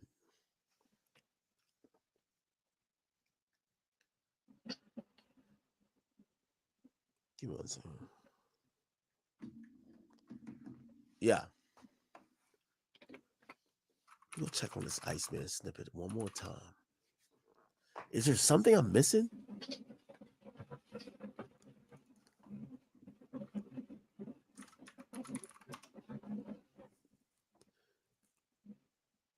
Is there something I'm missing? Let's look closer. Let's have a closer look, shall we? All right.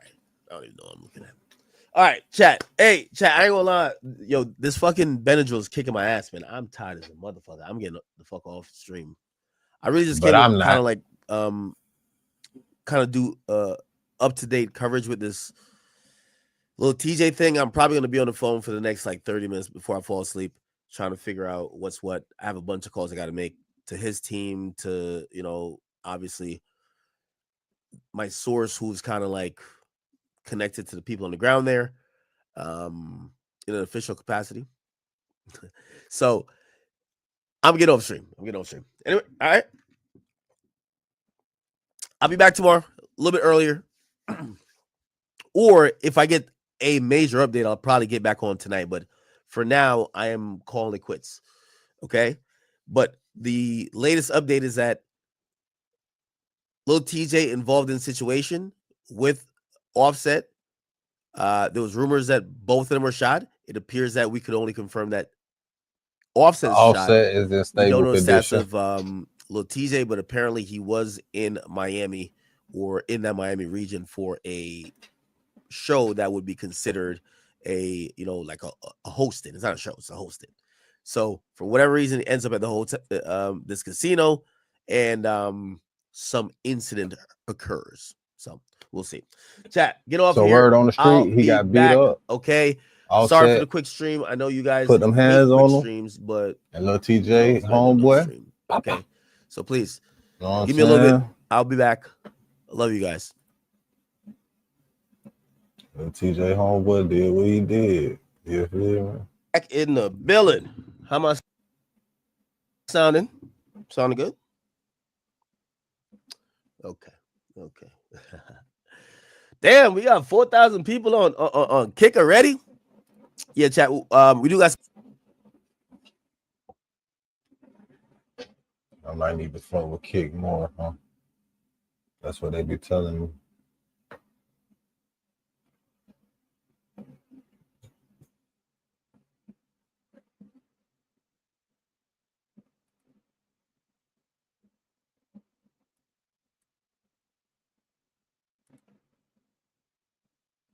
Quavo Huncho with the prayer hands emoji. They done popped Offset. Offset shot near Florida casino. Offset, the former Migos rapper, was shot near a popular casino in Florida. A rep for a rapper confirms to TMZ. Offset was shot Monday near the Seminole Hard Rock Hotel and Casino in Hollywood, Florida. Per the spokesperson, Offset is fine and is currently at the hospital receiving medical care. The rep added, he is stable and being closely monitored. Then it goes on to say Offset was all smiles moments before being shot. Offset was all smiles and showing love to fans just moments before he was shot outside of Florida Casino, TMZ has learned. Witnesses tell us the rapper was inside the Seminole Hard Rock Hotel and Casino in Hollywood around 7:10 p.m. Monday, moments before the shooting, and he was in great spirits. We're told Offset was standing near an exit looking toward the valet area while talking on his phone. During that time, fans approached him and he happily engaged. We're told he shook hands, posted for photos, and chatted briefly with supporters with no hesitation and no signs anything was off. A witness tells us he seemed relaxed and friendly. Moments later, gunfire erupted outside the valet area. Monday QR code or link in the description to get you paid to play some games. Let's do it. Okay, run if you got that couple of they got.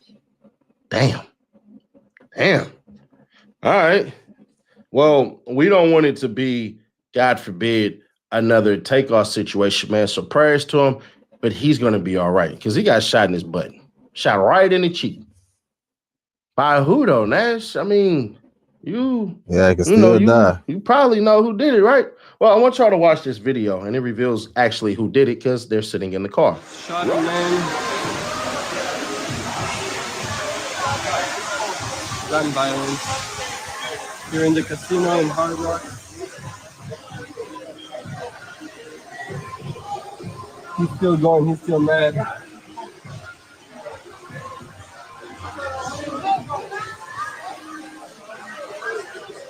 They got this guy detained.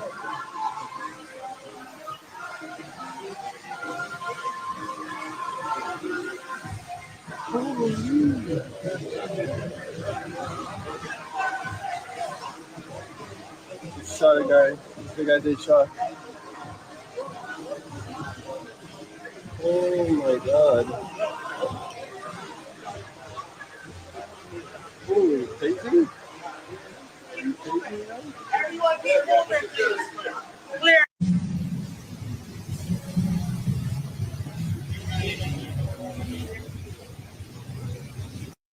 So from that clip, you can actually see there is Offset on the ground and another person who's wrestling away. That's Lil TJ. I want y'all to see this BS. I want to play the clip because how y'all think it actually started out might have went a little bit like this. Breaking reportedly, Offset and TJ, well, Lil TJ, both shot in Miami at the Hard Rock Casino. Details still coming in. And then academics go ahead and say, breaking reportedly, Offset and Lil TJ both shot in Miami at a Hard Rock Casino. Details still coming in. Don't believe anybody with an A and a K in their name. I don't give a damn who it is because I'm going to break it for y'all. We argue with Offset, y'all.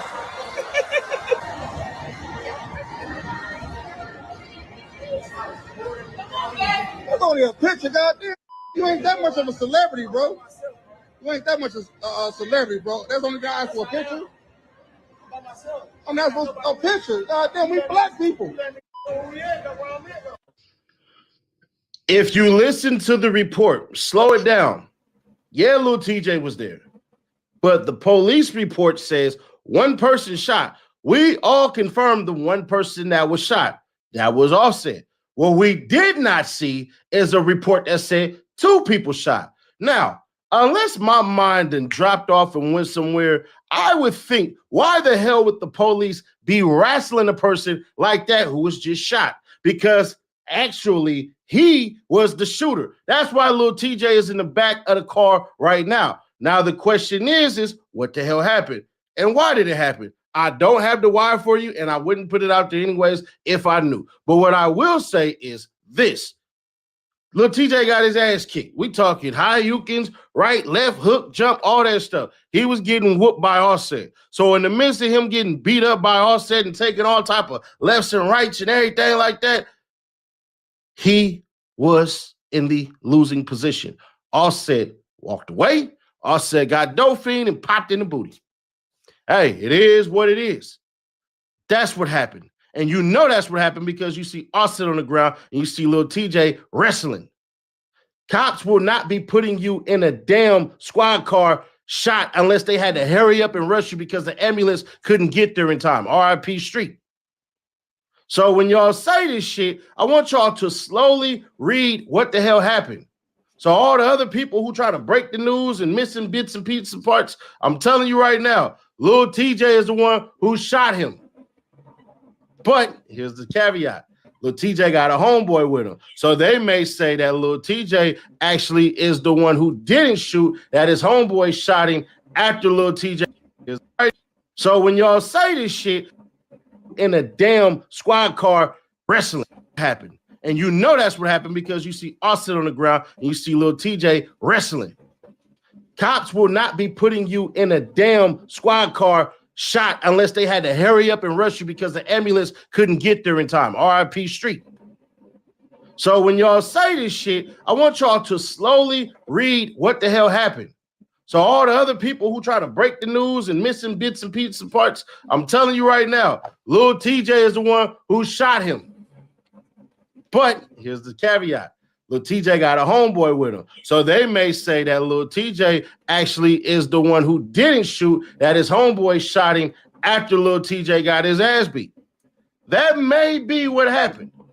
But from what I'm hearing, it was Lil TJ who shot him. Now, possibly his homeboy shot him. We don't know. Maybe his homeboy tried to conceal the weapon, try to run with it, or, held the gun and walked off or something. Hell if I know. There's a bunch of stories to make out of that. But one thing's for certain, 2 things for sure. We know right now that Lil TJ is being detained as the shooter. The biggest question is, can he get away with self-defense? I doubt it highly because he was walking away, meaning Offset. So you shooting him walking away, hey, there is no threat.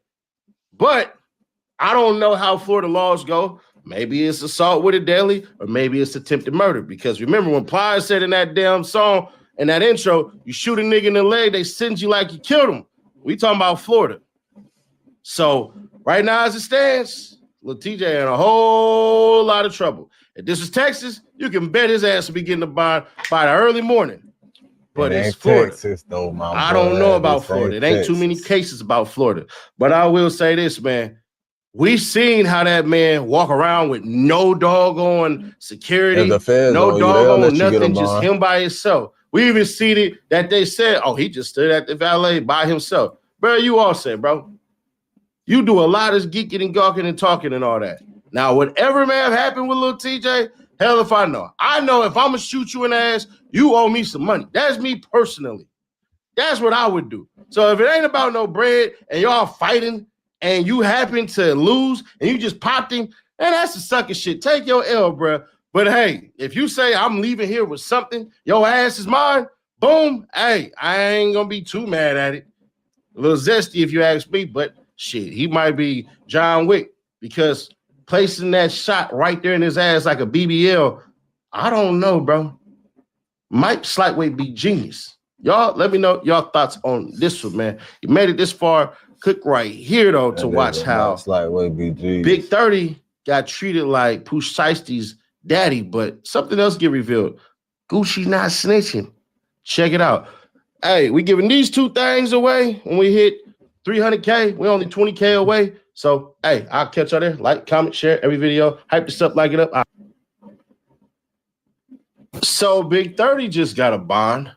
Rapper with the stage name Big 30 was granted a $100,000 bond today. He was in federal court as he faced charges for an alleged robbery and kidnapping of the rapper known as Gucci Mane. Action News 5's Imani Williams joins us now live from downtown after being inside the courtroom during the detention hearing. Imani? Joe, it was a packed house today. I mean, there were dozens of people inside that federal courtroom in support of Rodney Wright Jr., also known, like you said, as Big 30. Now, the defendants had two people that they brought to the witness stand. Those two people were Big 30's dad and also the general manager of Endless Entertainment. I want you to take a look at your screen so you can kind of see what we saw in this complaint. So Big 30's dad and said that his son stays with him at home and he takes care of his kids. And the GM at Endless Entertainment, he said that Big 30 has some contractual agreements that he has to go through with putting out music and putting out albums. Now, the prosecution brought up his criminal history, including a gun charge in 2018, but it was wiped off of his record after diversion. Other than that, nothing really on his record but driving violations. Now, the judge said that she took criminal history, family support, and his alleged involvement in the incident all into account when going through this detention hearing today. She said the complaint does not show him having a gun or pulling a weapon out.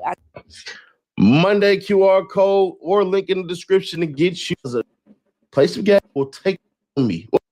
Enjoy was taken away. Roll it. United States of America versus Rodney Wright Jr. Government's notice of motion and request to stay pretrial release order. The United States of America, the government hereby gives notice pursuant to 18 U.S.C. 3145 that it will move this court to revoke the order of United States Magistrate Annie T. Christoph releasing defendant Rodney Wright Jr. on pretrial conditions. The government further requests that this court extend the stay of Judge Annie T. Christoph's release order until such time as the motion can be heard and order the United States Marshal Service to transport the defendant to the Dallas Division of the Northern District of Texas forthwith. On March 30th, 2026, the defendant was charged by criminal complaint in the Northern District of Texas with possession with kidnapping in violation of 18 U.S.C. 1201A and C, docket number 1. The defendant was arrested in the Western District of Tennessee and made his initial appearance on the same day. The government moved to detain the defendant pending trial, docket number 6. A hearing on the government's motion was held before Judge Christoph on April 3rd, 2026, and continued to April 6, 2026 in cause member 226MJ 0007. At the conclusion of the hearing, Judge Christoph issued an order setting conditions of pretrial release. At the government's request, Judge Christoph stayed the issuance of pretrial release order pending the government's appeal to this court. The government respectfully requests a further stay of Judge Christoph's pretrial release order until such time as the motion to revoke the order can be heard. This request is made in the light of the seriousness of the defendant's offense conduct,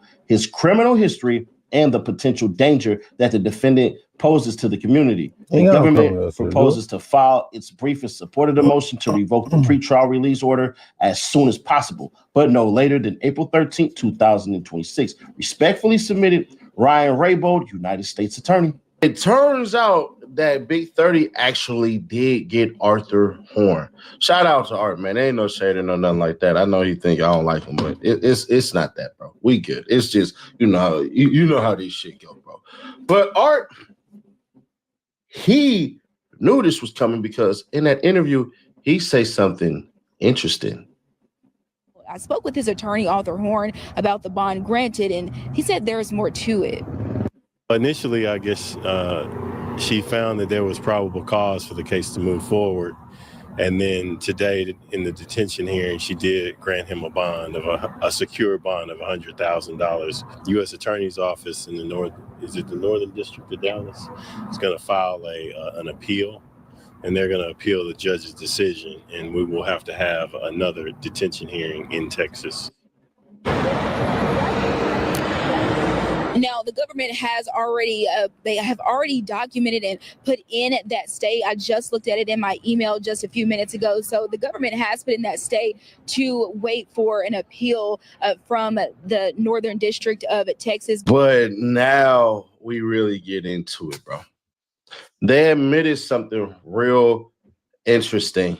They didn't see Big 30 with anything. All they did was see him standing there like Patrick at the door. You can't go there. Don't go nowhere.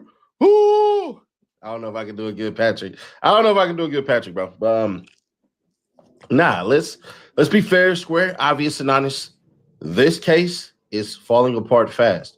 Everybody who gets a bond, they're gonna have it taken back because they weren't captured in no dog on Dallas. So what they're doing is they're saying, bring them to Dallas so that we can have a crack at them.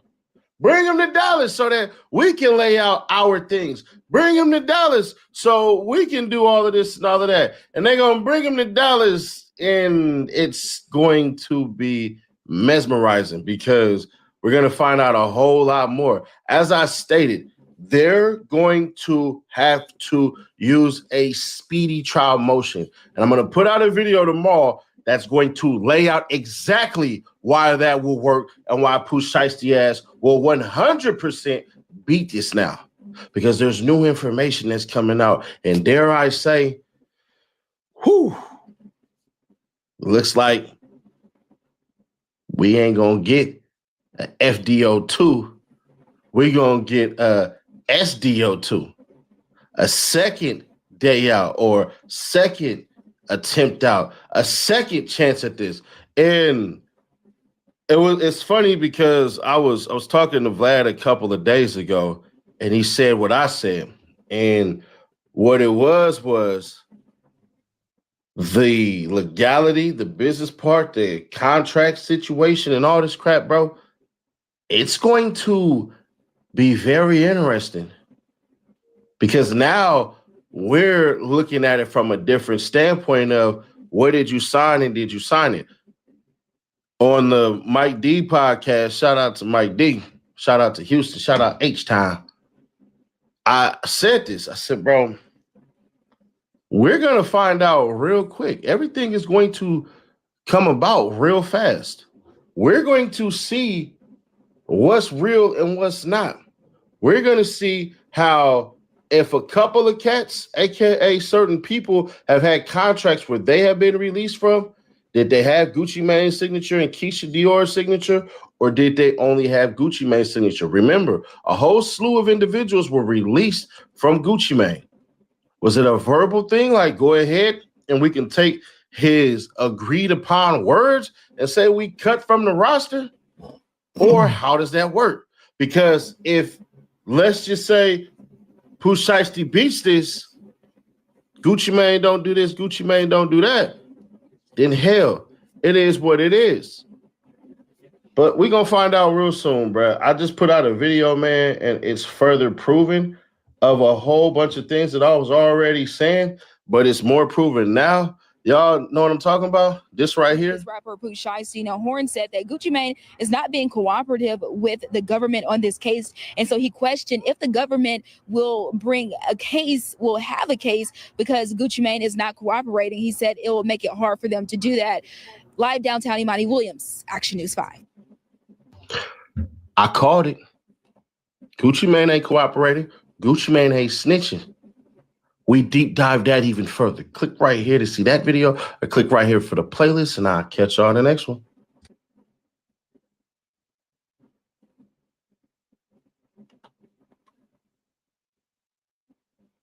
But I told my mom I smoked weed, but she was. That's me. I'm the judgmental. Hey, y'all get out of here smoking that weed in front of that building, man.